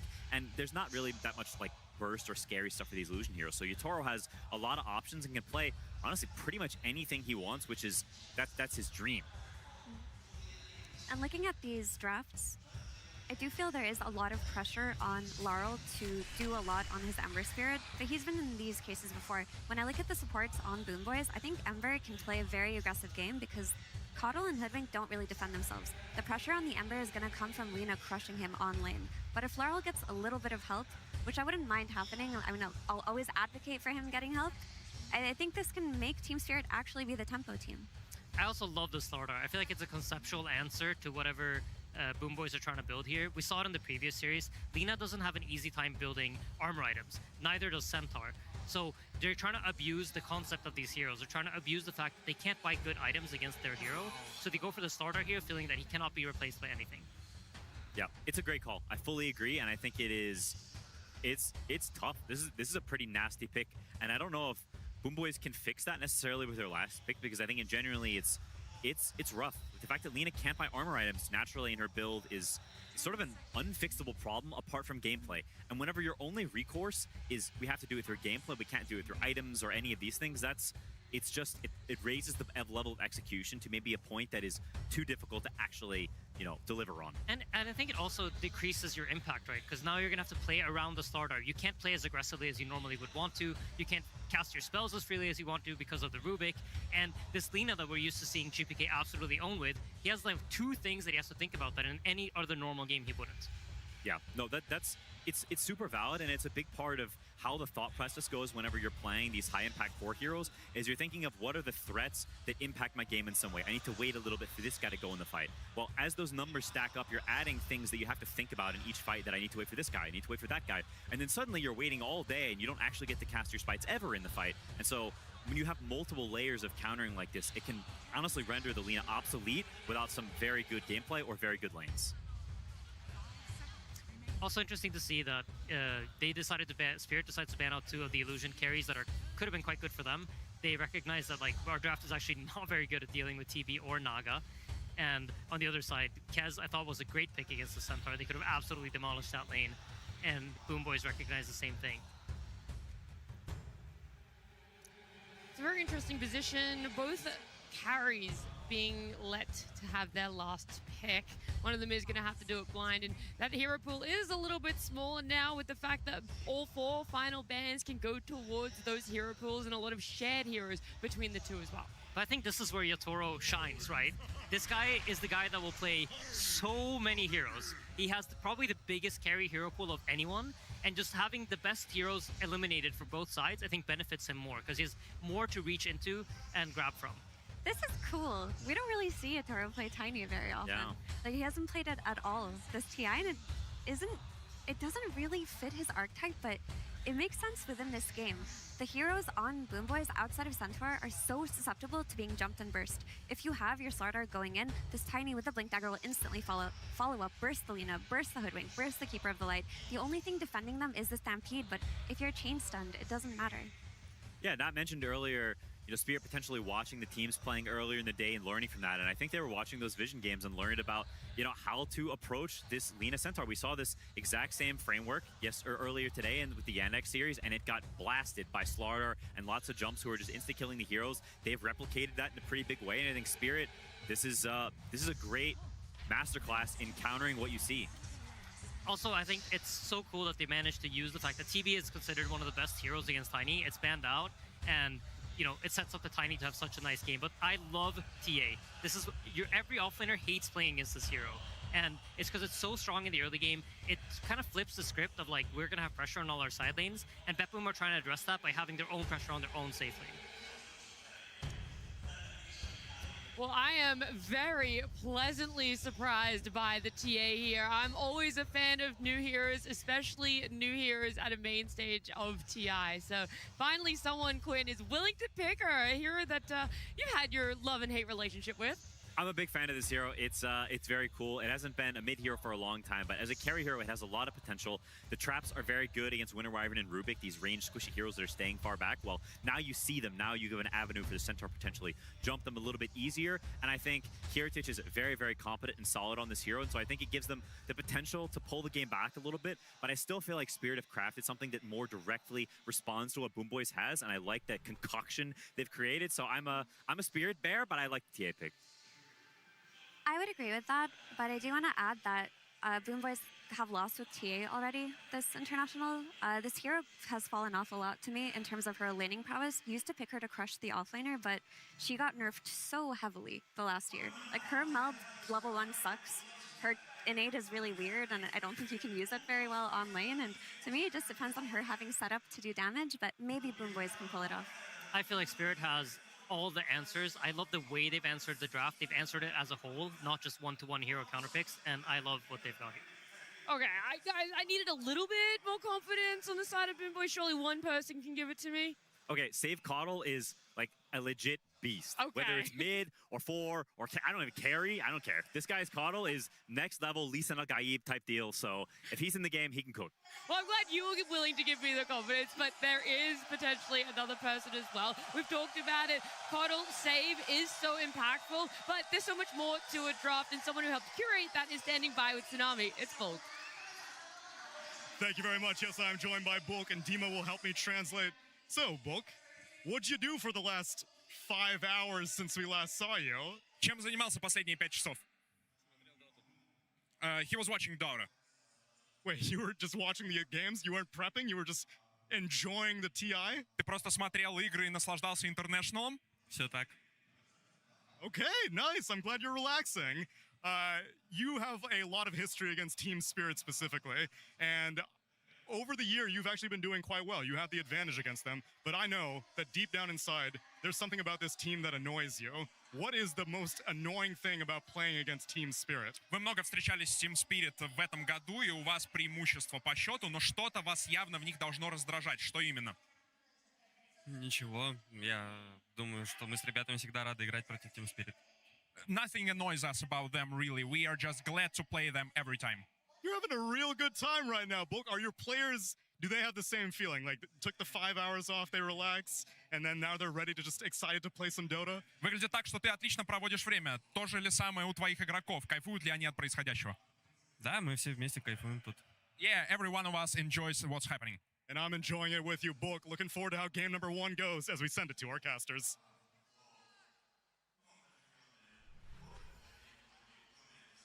Every year, Boom Boys comes to TI as one of the stronger teams, and every year, TI is a bit of a disappointment, but every year, they've shown improvement. From dead last in 2022 to 4th place last year. But Trent, they're matched up against one of the toughest opponents you could possibly face this late into a TI playoffs. It's Team Spirit. They either get pretty much last or they get first. And Trent, they didn't get last. Yeah, they're on the run. You're coming to the lower bracket. You know, there's some people you expect to see in this cast, like Team Spirit, and some you don't, like me, as they have once again fought their way very far into this bracket, and with a massive crowd here behind them. This arena has been packed all day, and if you go around, you ask people, oh, who are you here cheering for? Inevitably, the answer will be Spirit. Yes. There are a ton of Spirit fans all around the building. I mean, we already heard from the very get-go, right? But they had all the playoff teams line up. Who got the loudest cheers by far was Team Spirit. I don't even know who was second because honestly, it was so middling across the board. Everyone. Honestly, I will say second. I think it might have been Boom Boys because they had a really loud cheer as well. So the roof ready to come off here as we start a less late night than the past previous ones. So maybe perhaps a little more energy, some of these players, but it's TI. The energy's always here. Well, I think for both of these teams, they're hoping they can get a 2-0 and make it an even earlier night because they will have to, whoever wins here, will have to get up bright and early in the morning and face, you know, what is potentially the longest day of all for TI. A potential of 8 games to play if you make it all the way to the end.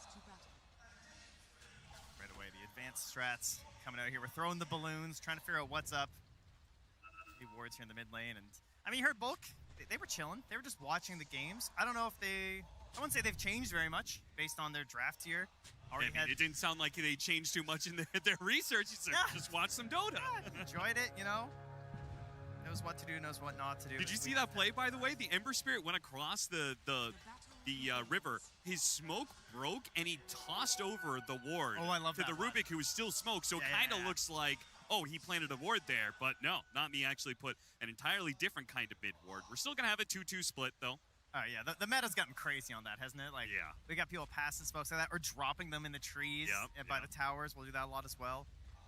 So. We are going to have a potential early D ward here, but that ward is so far back that we'll see if Laurel, as a Ember Spirit, can ever get up there to actually hit it. Yeah, Root kind of pinged it out like, good luck there, buddy. Yeah. See if you can handle that one for me. That'd be great. All right, matchups-wise, we got the Ember Spirits, Laurel versus GPK, Lina. I mean, GPK, I feel like, has been killing it in the lane. This guy just gets better and better every year, and I feel like it was like 4 years ago, we're like, man, GPK is one of the best mids in the world. Then he kind of had a drop-off, but now I feel like he's back to that status. I really think he is a large reason why Boom Boys have gotten this far in the first place, but Collapse has something to say about that, already getting first blood against the TA lane with the Hoodwink. Yeah, and I think Team Spirit, they're a team who don't rely on Laurel necessarily having a good game, whereas Boom Boys definitely rely on GPK having a solid start. So seeing this matchup of the Lina versus the Ember, I would think fills them with quite a bit of confidence on the side of Boom Boys. I feel like that's exactly how you want to start things off. Laurel is a great player playing from behind. He doesn't tend to push advantages in the lane. I feel like we very often see him come out happy if he even goes even. So in the same way, they're also very comfortable. And so seeing that first blood for Collapse, you know, surely that gives Laurel a bit of comfort here in the mid lane. Talking about some of our other matchups, we got Yatoro on a Tiny, something that is pretty unexpected, but the panel did identify pretty early on that the way this draft went, Tiny, like Yatoro had his total free option of carries. There was pretty much anything could have worked, and he opted for the Tiny. He got Rune, the Wyvern, matched up against a classic, a save Coddle, and that is one of the things that the panel pointed out is, well, what Boom Boys are going to have to ride on for victory here. Yeah, I think he had a win and a loss this morning, if I recall, in the series that we covered earlier today. So obviously already a little warmed up on the hero, but in the win, it was a lot of that classic Coddle shenanigans of just like keeping the push going. Like they got a very early close it on the game because of the ability to just refresh the resources, keep the pressure moving, and actually go high ground, which of course has been very difficult for many people. And if mana's not a problem, and cooldowns aren't really a problem, right? Yeah. This lineup has extremely low cooldowns. The longest cooldown they have is like, what, Stampede and Laguna Blade? Pretty whatever. So if they can kind of get that momentum, there's nothing stopping them from just go and hunt again in 10 seconds. Very solid in that regard. I like seeing this Tiny for Yatoro in the sense that I feel like the team fights have been getting very spaghetti. At TI, as it does. You know, we get the best and the worst Dota in a way at TI, where, you know, the nerves are there, the fights get a little bit crazy, and so just having these carries that have the extra bit of stun, you might not hit 1,000 GPM. I know. I'm sorry, fantasy players who had Satanic. Yeah, it was a little really lower last game. That was tough. You know, Yatoro, same thing might happen here, but what he lacks in GPM, don't check your fantasy cap. what he lacks in GPM. What's wrong with checking fantasy in the middle of the game? Team fight and kill. I know you were just hoping to see that Crimson Witness. I was. It's tough out here, I know. But yeah, I like to see the ability for the carry to have that impact, right? Because every extra stun just matters so much when we see teams like missing spells that maybe you don't usually see. Yep.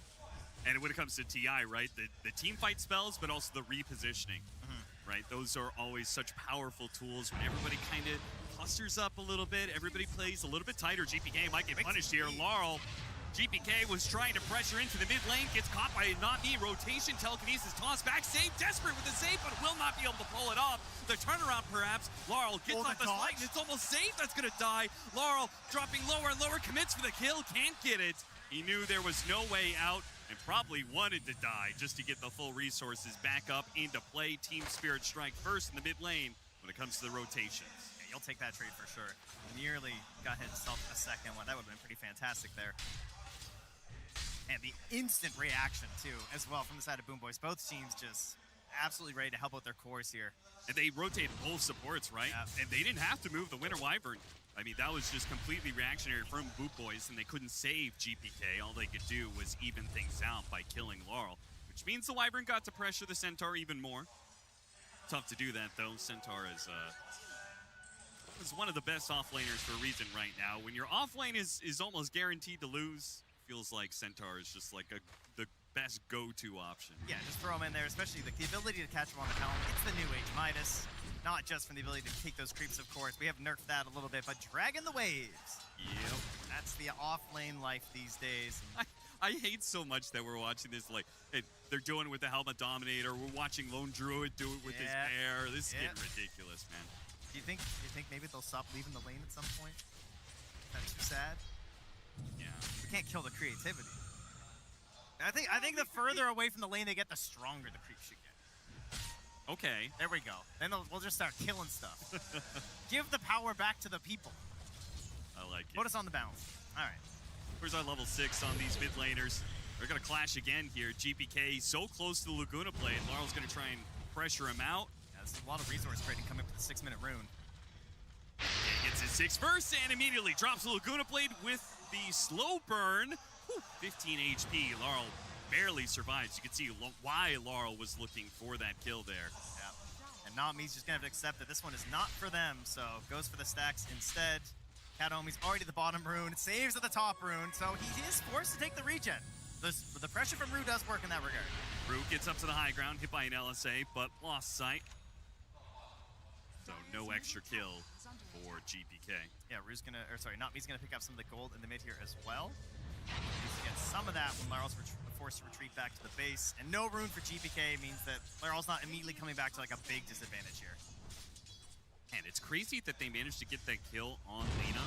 Like, Ember Spirit got the experience for it, and he's still so far behind in levels because of the 11 denies that came out from GPK, showing his laning prowess once again. I mean, it's the Lina, it's the zoning, it is all set up very nicely for GPK.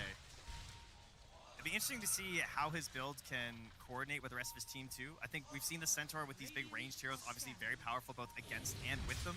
As Laurel trying to pressure with the level 6 here onto GPK. Has he got something cooking? Running him down, Laguna Blade turned back around, trying to kill as much as he can from Laurel, threaten him, and will force Laurel out of the tower area. GPK, though, worse for wear, will probably have to go back to base for that. Kataomi, no TP right now. It is coming on the courier, so maybe we won't see such a vulnerable Lina the next time around. We didn't see any plays for Wisdom Shrines or anything like that. Heavy focus on the mid lane entirely. Yeah, everyone's attention is definitely there at the moment. And that is to the benefit of these core side laners. Both Collapse and Kiritich getting a lot of farm in this bottom lane, though Team Spirit is definitely better for it. Hard to beat Slardar and Tiny when it comes to CS. Yeah, and especially, exactly, because like you also need this CS because they're not going to have this ability to get a helm creep and just, you know, farm it up. Like Tiny, you're the carry, you got your time, but Slardar, he's a hungry boy. Now, he needs to find some kills, he needs to find some pressure on that map. He wants that Blink Dagger first, and he wants to propel his team into taking advantage of it. 8-minute power rune, and guess who's shown up? Almost everybody from Team Spirit. It's an Invis rune. 4 heroes for an Invis rune. Yeah, they ran into on a Kataomi, support. Down bottom as well, and they couldn't get it either, though. Like, very close to picking up the Hoodwink, but gets a nice bushwhack save. And I feel like Boom Boys can't be too upset about this. As long as the Ember Spirit isn't the one getting the power, like, who cares? Nami's making some crazy moves right now for having no wards. It's funny, he talked about just baited a sentry. Because the way he was standing, he fake walked to the pillar and walked away, and so immediately got a sentry out. I think it's so cool to watch him because it's very clear that he just is improving day after day in all of these situations. He even talked about in one of his interviews, right, how he felt like his overall macro play, where he plays on the map, is something that he really needs to improve on. And we have seen that kind of reflected in the stats. He has the, I believe, the highest average deaths of the players remaining here at TI. Yeah. But damn, if that guy isn't making some moves in team fights. Well, we know he has the mechanical skill, that's for That is sure. for And Mapochka's already talked a lot about this too. Like, he feels like he is helping the supports a lot. It seems like, I feel like he often talks about them in the interviews, post games. He's always talking about like the support play, because obviously that's his wheelhouse. Sure. So I mean, I can't imagine a better mentor to have as not me right now. Also, are you really going to tell Yatoro Collapse how to play their heroes? Can you imagine? Fair point. DPK working towards his boots of travels. And Laurel is poor. And No quick tower pushes this game from either team. No. Hanging back a little bit, and yeah, Larl's absence from this game might be felt for a little while. 1,000 gold behind that Lina as head to the jungle to catch up. Yeah, there's just really not the heroes that can pressure these side lanes too much. If anybody was going to do it, it would be the Ember Spirit, and the Ember Spirit had, you know, too bad of a laning phase to really get that momentum going early. Also hasn't gotten a power rune to work with. Speaking of, tries once again to get a power rune. Is met by the 2 supports plus GPK, and they kill him. I love their insistence on focusing on these runes, because yeah, I mean, he's a spirit. You know they're going for these, and they get to waltz their way up here, guarded by the Centaur. Very nice. Amplify damage onto GPK. The Centaur bros will return back to the top lane. They just slowly, like, they join, they kind of like fist bump. He passes you the creeps, he goes off to fetch another one. It is the life right now. Blood Grenade up top on the Miro, plus the Avalanche, but they already know that with and the here comes that Centaur. Centaur. Oh, never mind, gets tossed back and saved, so no stun available there. But with double Lotuses, a Helmadom creep, he's got a ring of health now. Like, you are not killing this guy casually. No. It would take so many resources. And frankly, they've got an off-lane starter, which you talked about. This is not a hero that's going to farm particularly fast outside. Doesn't have the Helmadom opportunity. Doesn't have as many fast farming opportunities as other off-laners. So he needs to be able to get more out of the lane, and Collapse has done just that. And it's in fact neck and neck with Yutoro coming out of this laning phase as this sort of breaks down. We're going to see some rotations. Laurel heading towards bottom. I feel like there must be a temptation to try and get Kirtage here. Like, you have the Slardar versus the Templar Assassin. Such a good way to try and like lock her down and track her. There's a twin gate opportunity. She's been pushed out very far from the tower for so much of this, but you know, Yadaro's too dedicated to the creeps at the moment, and so it's Laurel in here trying to sort of threaten this movement with the level 6 on Not Me Too. Taking some stacks right in front of Katomi. I mean, I like that. I mean, that's such free gold for TA. Sure. If you could remove that, would be amazing, but there's an amplify damage, so they're gonna have to bag it up. BPK will take it instead, chasing wild Laurel. Next power rune coming up in 10 seconds. Boom Boys are set up for the bottom rune. Laurel's gonna head to top. Hoping to get his first power rune with phase boots now being complete. He can finally make some plays. Not able to get it. Katomi gets the deny and the illusion before Laurel can get it. Collapse will be here for the punish. A Blink Dagger revealed for Collapse. First time he shows is for a support kill. Unfortunately, they have run into the classic Ember lineup of 0 tower damage. They hit the Stolen Bush. Again, that was really nice. Collapse push back. They managed to get the blink in, and GPK low enough will be able to get out with the Stampede. So they do save him. That was a close call. One hell of a gank from Not Me and Collapse as they get the aggressive vision down. They went for a little silence for a while, but as soon as that Blink Dagger was up, it's all aggression from Spirit. They are running you over now. They gotta get something else after that. I mean, that's so disappointing. Stolen Bushwhack and Stolen Laguna Glade, and they can't take down GPK. And of course, you know, there is this Helm Creep roaming around the map. They have the Boots of Travel on GPK, just waiting for a possible moment. For now, though, it is that more defensive play. Collapse, he's still hungry. Squirrel gets hunted down there. Killing spree. They're just not gonna let anybody get close here. It doesn't matter if you know the ward's there if you can't actually engage in a fight. The difference between a Slardar with a Blink Dagger and a Centaur with a Helmadom creep. Yeah, definitely something that plays a much better aggressively. And look at the wards too. Like, they got the ward, as you were saying, but a very sneaky one between the tier 2s of the top and mid lane. Like that's like a bounty hunter ward. Yeah, that one right there. Thank you very much. Yeah, that one doesn't actually show that much vision. That's it's courier area, but what it shows is very nice. Yeah, you can track courier movements, have an idea where people are moving on the map. I mean, look how much he's getting right now. Yeah, so much information about who's heading into this triangle area. They've got both the supports under the vision right now. Larel's comeback tour. They wanted to go for the Centaur because they have this Blink Dagger. We said, you can't kill this hero casually. Well, this is a professional gank. This is 5 heroes being brought to the top lane, and Miro is daring them. Go ahead. If you really want it, dive for it. They're in a union. They're so professional. Like, this is, look at this. Smoked up, Not Me leading. Has the Stolen Laguna Blade still. Really wants to get a cash out on that, but can't find their moment. Get a D-ward at the very least, but yeah, perhaps a bit of wasted time here for Spirit, unfortunately. And good movement there and sense of the game here from Boom Boys. Manners plays defense at just the right time, but they have lost this mid tower. They should D-ward this right away if they're not fast with it.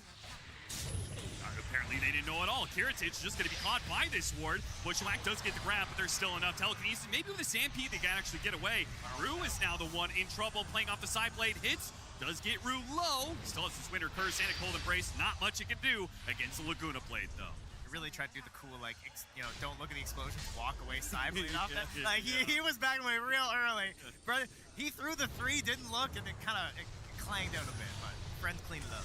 All right, well, Katomi's going to be killed by Collapse once again. He's got a vendetta, it seems, and they ping the high ground ward, but Team Spirit not going to let you take this area. No, 3 deaths in pretty much the exact same spot, and they did take advantage of this constant squeezing to get that bottom tower.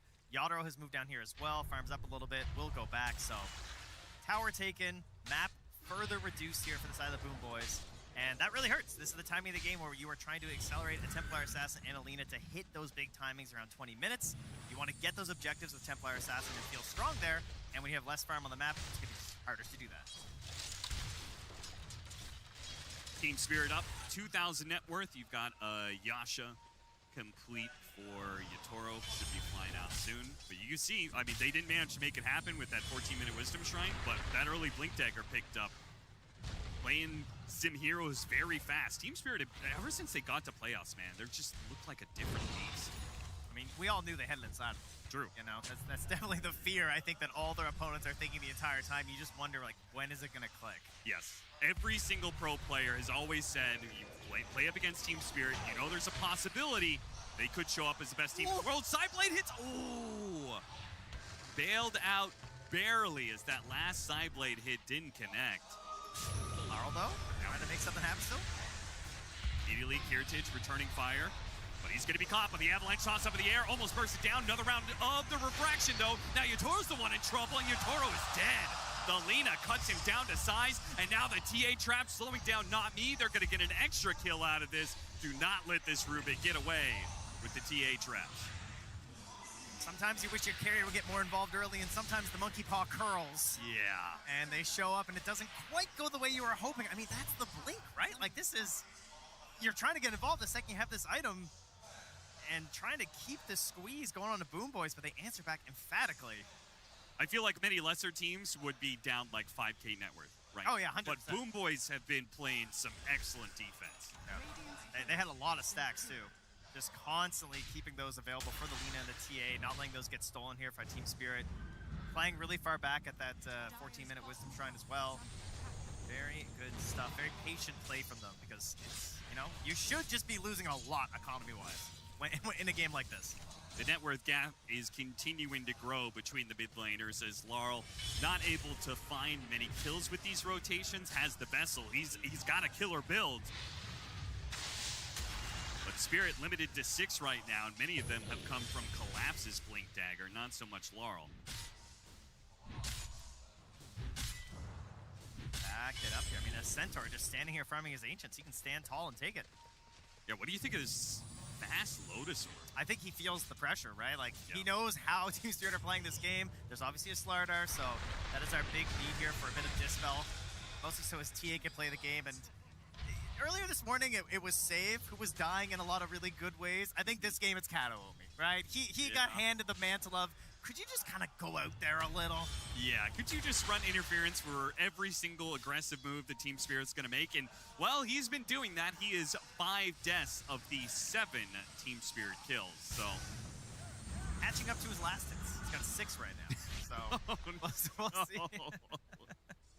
Is that not a good stat? Is that a pro player award? Is there, because you got the Milk Award, you got the Ake Award. Is there an award for a player who has more deaths than last hits? We might find out today, Cap. Maybe it'll become the Kataomi Award. We'll see. Either way, Boom Boys are not in that bad of shape. They're only down 1K against Team Spirit. They weathered through the storm of these double Blink Daggers. This Lotus Orb is going to pay out really nicely, right? I mean, there's a ton to remove. You've got Chains, you've got Corrosive Haze, you've got even small things like Arctic Burn to be able to move. There's single target abilities you can bounce back, like Burst, as well as Telekinesis, so. It's a fantastic item. It'll hurt his scaling just a tiny bit, but the added value of just having so much armor versus this lineup as well just makes it the perfect item in this game. So I think Miro made the exact right choice on this. Also, like, there's no way he was going to get Helm into Heart, at least not a very good chance of it around this 20-minute mark. So they have an opportunity to actually go and engage their opponents at these objectives. I'm really curious to see what kind of decisions they want to make, but because of the squeeze, they've had a very hard time getting a lot of good wards out. They did manage to get one that lasted very long in that dire jungle up there, kind of giving an idea of where Laryl and Yatoro have been moving around. But for now, I think there's a lot of questions at the moment for Boom Boys to exactly where Team Spirit are going to. Katomi, now's your time. Yep. Your time to shine. Him, dude. Get in front of this smoke, because Team Spirit, if you don't get in front of it, then it might just land on Kiritich's head. I think they're going to try and bait him out here. They're all smoked up. They're setting up. Yatoro. Ooh, he's the one to break the smoke. Blinks back immediately. No punish because Boom Boys, they don't really have too much initiation. Centaur thought about going for a Blink Dagger after this Lotus, but... There's still a stolen LSA here as well from Spotted Not Me. Immediately the jump response there from Collapse, trying to create the space, and LSA continuing to lock him down, and now a two-man Avalanche. Got the toss up in the air on save, almost gets bursted down, but somehow he survived through that combo. Barl slowed down a bit, but they can get Miro. They've got one out of this. Team Spirit now hunting for more. Kiritich slowed down to a crawl, and there's nothing he can do. He can't hit the time. There's too much armor there, so instead he just dies. Yatoro blinks forward and more, and Boom Boys, who are playing such good defense, thought that this was their chance to hit back at Team Spirit, and they get punched right in the face. Sure did. That jump on a Not Me, not being able to be finished up there. Great response from Collapse, and having that already pre-stolen LSA, it's one of the best feelings as a Rubik. You've got that disable ready to go. You get to drop it instantly in the fight, grab something else, keep it moving for your team. And despite the tankiness of this Centaur, I mean, you saw he really did drag things out and help them. There's just not enough damage and not enough like perfect positioning for Kiritich, because he's their big hope to lay the damage in at this point in the game. Yep. I mean, if you're stampeding in, you get hit by an Avalanche, Tiny's just kind of sitting in the front, like nobody can do anything about these two. And the curse just has so much value. Like, sure, it's a single target curse, but it doesn't matter. I mean, Not Me tanked so much this fight on the Rubik, it is absurd. Absolute chase down, nothing works out for them. Total wipe, and he's rewarded with a shard from the Tormentor. Very nice. So now they get a little bit of potential save action, maybe for himself, maybe for an ally. So they already sent in Yatoro first in the previous engagement. Now he's got a Shadow Blade to do it again.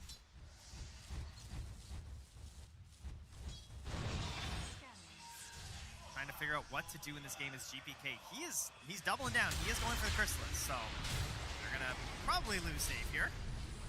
Oh, Collapse. He's respecting it. Yeah? Yeah, he doesn't know. Could be some more assistance there. There was still a Stampede. He's just not going to risk it. Apparently they do not respect Katomi as a potential bait. He gets the deny, the shield rune, but pays for it with his life. Now Team Spirit up to a 5,000 net worth lead, and the map is beginning to close in on them. They have Boom Boys have only taken this tier 1 tower top. Mid and bottom tower still available, and all the lanes are pushing in, and Yatoro's on the hunt. He's going to run straight into Kiritich, so they Sentry down, though. Out. So are they going to bait this a little bit, or no, they just blink back and run? Alright, so he's going to know that something's up there. Lap's going to have this BKB. Yeah, they already got it on Laryl, too. He's catching back up to GPK, looking to get some revenge after that mid lane. And, I mean, Roach is there for the taking at any point for Team Spirit. Like, if they could just get a single kill, they could just be aware of the positioning of Boom Boys, and they could feel very comfortable going for it. They got to find an answer here on the Boom Boys. There's no detection on Miro right now. He doesn't have any opportunities. Toro's going to set this up for the rest of his team. He wants the squish. Yeah, but Lina would he wants better. And that catches him midway through the TP. Hurricane Pike. GPK throws damage at Yatoro. They have the Stampede. He's going to make a run for it, but here comes Laurel. Cuts him off at the pass. Light chains, locks him down. Now Yatoro comes in to finish the job, and a Laguna Blade stolen from Not Me, turned right back around on GPK. Oh, what a play there for Yatoro. The scouting just getting right underneath that Centaur. They've covered a lot with their sentries. They're aware of what he's trying to do, but this deep out on the map, they don't have that coverage. They lose their Lina, and every little bit just weakening and weakening that potential scale of this hero, and the damage is just running out. Has to get a 4-staff for the potential Hurricane Pike here on Kiritich. Actually sold it. He's reconsidering here. Oh, you better get some value out of this Centaur. The Nero Centaur is still having a decent game, and he's about to complete up a heart. Yeah. But how do you utilize this heart when the map is so small, right? It doesn't feel like a game where he's going to be really able to push out super aggressively and be like, you can't kill me. Yeah, it doesn't feel like he's going to be able to make that much space. No, that window is certainly gone, and it is a very physical, damage-heavy lineup inside of Spirit between just like Tiny and the Slardar, so obviously going raw health doesn't tend to be the best, but there's many other bonuses for the Heart, for the Centaur. He can kite his way out, get some regen going, synergize with all his strength, skills, and abilities, so feels like kind of a necessary item. But again, it's just more and more delay on the Blink Dagger, so they are still very dependent on Team Spirit coming in first and then capitalizing on whatever mistake they make in the initiation. Otherwise, they're just chucking out a Bushwhack. GPK Satanic up next. Seems like a lot of these situations he's just not able to actually get away. Yeah. So needs a way just to be able to take man fight against these heroes. Wish him the best of luck with that. Yes. It's gonna be you get that corrosive haze on you and you get double smashed by a Tiny. Yeah. I mean, Kiritich felt the same way, right? Like he bought the 4-step, instantly sold it, he's going Daedalus. He says, you know what, it's not going to matter. We got to win the one tap. We got to find some sort of an explosion between Lina and Templar Assassin. If I get a Daedalus, we'll have that damage. We can blow someone up, but it's got to be real quick because Rue's got a Blink Dagger on a Winter Wyvern. We have that shard on the Rubik and just collapse himself. Like, he's going to be able to just blink in there and break it up. He does have his BKB now coming after being killed on the Courier. Delayed it a little while, but the answers are going to be very rapid here from Team Spirit, so your kill has to be even quicker. Or not finding anything in the bottom lane, says fair enough, okay. One shots the wave, starts pressuring the tier 2. Got some courier scouting happening here for the Centaur. He's throwing it all over the map right now. Katomi looks to cut waves. Will be hunted down by Collapse. Let's see if Katomi can get away through the trees here. Collapse had the right idea where he blinked, but barely missed out on scouting the squirrel, goes back into the trees, but now he's got the corrosive haze on him, and that's a problem. Not Me shows up on the other side, shows off the Laguna blade that he had, steals a Bushwhack. Very nice grab there. Massive cast range on the old Rubik. There's Miro trying to create space where he can. Shoving out the waves between his big boy Centaur and his Helmadom. Oro gonna be spotted. Fourth Sentry combo. No, though, I mean, you look at the net worth change over the 5 minutes, what a handy stat we have here. It's looking all right. It's not that bad. The lead is not growing. In fact, I think it might even shrunk a little bit there. Yeah. Like, Boom Boys continue to perform very well under this pressure. It's really surprising me because they just do not have, it feels like they do not have that much map to work with. Oh. Right? Even this word Sentry in the bottom lane that they have, it's like, crazy. That says to me, well, you can't farm the entire bottom part because you're pushing past your word Sentry area. So every single step you take that far out is going to be a bit dangerous. Yeah, part of it maybe because there's a bit of hand-holding happening on Team Spirit. I feel like they're still playing pretty close. They want to be available. They obviously have extremely powerful duos, which we talked about a lot during this event, of just like these pairings on your team that can get the kills. So they want to keep those linkages together to create the punish, because in their head they're just thinking, you know, a few more kills, a few more picks, we'll grow this into a next Aegis, have a super solid lead. But if you're not finding those picks, when you're traveling around together, you're just offering up a bit of an economic concession here to Boom Boys. I mean, if Miro can actually get, he's got Blink Dagger now. If he can get to Aghanim Scepter, and they go on this Lina who has this high amount of magic resistance. They can't kill her. She's saved by the card. She activates Satanic, full heal. Like, I could see a play where Boom Boys are able to win out against the initiation of Team Spirit. Is it just the greedy? Where is he finding? Is he an alchemist? Yeah. Where is this gold coming from on Centaur? Like, he just got the blink. That's crazy. Heart rate into the blink. Already got a couple hundred gold.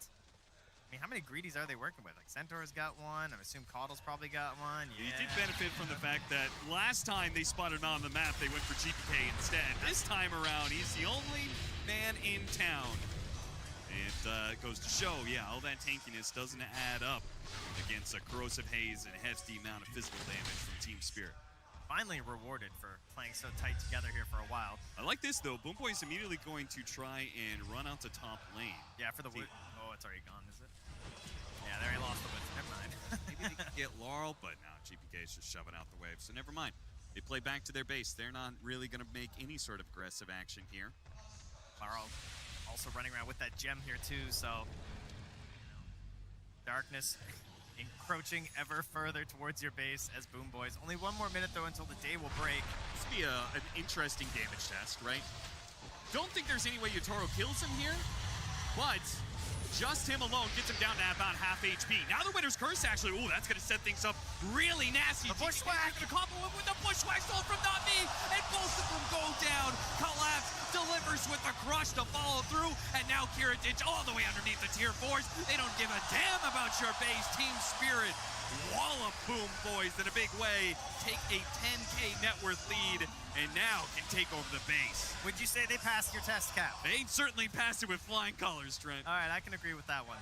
Man, that's, yeah, you just start, like, it's a little tease there. It's like, okay, it's just a tiny, but everyone, again, this is what it comes down to. This is why they weren't growing their lead, because they're so close. They're waiting for any tiny little slip up, and they want everyone to be there to jump on you, and it pays off twice in a row. The Centaur kill, and then the Lina grab there.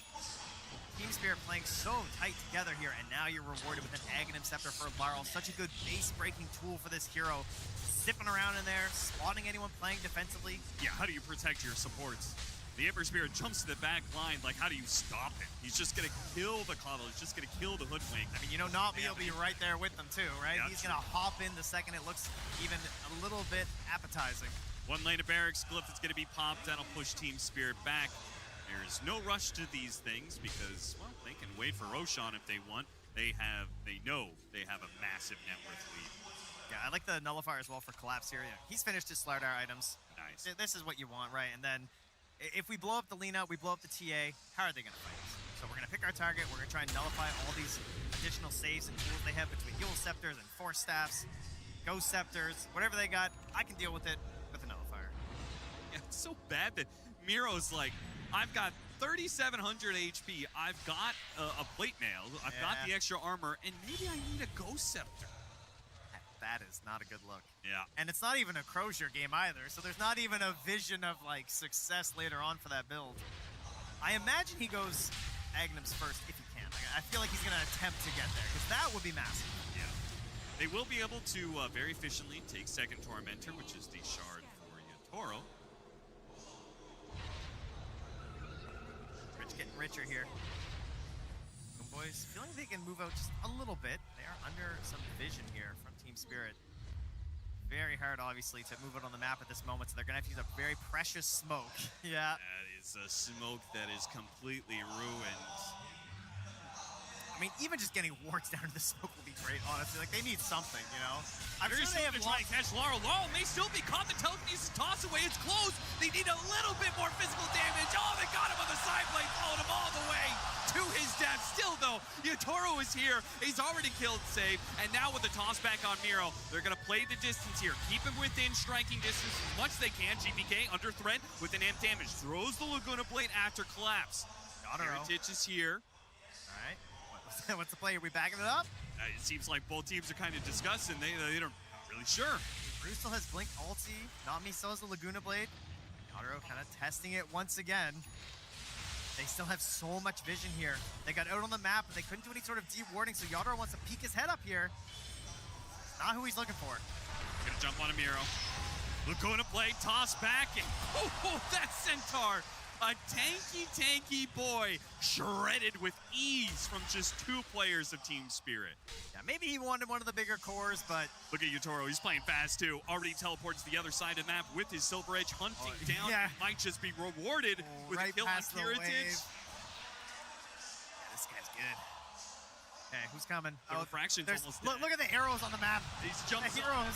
Tossed up in the air. The rest of the team is closing in. He's going to Hurricane Pike, try and go for the TP away. Collapse, going to get here in time. Rue? No.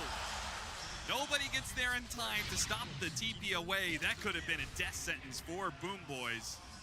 They're already serving life inside of their base. The one time the whole team's not nearby. Yatoro really trying to break it here now.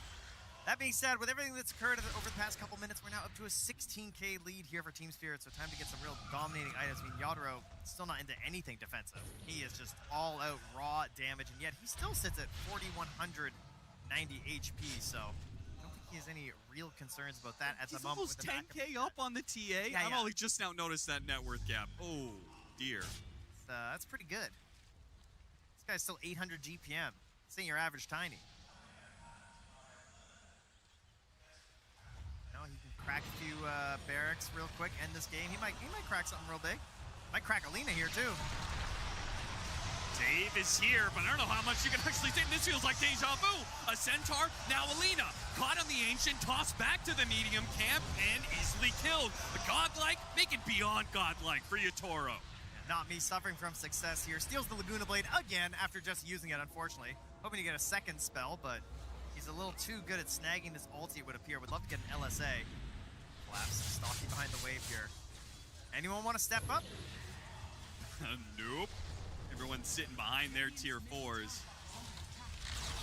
Boom Boys, they really have done all you could do in a game like this. When you're so far pushed back, they found the gold in these heroes. They've managed to get to a Daedalus, a Deso, Templar Assassin. She has this big damage, but you gotta line them up, man. You need the bowling pin machine to come down and just set them up in the exact right formation for you. Time to get a 5-man stomp LSA combo. They're looking for it, but not Me. He's prepared. He's just hiding in the tree. Yeah, He throws down the distillery. That is complete devastation for Boom Boys, who thought maybe they can find an opening here. No opening to be found. Just a shut door right in their face. Kirichin, oh, just go ahead, one-shot him. Just knock him out of the game already, Atoro. GG is called, and an absolutely dominant victory for Team Spirit. Well, we wondered a little bit about Not Me's positioning. He's got the mechanical skill. I think he's starting to figure out the positioning. I think so. That was ridiculous. You could not be in a better spot. You could not put down a better Essence Distiller, and the smiles are on the faces of Team Spirit.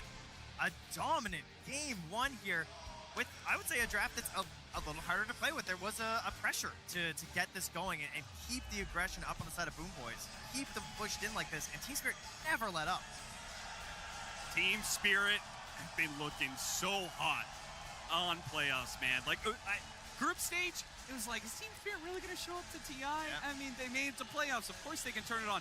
And then from the very first game, right, they showed up at playoffs, and I was like, oh, that is a different Team Spirit that is here to play. And they have continued that every step of the way. Even if they did get knocked in the lower bracket, right, it was still a close call with Vision. And they're showing that they might just have a rematch on their mind. Yeah, I think they definitely do here. I know it's what everyone here wants to see, so, but, you know, they're trying to make the fans pretty happy here. But Boom Boys, they don't want to go down too quietly. Yeah, they certainly should have more in the bag. I mean, again, this is a team that has gotten better for TIs every year. They got 4th place last. Yep. Right? Don't want to do it Surely again. they're going to be able to do better than that after all this practice. I mean, I think that I feel like they're a different team with Kiritich. It didn't show in this game 1, but I do feel like there's something a little bit extra about this team, and hopefully they'll be able to show it in this series. It was a great win for Spirit. We always talk about the fact that there is something special about a Spirit that makes it to the main stage of TI, what they're able to do for themselves. And it's no different. We posed the question, how tough is it going to be to play the first series and the final series in such a long day? And for Spirit, it feels like this is actually, they've just woken up. They're ready and they're eager to get back out there. I'm going to call a spade a spade. That was an outclassing. They made them look like fools. They outplayed them in every step of the way, I think, in draft, in gameplay, in vibe, and atmosphere, and resilience. I think this was a Team Spirit late in the International Masterclass. I feel like Spirit mentioned this during their TI-10 run, but for them, I remember in their vlog, it's something about, or maybe it's the true side even, where they say that it's all about drafts. That's all it is. We just have to get the right draft, and then we got the gameplay unlocked. And this is, like, I think very typical for them that they struggle a lot with finding what the right heroes for them are. And in this game, you can see they got all the right heroes in all the right positions, and it's very easy for them to then take a game and just absolutely run with it. Yeah, and it's very Spirit energy to pick a hero Gitoro hasn't played the entire tournament, like in the Tiny, when they need it most versus Alina, and have it look like he's been playing it every day since the group stages. It really did look like that. And I love that Spirit approached this draft with the idea of, okay, this is what they're doing. This is how we're going to respond. So they see the Lina, like, we're drafting stuns, we're going in with our Slardar, we're going in with our Tiny, we're going in with our Ember, and we're not going to let GPK play his game. I do remember one thing that was said during the draft, because that was a lot, but one specific thing was what you said, Quid. If you give this Rubik Laguna Blade, may as well call GG there, and unfortunately that did happen, but to the privilege of everyone watching at home, we now get to see what you mean when you give Rubik Laguna Blade. Yeah, Laguna, LSA, it's a good matchup, and not me. I mean, he played out of his gourd, 2-1 and 21. And I love what Mira said about the Slardar. She's been hitting on the head today, and I think this matchup against Alina is really abysmal. I think we've seen it multiple times today, and I think it's something the teams need to catch on a little bit more too, that if you're going to pick this hero, you either need to ban or pick the Slardar, because this matchup is actually not acceptable.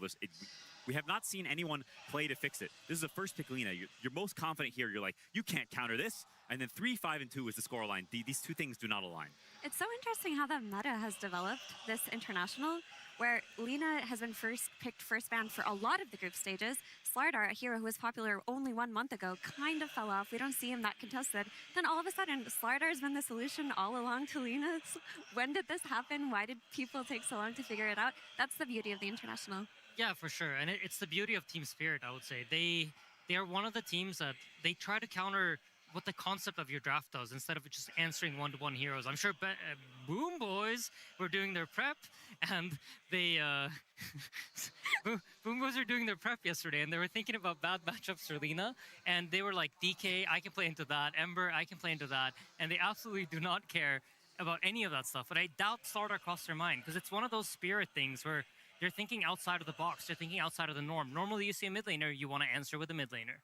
Honestly, I go back to groups, and Slardar was banned so consistently against Spirit, and we always talked about it. It's like, we know that that is a hero that they're comfortable on. We know it's well within their wheelhouse, but no one was really prepared for what they were able to do with it. And then it's been handed out throughout the day today here at the main stage, and you're like, okay, guys, we got to, again, go back to that phase in which we felt like we had to ban out the Slardar.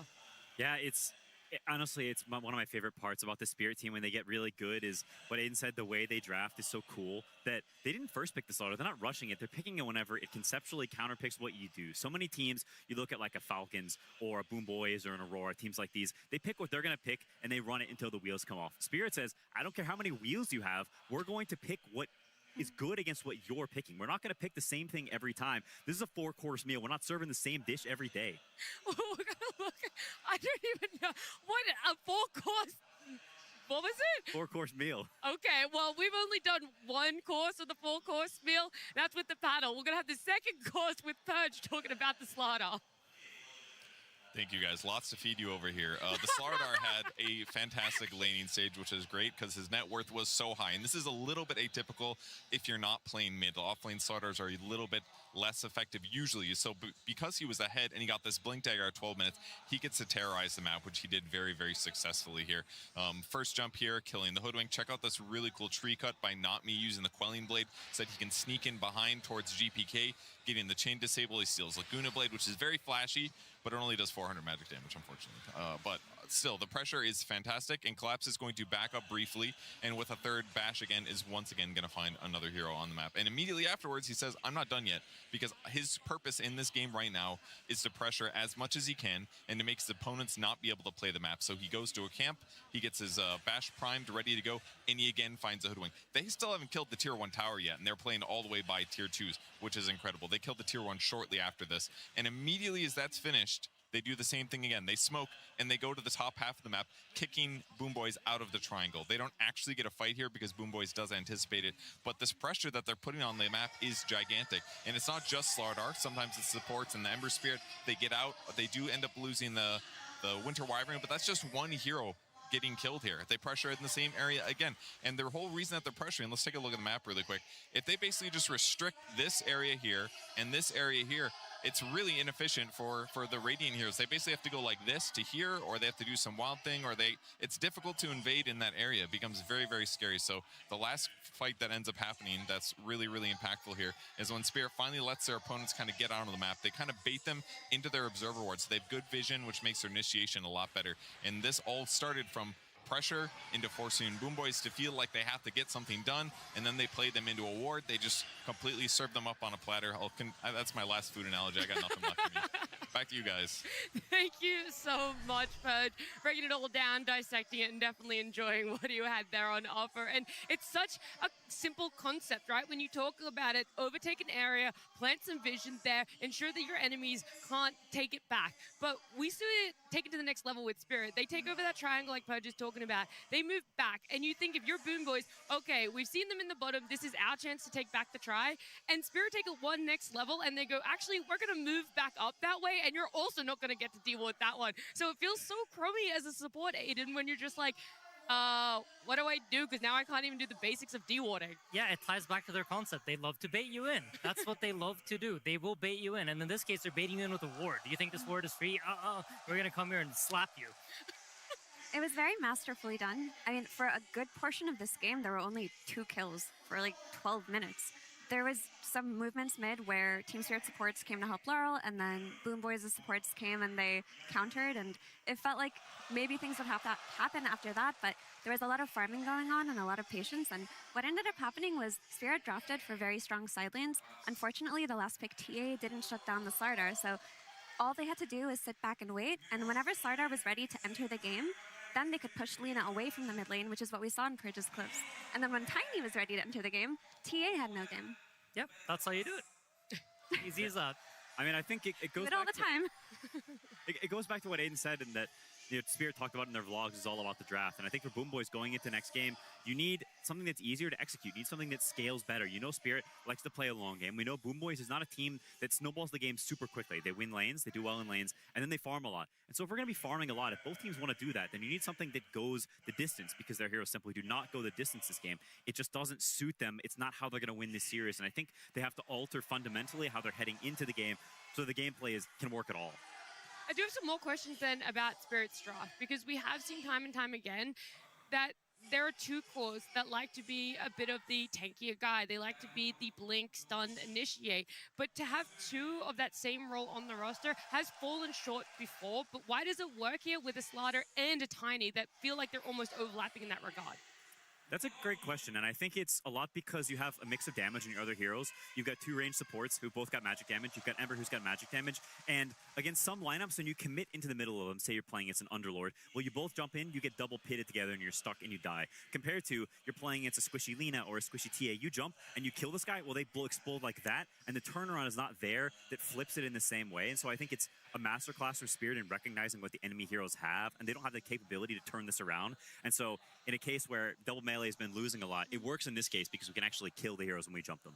And to add on top of that, the thing that you were talking about, it wasn't just to address the Lina. They ended up picking a TA who's also solved by jumping on her. Like, until she gets to a point where she has her Hurricane Pike and her BKB and her 1 damage item, if she's getting jumped by Tiny Slardar, she's also dead. So both of their cores were countered by the same thing for the period of the game that we watched.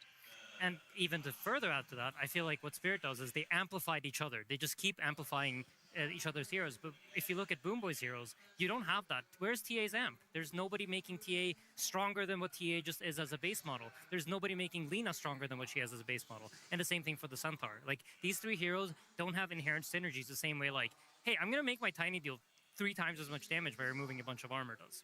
Yeah, and it's a concept that I think is very crucial to Pro Dota, but also to TI. If you think back to some of the most dominant teams of all time, you think back to OG, a lot of their strategies at TI9 and TI8, whereas you pick Treant with Spectre, this hero that's already tanking, going in the middle of the fight, you give them armor on top of that, and you amplify their strengths. And I think, especially whenever you've got star players like both these teams do, you want heroes that make other people's games better. You want to highlight your teammates and amplify them, and I think that pays dividends then back to you, and it's cyclical. And so I think for Spirit, they amplified each other much better this game, and Boom Boys needs to look to do that better next game. The Coddle sticks out for me, not necessarily because of what you guys are talking about, but because we saw it played recently today. We saw it in our previous series, and it was just a pop-off hero in a way that we saw it doing so much in the map. The item progression as well was so impactful, the way that it was able to turn team fights. What was such a struggle that Saves Coddle couldn't necessarily get to that point of having that much gold, having that impact as well? Spirit just never lets them get to that point, right? Coddle, like, if you think about it in the same way, it amplifies if you have tanky heroes that you can keep healing, and they don't get there. And where's his kill combo? Where's his Ember that he's refreshing the spells for? Well, hopefully those heroes will come if they get their hands on a Coddle again. But both of our teams taking to the stage, and with Spirit 1 game up here, it's elimination or a top 3. There are no other options for them here, and everyone wants to be able to make it to the last day of main stage TI. Everyone wants to be able to make it to the grand finals. And Spirit, this is the tough thing when you come up against them. They've been able to win TI from the upper bracket and the lower bracket. So at this point, does it really feel like you have an answer as to how to best them when it's this close to the end? Yeah, we need to craft a secret third bracket they haven't explored yet.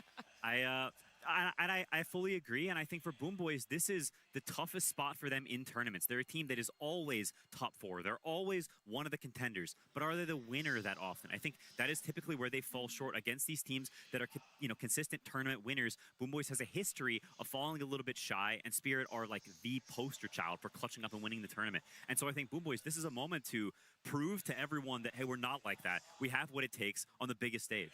It is a bit tragic for them because when you look at Boom Boys' history versus Team Spirit this year, they had their number. They actually won most of their series and their matches up against them, but at the International, Spirit are just a different kind of beast. And I truly believe that if Boom Boys were against any other team in this lower bracket, they would not be in this position right now, and that's got to feel bad. But at the same time, this is one of the hurdles that you have to overcome if you're going to be the champion here, and I believe that they have something else to show us than what we saw in that game 1. There's more to Boom Boys than that. I mean, I think they have ways to enable GPK, right? If he wants to play the Lina, ban out the starter. I don't really know what hero you would replace it with, and it seems like in a lot of these situations, we had some Embers playing up against Larks in previous games, like teams are maybe being a bit stubborn or caught off guard in this case with the starter and how effective it actually is versus the Lina, that they don't decide to ban it out. But if you do ban it out, it's suddenly a completely new game. And you're asking Spirit to counter your concept in a new way that they haven't seen. We haven't seen proved here at TI before.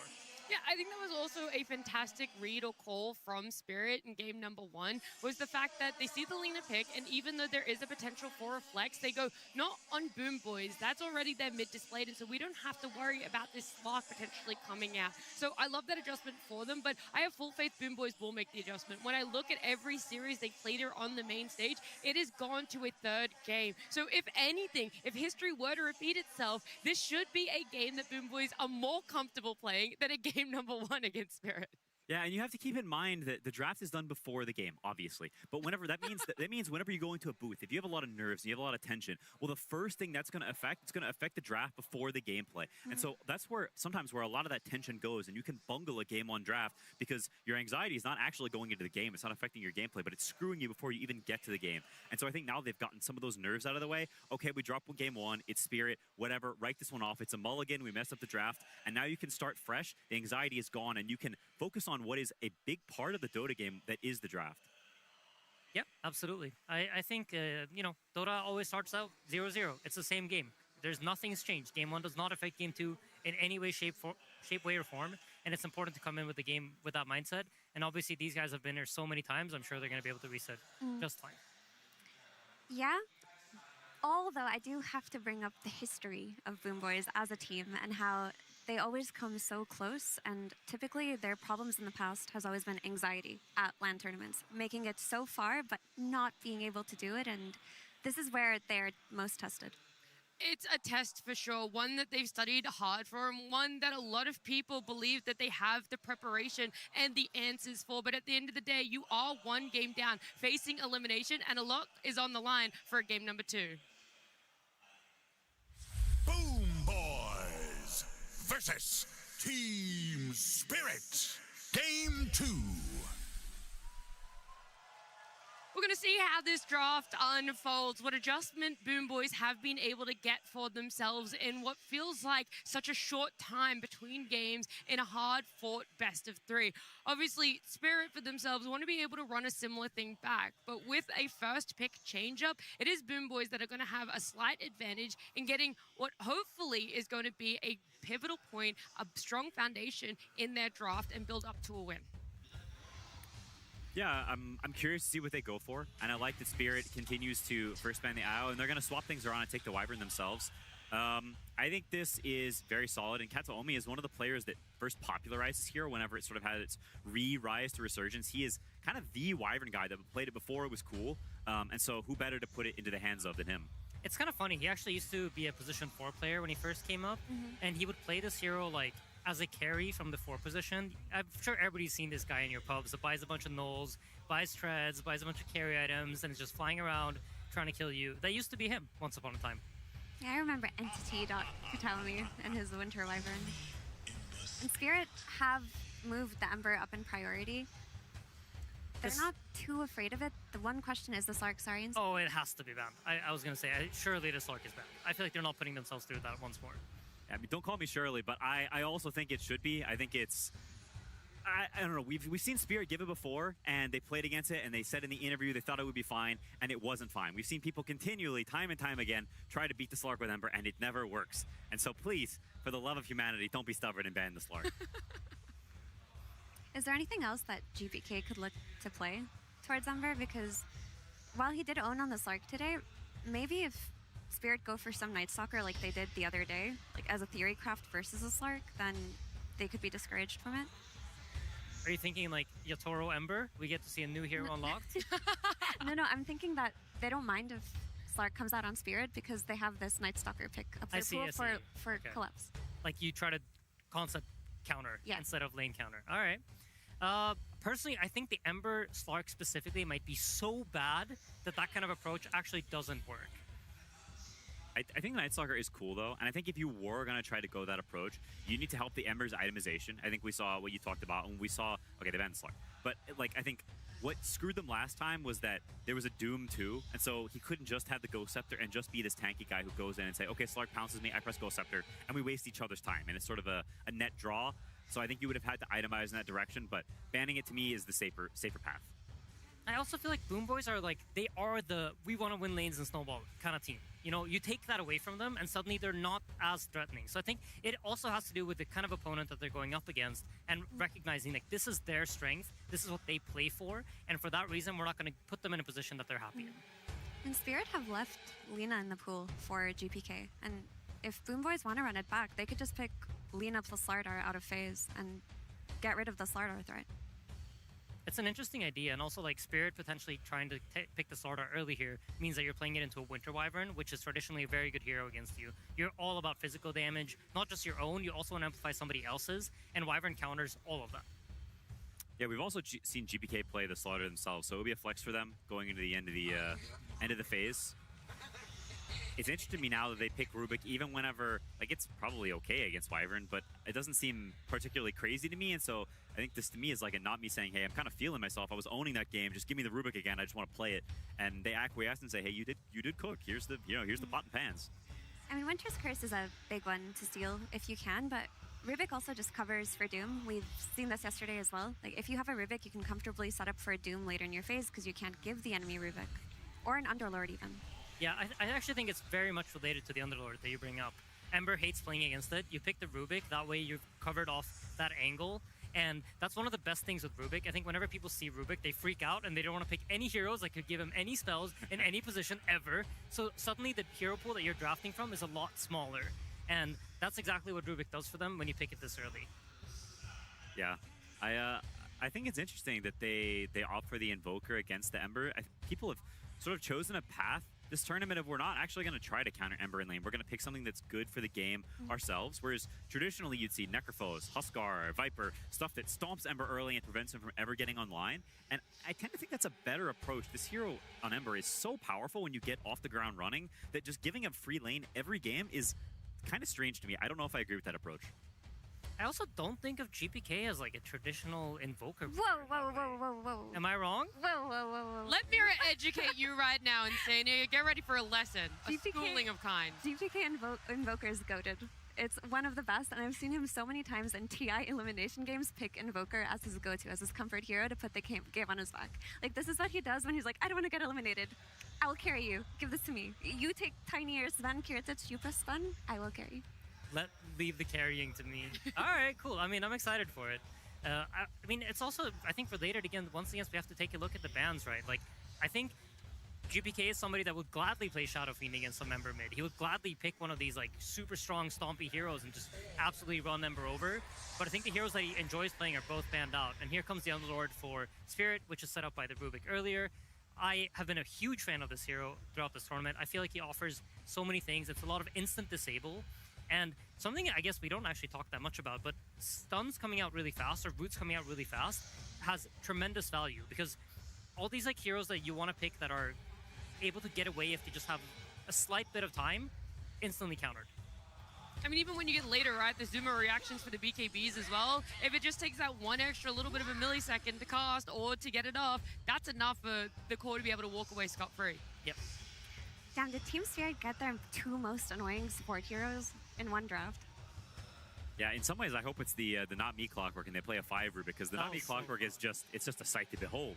Like, they're heat-seeking missiles. I thought they'd remove that spell from Tinker, but they put it on Clockwork instead.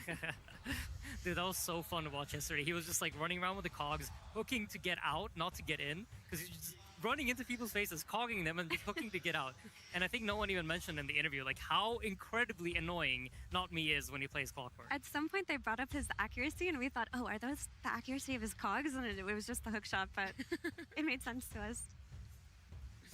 And now I wonder, Boom Boys, you want something that scales well, but you also want to fit into that typical archetype of we want to do well in lanes. That's what they're built upon. I think you want to strike a nice balance, because to be honest, Boom Boys, you know, we talked about it before, but I think when you're such good laners like they are, you can dip a little bit better into the late game and let your skill carry you through the lanes. This is a weird one. I don't actually quite understand why they picked this. I personally don't like it that much in Thunderlord, because you will buy the Sagonims, you'll have your own pit, so it's essentially like pit, and you can't really stampede out of fights easily. So it's a little bit tricky. I feel like this might be one of those things where they looked at the heroes and they don't really have like a clear hero that they super want, and they went with what they think is comfortable.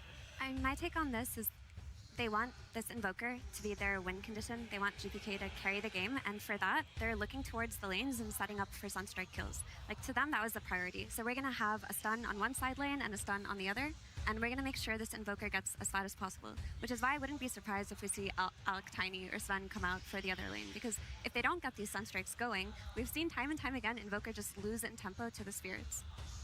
That's a good point. I will say, however, Underlord, extremely effective at killing all 3 of those safe lane carries. So I would be a little bit scared, personally, to pick any of those. We used to always consider Underlord a massive counter to the Make It Tiny, and then that leaves the Alk and the Sven that they could potentially ban out on Spirit if they're scared of. Yeah, it's an odd situation.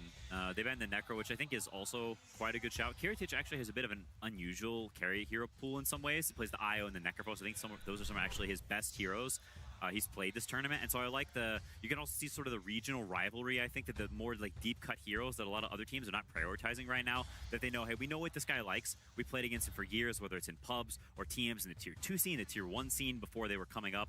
And so I think like bans like that show you're banning for the player, not just the objective draft.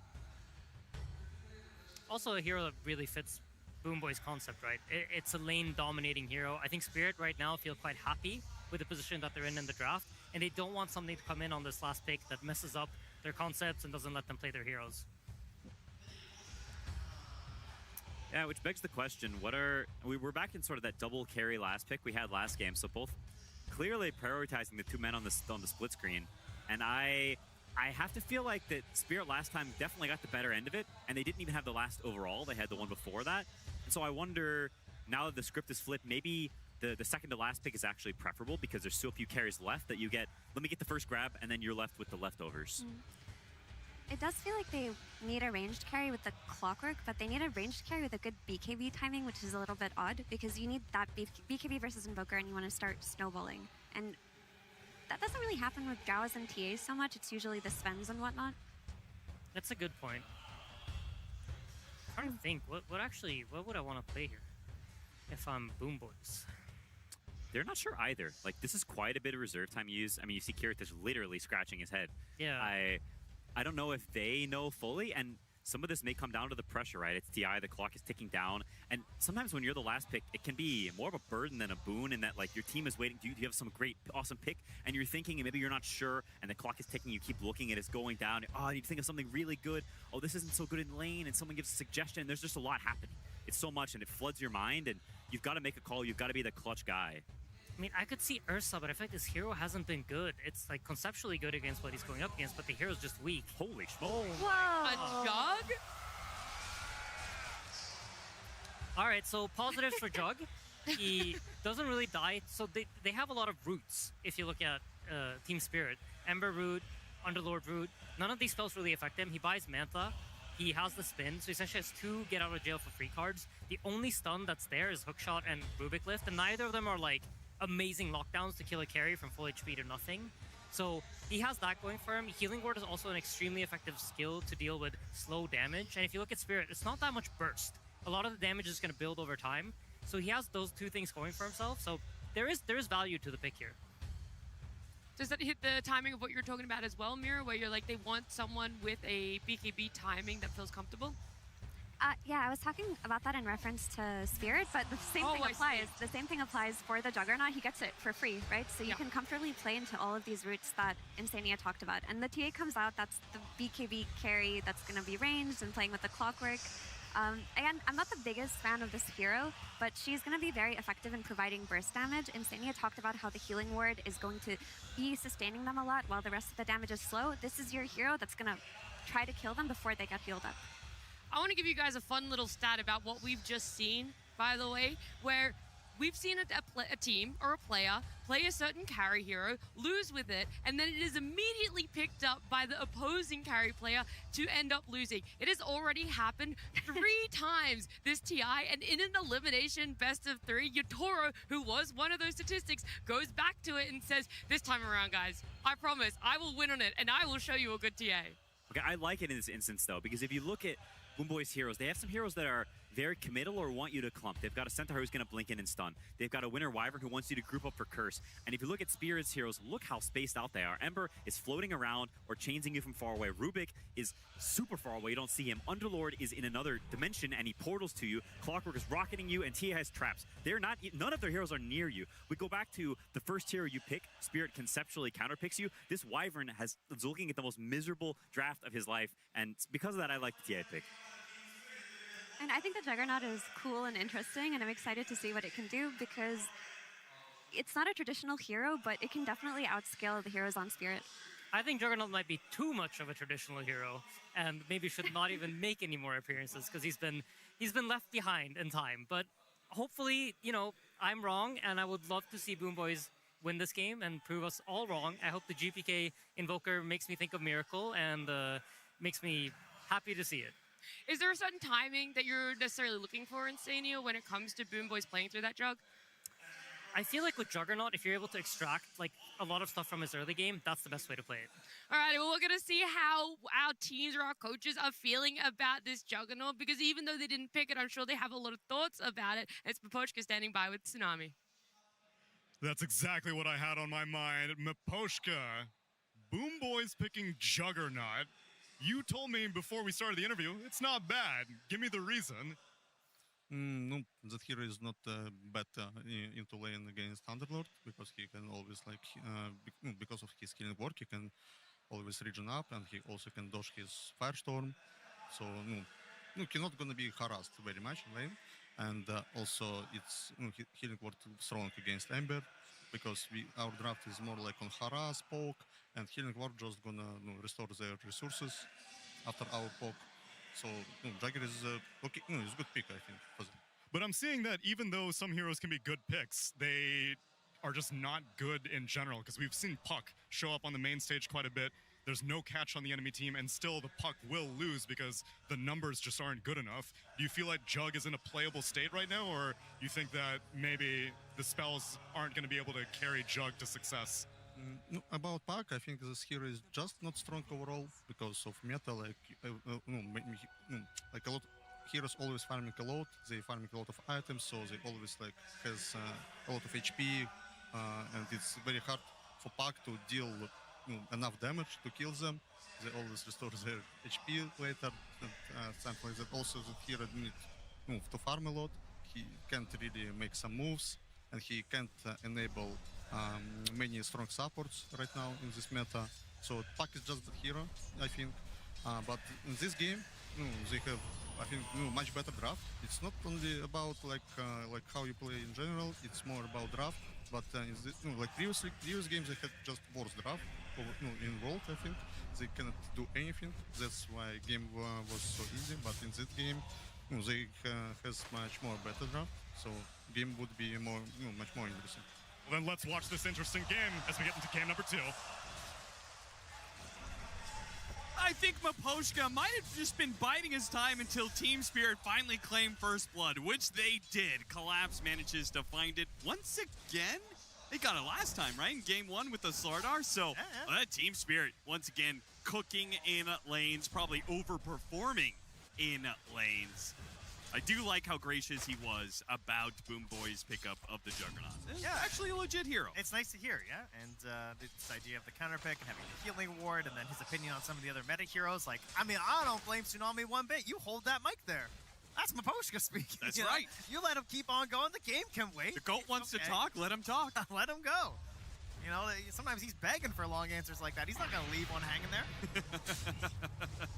To contrast with the other interview, yeah, he might have been happy with somebody who is willing to stay more than 3 words in a sentence. But Team Spirit already off to a great start when it comes to their off lane. How are these other lanes going to fare? We've got the Ember Spirit versus the Invoker. Down here, we've got the TA Clockwork up against the Centaur plus the Hoodwink.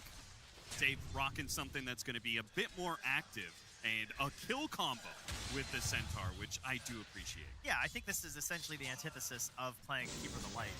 Keeper of the Light, even though a very strong hero, is often banned in the first phase.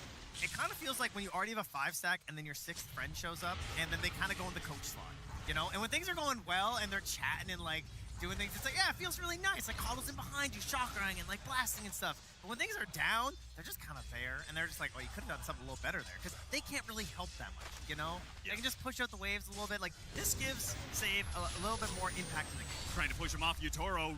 Great use of the cog so far by Rue.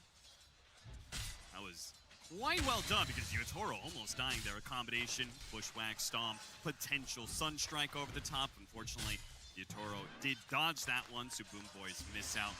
An equal kill, but it looks like 2 off lanes are going to maybe win. Yeah. Okay, that's weird. I mean, you definitely know what you're getting as Team Spirit, right? Like, Centaur Hoodwink. This has to be the most common lane of the entire tournament. Oh my god. Well, Laurel and GPK are just pushing it to the limits over here. How do the balloons impact that play, Cap? What's the strat there? I don't know. I kind of got spooked by them. He was just shocking them there.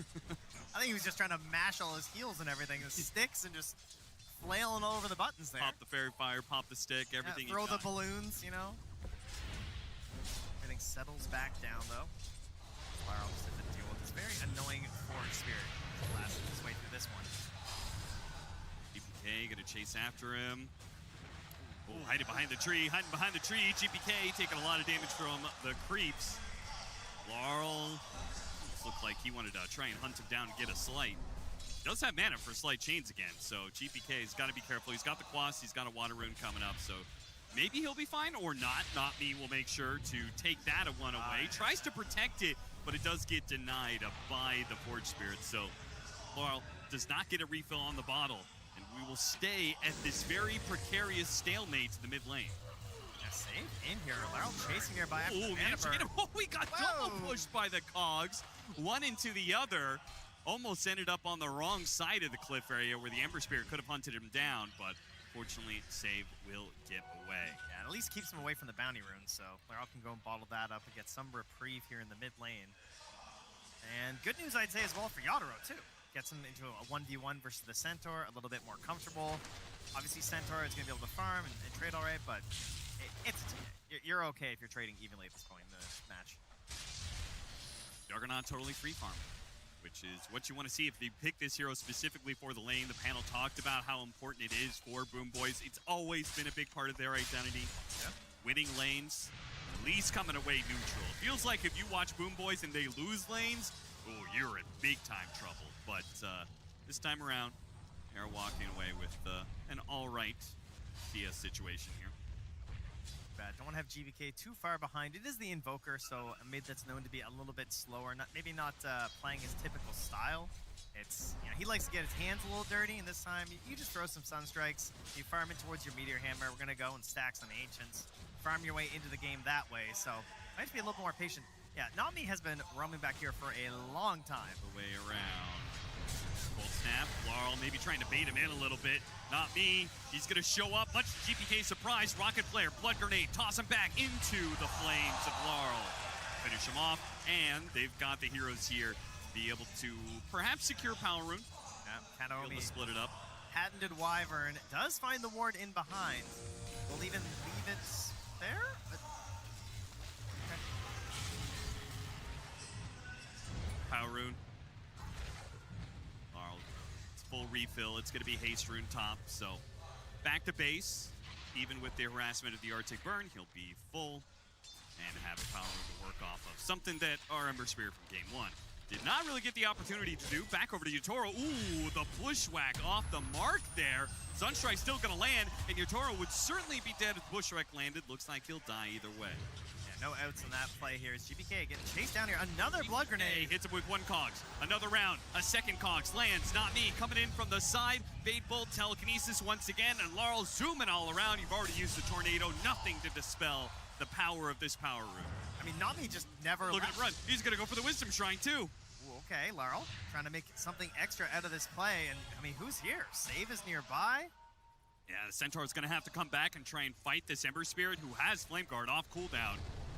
Save, all you can really hope for is you bushwhack, pull him off of this with the vacuum F-like effect, but otherwise, I just don't see how they're going to be able to battle it out. I mean, the Invoker, the Sunstrike can help. It'll get Laurel a little bit low. Maybe that'll scare him away. Cogs pushing Miro off of it, but here comes the Templar Assassin and the Collect. You've got the Underlord Gate even. On top of that, there was just no possible way for Boom Boys to get this Wisdom Shrine. And look at Yutoro, he's gonna push into the side lane area and take the stack. That is so smart. All right, that is definitely an evolution of what has happened to this tournament. These camps have really told a full story for the offlane, where we started with like the constant stacking for the offlaner. They didn't even play the lane. Then we started seeing the sentry blocking every single game from the enemy supports straight away to take that. And now when your carries and your cores, they come to fight at the shrine, they just immediately look for stacks. Like, this is some really good evolution here and just ideas changing throughout this patch and throughout this tournament. Illusion Rune top, Katomi will have to grab it. Fortunately, keeps it away from Laurel. That's the most important thing.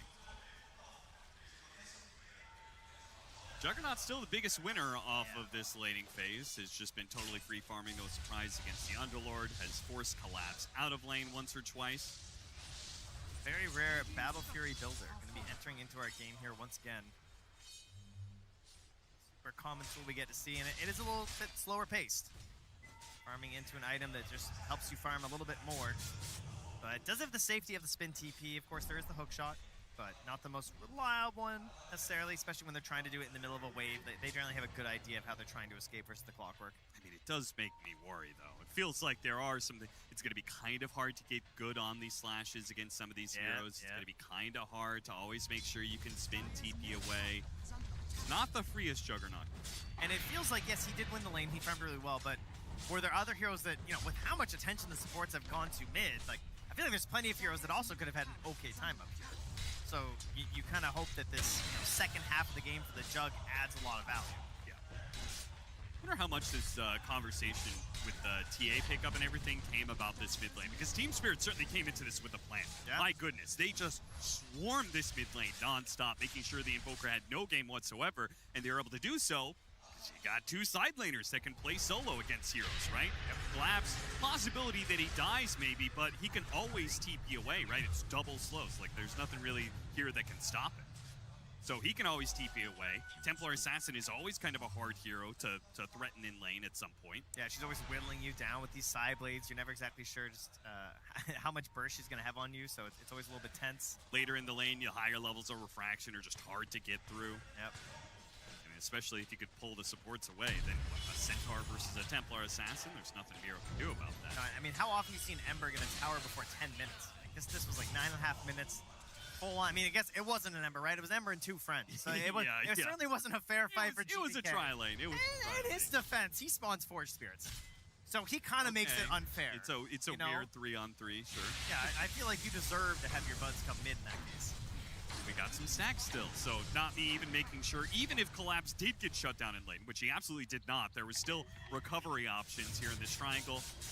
Look where he's going, too. He doesn't want his stacks. He wants their stacks. Yeah, Team Spirit have been really making an MO of taking the enemy stacks away from them. Again, this concept of them playing slower heroes fast, well, they're playing some fast heroes even faster now, as the Ember Spirit's going to chase down the Winter Wyvern, not having level 6, so no way out of this one.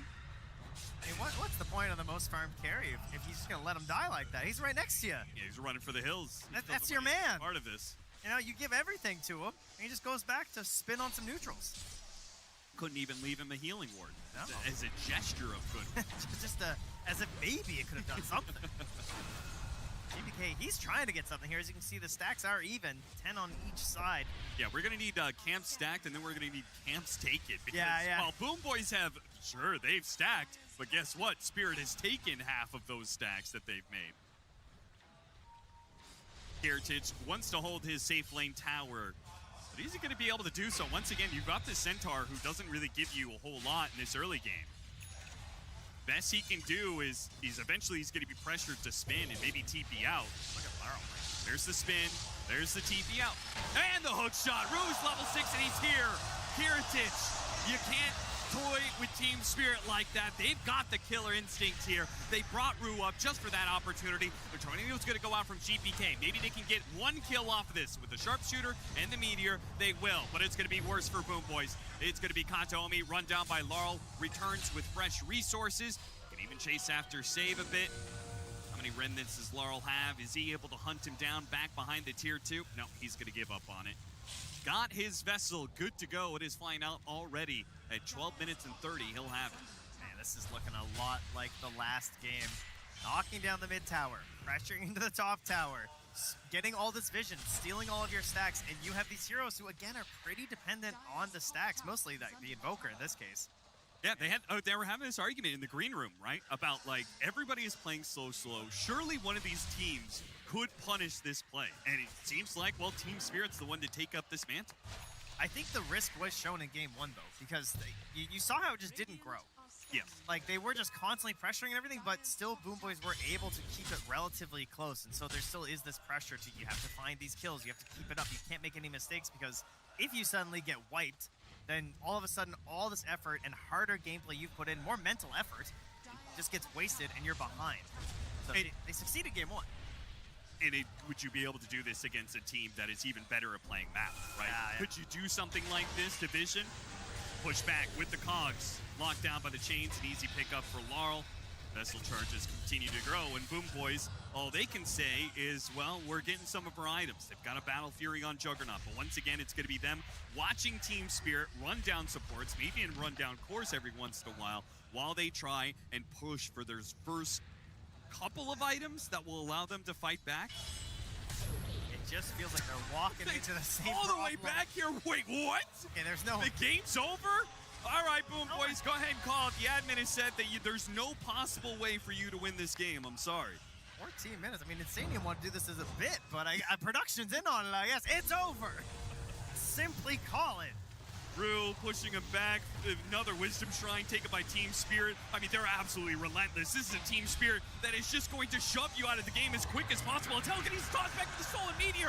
Not me. Okay, good curse. Great setup by Kataomi. Can they actually get something off this? Because these heroes are so low. Here comes Laurel. Hunts down, went through with Remnant. Slide chains on another.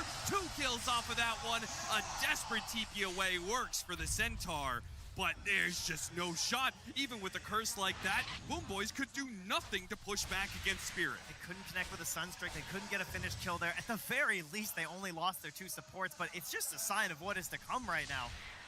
I mean, this is elimination here. On the main stage, you can't go in 2 games like this. And somehow a game that's even looking more devastating at this point. Yeah, it's looking like, once again, it's going to be Boom Boys farming, and at some point, they say, okay, we've got enough items. They go for one fight, and if that fight fails, we saw what happened last game, right? The Spirit went from a 5K gold lead to a 12K gold lead, and the game was pretty much over. Last game, they kept growing this lead with the Tiny. He's running around, he eventually gets the Shadow Blade. We don't have those same tools. You know, maybe the Vision game will be a little bit easier for the side of Boom Boys. Kataomi and Save are running together. They're pairing up with Heritage, but it's the Jug. I mean, how reliable is an Omni-Slash kill here? You really got to land this Bushwhack, and they do. The Omni-Slash paired with it, beautifully done by Boom Boys. A trap set up and a trap executed. That Bushwhack, so necessary. Well done here. The thing is there was potential for counterplay, right? What if he sliced? Yeah. Right? That's it. All that effort would have been for nothing, but they do get it. That pulls back some of the net worth. That'll shut down a little bit of this aggression from Team Spirit. Oh, and instantly, though, the D ward comes out. Not me. Read him like a book. A stampede away from Miro. Couldn't save his Helmadam creep, though. Rue and Yutoro just taking over this area. They know Centaur is going to be a slower offlaner who eventually uses a Helmet Dom. He pulls creeps around, but he farms these areas while he's doing the Helmet Dom shenanigans. Well, what happens if you can't farm these areas? What happens if Yutoro is farming you and your creeps? There's still an Underlord Axe here. They had the Underlord Axe, set it up perfectly. Here comes the Meld Strike, though. Laurel is so low, he actually went in. This absolute madman, he went in for that. A curse goes off, but he's so low, a blood grenade thrown after him. Everything, they have the Sunstrike. Laurel, he's untouchable. You can't stop this guy. A Cog's hit, Heritage goes down. Happy's coming back in. Oh my god, Laurel once more. He gets another kill with it. Oh, he's breaking ankles and breaking hearts. Laurel takes down GPK. They're trying so hard to find the fight, to find the moment. They've already lived through this once. You're supposed to see it in slow motion. You've been here. But it's just the same story. It's Groundhog Day for Boom Boys. It's reoccurring nightmares of something that they can't wake up from. I mean, they saw this Ember Spear got so low at the start of the fight, it looked okay. I mean, this is like one of the best Underlord Axe openings I've ever seen. Oh, yeah. You know, 16 minutes, he's so far, he comes streaming in with Not Me. And then Laurel, I mean, the guy's head, like the mental stack to stay alive in the situation, to even just think of the Sunstrike with everything else going on. Like, what a cutback. Oh, so smooth with it. Heritage gets diced up by the Templar Assassin. That one wasn't even close. I didn't even see what the Omni Slash did. I assume it did not do a whole lot because he's back. Outside of Laurel getting low, Heritage back to pounding Des, unable to get his hands on Team Spirit. Once again, trying to pull these lane shenanigans. Guess what?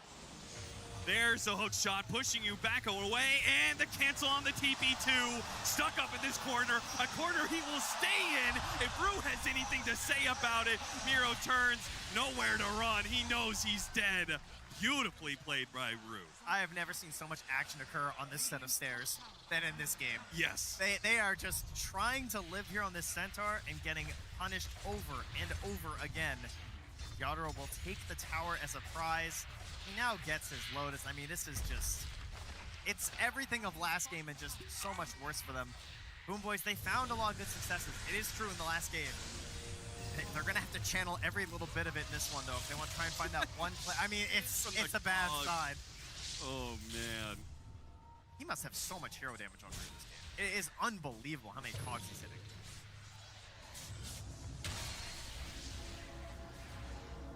Take it back a step here. Farm up the next round of items. Get a Chasm Stone next on Collapse just to make that ult even better. And the pressure does not let up, though. Stolen spin, a smoke from Team Spirit. Who can they find now? Hook shot's ready. Rue's here. There's no safety for Heritage. Heritage. Actually, turn back. Oh, another three-man gate opening as they get the two supports a little bit locked down. The rest of the team, bit slow to get here. Heritage has to use the spin and make a run for it. Winner's Curse locking down Laurel, but just for a pittance. It's still going to be Laurel hunting down Katomi.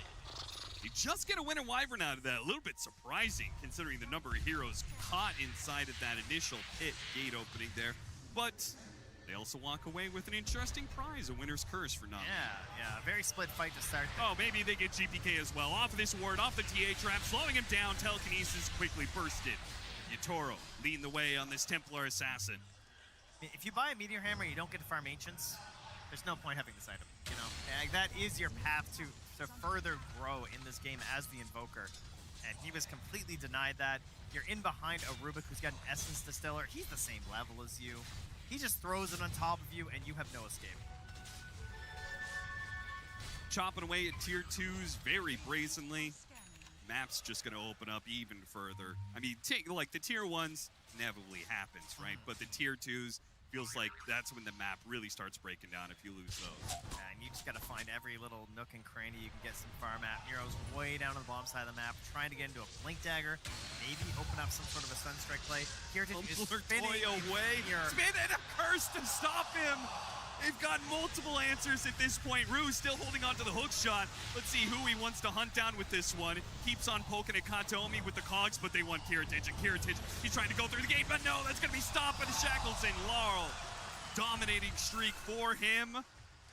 Yatoro hunting in the mid lane. They've got the gate on the other side of Kataomi. Team Spirit's just playing too perfect. Boom Boys just can't keep up. It's like an arcade version of Dota right now. Like, yeah, we're playing some overthrow. Like, yeah, it just doesn't feel right, you know? With the way some of these matches have gone, it feels like they've just cracked a code here and just said, nah, we're a little better than this. Or we're gonna play our own game here. That's a 21-minute butterfly. Yeah, good look. Go ahead and Omni Slash, the Templar Assassin. Refraction plus butterfly, okay. 14 charges on that Deso. Miro's desperately trying to farm out of the map because he knows his side of the map is completely occupied by Team Spirit. So all he can do is play near the Radiant tier 2s.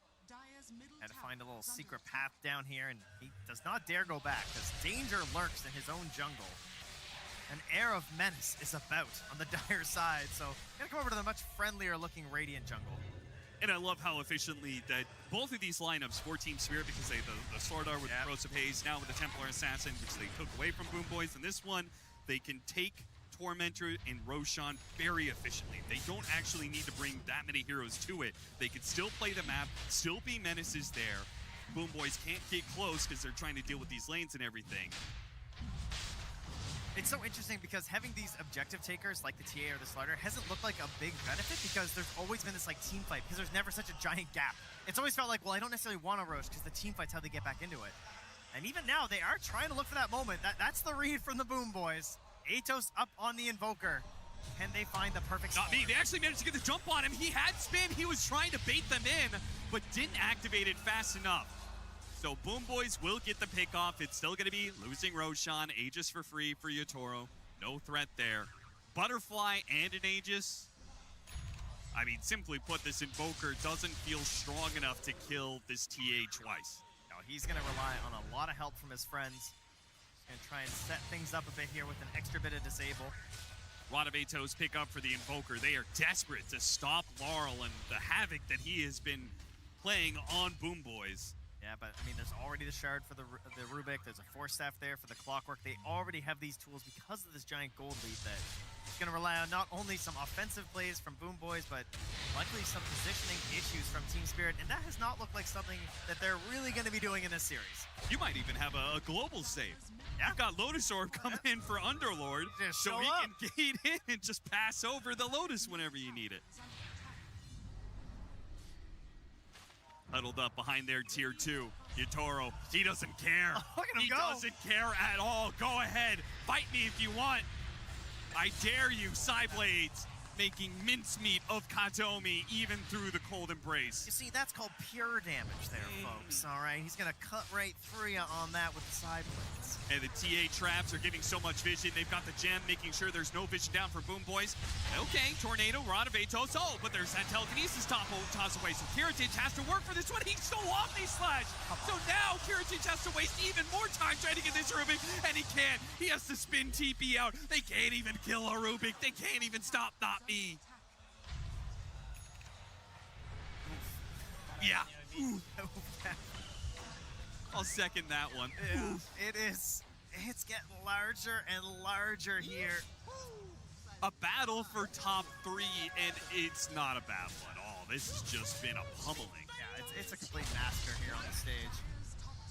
This is not what they were hoping for coming into this. Yes, we know Team Spirit's strong, but Boom Boys, they know them very well. Traditionally, intra-regionally, that's actually where they've struggled a little bit on Spirit. Don't do it. Don't do it. Just let this guy farm some ogres. Just let him go in peace. Oh no, he's not gonna do that. One man hit, another man to dodge. Side blade to blink forward, finish him off. That's how you play Templar Assassin. All gas, no brakes. No cooldowns to wait for. No wards to worry about. And seemingly no strength from Boom Boys to push back. Go ahead, cut the wave you want to. They got the Distiller on you. They've got the ultimate gates. Running around, a Ghost Walk stolen for not being through. Nice block there from Miro, doing what he can. He's really pulling all the stops to just try and live here, but his base is in shambles at the same time. Yeah, go ahead and cut as many waves as you want bottom. It's the top lane where the tier 3 is gonna fall. Team Spirit, they're looking to punch their ticket into tomorrow right now. Yeah, I mean, we started at the start of the series, right? One of these teams wants a fast 2-0. I was kind of meaning that jokingly, but like Team Spirit... Storyline building, guys. Yeah. You didn't have to take it so literally. They actually came here to end this series in under an hour of game time. One lane of Barracks already gone at 26 minutes. Boom Boys, they're going to hold on as long as they can. And this is elimination at TI. But it feels like they just don't have anything.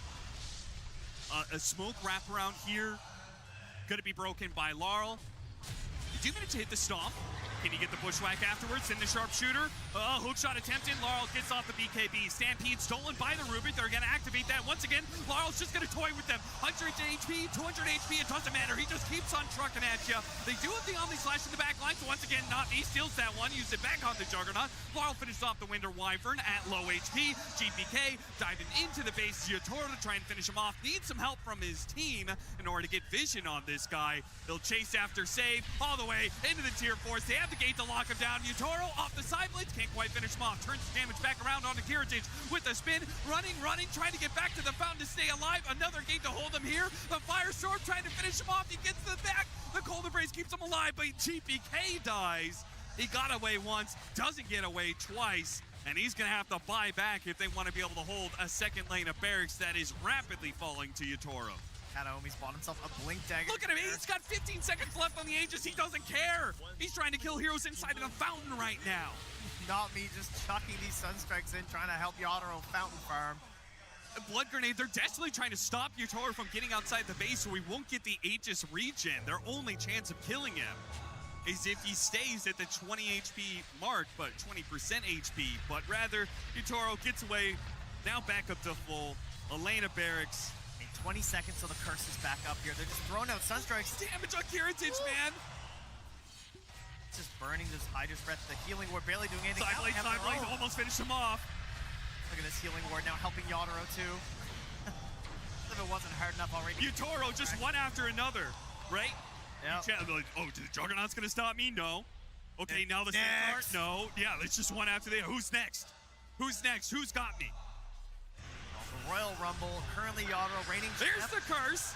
Got 3, and it's a TA pummeling his own Underlord. Class finally dies. Now they got the Rod of Atos onto Not Me as well. Hit him with the Stomp follow-up on the Slash to kill Not Me. No stealing it this time around. Meanwhile, Laurel inside the base with a Godlike, with the damage coming in from the Templar Assassin. They push back Boom Boys, even with an excellent curse like that. You can't stop Spirit. Oh, shot deeper, catching the Hoodwink. The side blades hitting Kiritich all the way in the back. He's hiding inside of his fountain right now because he can't just take the heat. The Yotaro is throwing at him time after time. Laurel is low here. No remnants. They can actually maybe got him on the Rod of Atos, but Kiritich can't stick to him, man. The Sunstrike, it lands. GPK finally gets the kill. They got one of these cores. They killed 2 of them. What about Yotaro? Oh, it's a toss-out from Not Me. They're going to bail him out. Throw him right out of the base. They got so many of them, but ultimately can't stop the raid boss. Okay. A blink stomp from Not Me, stolen away from the Centaur. Couldn't get the telekinesis far enough away. Not Me playing a little loose with it here. Does get himself killed inside the base. Yotoro's already finished off the tier 3, and now he's saying, all right, who's next? I've got one more building to go. Kataomi, the Cult Embrace is only a setup for me. Tornado couldn't get there in time to save him. Yotoro now hitting melee Barracks. Here comes the gate, stopping Miro. 1, 2, 3. Miro's almost dead already. He hits a stomp. He's running in, and he's running straight into the lawnmower. That is Yotoro and his side blades, and that's GG. Team Spirit, 30 minutes on the dot, will make their berth into the last day of TI. Friendly chat back and forth between the teams, but that game was anything but friendly here, Cap. Team Spirit, they say, we have a destiny to get to tomorrow. You are in our way, and we've had enough of this. I do not want to be any of these teams matched up against the Team Spirit. The team in full form, man. That was a completely different beast of Dota than not just Team Spirit have played here, but really anyone. Like, you think about the Vision games and the domination they've shown, I still haven't seen Dota like that. No. Like, this is a totally different beast that you have to look at now. You know, it's getting late into the night. You got to do a little bit of studying to make sure that doesn't happen to you tomorrow. Exactly, right? It feels like so many of these teams, they figured out how to be able to play the map. You know, the conversation between Vision and Yandex. Oh, yeah, we both like to do the split push. Yeah, and like, you pulled this maybe camp they like a here. little bit more team fight or something. Team Spirit's like, screw all that. Let's just run them over, man. Screw all these games. Let's just take them out nice and easy again, like an hour worth of game time between these two games. Spirit making no mess about it. They deserve to be in the top 3 of TI. And they'll show us tomorrow just how far they deserve to go. Seems like they've analyzed what has happened here, figured out a few tricks to the game. See if their opponents are able to do something about that. An incredible performance by Team Spirit on the main stage here in the penultimate day. Ready to go for the ultimate day is Laurel. 恭喜 Team Spirit 赢下这场比赛，他们也是锁定了自己 TI 2026前3的名额。 Laurel, what's the rush today, man? You 2-0'd Team Liquid. You got a quick 2-0 against the Boom Boys. This isn't a very fast game of Dota from you guys. I want to know how your form is right now. Tsunami 问他说：“拉尔，你在急什么？今天早上2比0了 Liquid， 今天晚上又2比0了 BB， 2场都是非常快速的结束比赛，请跟我们分享一下。” I mean, we're feeling good. We can play slow, we can play fast, like play late game, try to pressure enemies. If you have good lanes, like matchups, we can pressure, like in this game, like a lot of pressure by my supports and me. So we're in a good shape, I guess. 拉尔说：“我觉得我们可以打得比较快，我们可以打得比较慢，我们也可以跟他们去打后期。那像今天这样的比赛，如果我们线上就能够取得优势，我们就可以滚雪球，比较快速的结束比赛。” I want you to maybe compare it to the shape you were in 3 years ago, 2023 in Seattle. It was a different path. You guys went through upper bracket all the way to grand finals, but do you feel that same energy that you did 3 years ago? 想问他说，在2023年的 TI 上面，他们也是有着这样的一个表现比较佳的状态，但是不一样的是，他们当时是在胜者组一路闯进了总决赛。现在他们虽然在败者组，感觉会有什么不一样吗？有没有觉得找回了当年那个状态呢？ I mean, not the same. It's also different. I mean, it's different play style, different players, so I cannot complain with this. So I would say we're just good right now. That's all. Not much.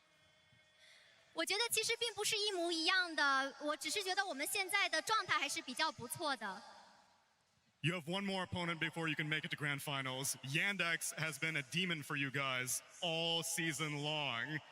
At this point, do you feel that any team matters to you, or it's just 5 players? It doesn't matter who they are, you're going to beat them. 他们即将面对另外一个大魔王，那就是 Yandex。这支队伍在过去几个月当中，给他们造成了很多的困难，包括把他们淘汰掉了几场不一样的比赛。想问他说，在面对 Yandex 这样的一个对手面前，他会不会有一些不一样的想法 I mean, Yandex here is also some kryptonite for us all year. So right now I think we can easily play against them, like even in party vision. So we're just gonna try our best. Also, they good team. They play really well. So we just need to perform well, like today. So and we can beat them. Yandex 确实啦，他是我们的老对手了，而且我们在对阵他们的时候，感觉 Yandex 也是比较强劲的。但是我相信现在的我们既可以击败 Yandex， 也甚至可以击败 Vision， 所以我们就觉得明天的比赛我们要打得像今天这样好，找到这样最佳的状态，也许问题就不大了。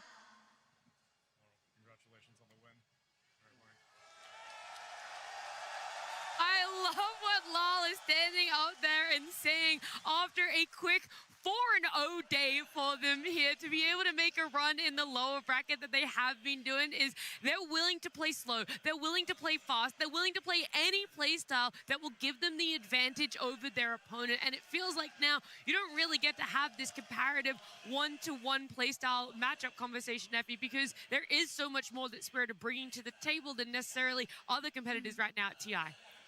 I mean, this is their tournament. Like, we've seen this plot before. They're just a wrecking ball in the lower bracket. And honestly, that felt like they were bullying Boom Boys a little bit. At some point, it just hurt to watch that. Everything was going wrong for them. Laurel wasn't letting them breathe. The supports were just cooking in their entirety from the start of the game to the very end. And unfortunately for Boom Boys, they just couldn't cut it. Yeah, it's hard. I mean, that's TI. It's very difficult, and whenever you run into a team that is just unbelievably in form like that, sometimes you just crumble. So massive props to Spirit, but I feel for Boom Boys. I know what it's like to be eliminated from TI, and so, you know, it's always sad to see them go, but Spirit, man, you can run, you can hide, but it's not going to matter. They're going to run you over anyway, and this team is so electric to watch at this tournament. It's so sick. Yeah, I mean, honestly, I really love what Laurel also brought up in the interview. They found a way to play fast. This isn't something that's been typical for them, and he also says it is different from the year in Seattle, right? They are playing a different way of Dota. It's different team, different players. They're found new ways to play the game, and it's really awesome to see like this kind of old team level up and discover new ways to play. Yeah, but that was the thing. I already talked about that Spirit and as an org had gone through the upper bracket and the lower bracket to TI, but they're doing it for the players that weren't there for the lower bracket TI-10 run. They go, LOL hasn't gotten an Aegis just yet. And I know I'm getting ahead of myself, but when you see the display that was on show here from Spirit, it really is hard to not put them in that conversation straight away of them looking towards that grand final, even though they still have to play the lowers. Yeah, it would be amazing if on their first year running Spirit, like not me, gets an Aegis.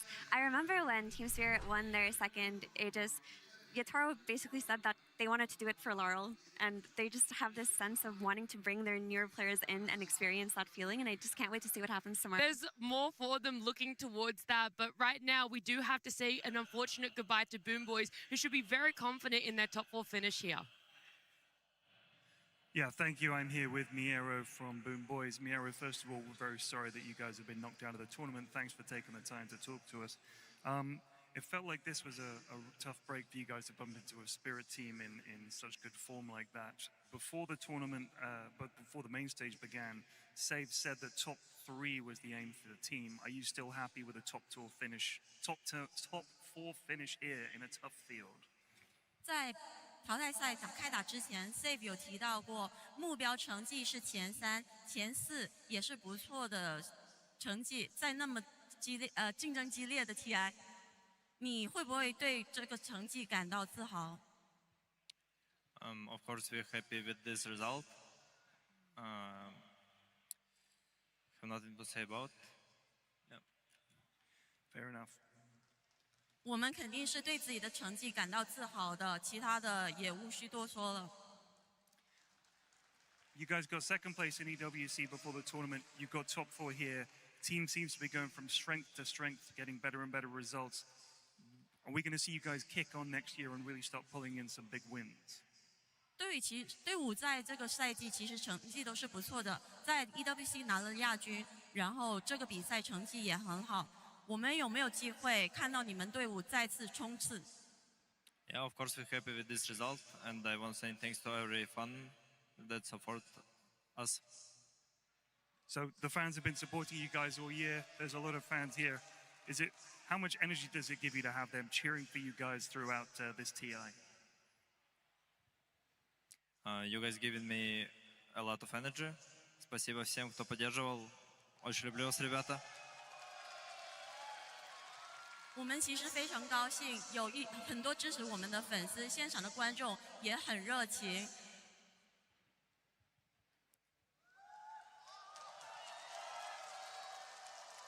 Thank you so much, Pyrian, Miero, of course, Helen, they're translating to. I mean, Miero, it's such a tough situation to be in where you feel confident in what you're coming up against, but knowing that at the end of the day, it's such a formidable opponent in the likes of Spirit, and you're this close to reaching the final day of TI. And that is, like, yes, lifting the Aegis is the ultimate goal, but I think there's something a little extra special about hitting a top 3, making it to the final day to get to see the whole extent of a tournament here like the International.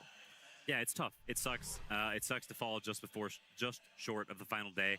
And I think you can kind of see it from the way he responds to those questions that, I mean, he knows they got wrecked. They got outplayed, and that just feels bad. And sometimes there's nothing to say, right? You can say thank you to the fans, and yeah, we're happy with the result, right? You can understand that I'm very grateful to have made it this far and have great teammates and to be a top-tier team. But at the end of the day, it just sucks to lose. It sucks to get whopped like that. And you just have to feel for the guy. You know, I'm sure he's gonna keep trying and keep playing in the future. He's a great player with a great future who's still relatively new to the scene. People don't think about that because he acts like such a veteran presence. So, you know, you feel for him, and you know, I look forward to seeing him in the future. Yeah, he's been such a positive force in Boom Boys and changing their issues that they've had in the past with maybe toxic environments and tilting, and they've really had to have changed since Miro joined them. I do feel quite bad because it feels like they get so close in so many tournaments and they just lose to anxiety, they lose to nerves. It feels like this team has such a high floor, but their ceiling feels a little bit lower than all of the other teams that we see make it this far in TI, and I'm not sure where you go from here, to be honest. I'm hoping that there is a lot of longevity in the Boom Boys roster. It's insane to be able to be so consistent in those top 4 finishes and to maybe disregard that for what might potentially not necessarily be a strong season for them if they were to make a lot of changes. But it's a tough one to really be in. And we were looking at our bracket just there. Today has been an incredibly heart-wrenching day. And this always happens, Insania, when you get to this point of the international, is we went from a top 6 to a top 3. We said goodbye to Liquid earlier. We said goodbye to Nigma Galaxy. You know, most notably, Sumail essentially saying this was going to be his last event, full stop. Not even necessarily last TI. And then, of course, here, following that up with the goodbyes of Boom Boys too. Yeah, I mean, it's always sad to see people go home, but that's just the truth of any tournament and any championship like this. It's only one team can win in the end, so it's sad, and I feel for Boom Boys. They've been very close for so many years, and I know what that feels like personally from getting second place a lot. So just I hope they keep fighting, and I think that it will come. Their time will come.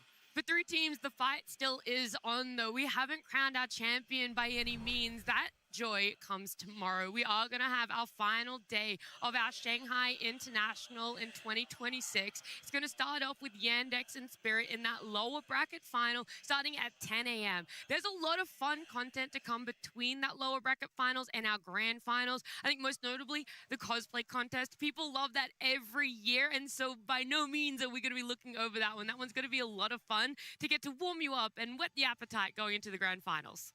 Yeah, it's good content, and I think it's cool to celebrate the people in the scene that aren't just the players. There's a lot of fans and people that appreciate and enjoy the game in other ways than just playing it, and so I think that's really cool, and we should celebrate that, enjoy that, and I look forward to, you know, all aspects of the game, not just the actual gameplay. I mean, I'm just excited to see my first China cosplay contest. I've heard incredible things about it, that they have the best cosplayers and the best outfits, and it'll be a treat. Yeah, it's going to be exciting, and like Quinn said, TI is actually so much more than just the players. It's a celebration of all the fans. It's a celebration of all the people. It's all the people around us. And it's awesome that we get to do this cosplay contest to highlight more than just the players. I know how full this arena was throughout the day, and the fact that it's only this Saturday. We still have our Sunday to come for the international. I can only imagine how loud it's going to get, how electric it's going to feel in this arena. But we're going to say goodbye to you guys for now. Make sure you tune in for our final day of TI 15 tomorrow, because we get to crown our champion here in Shanghai.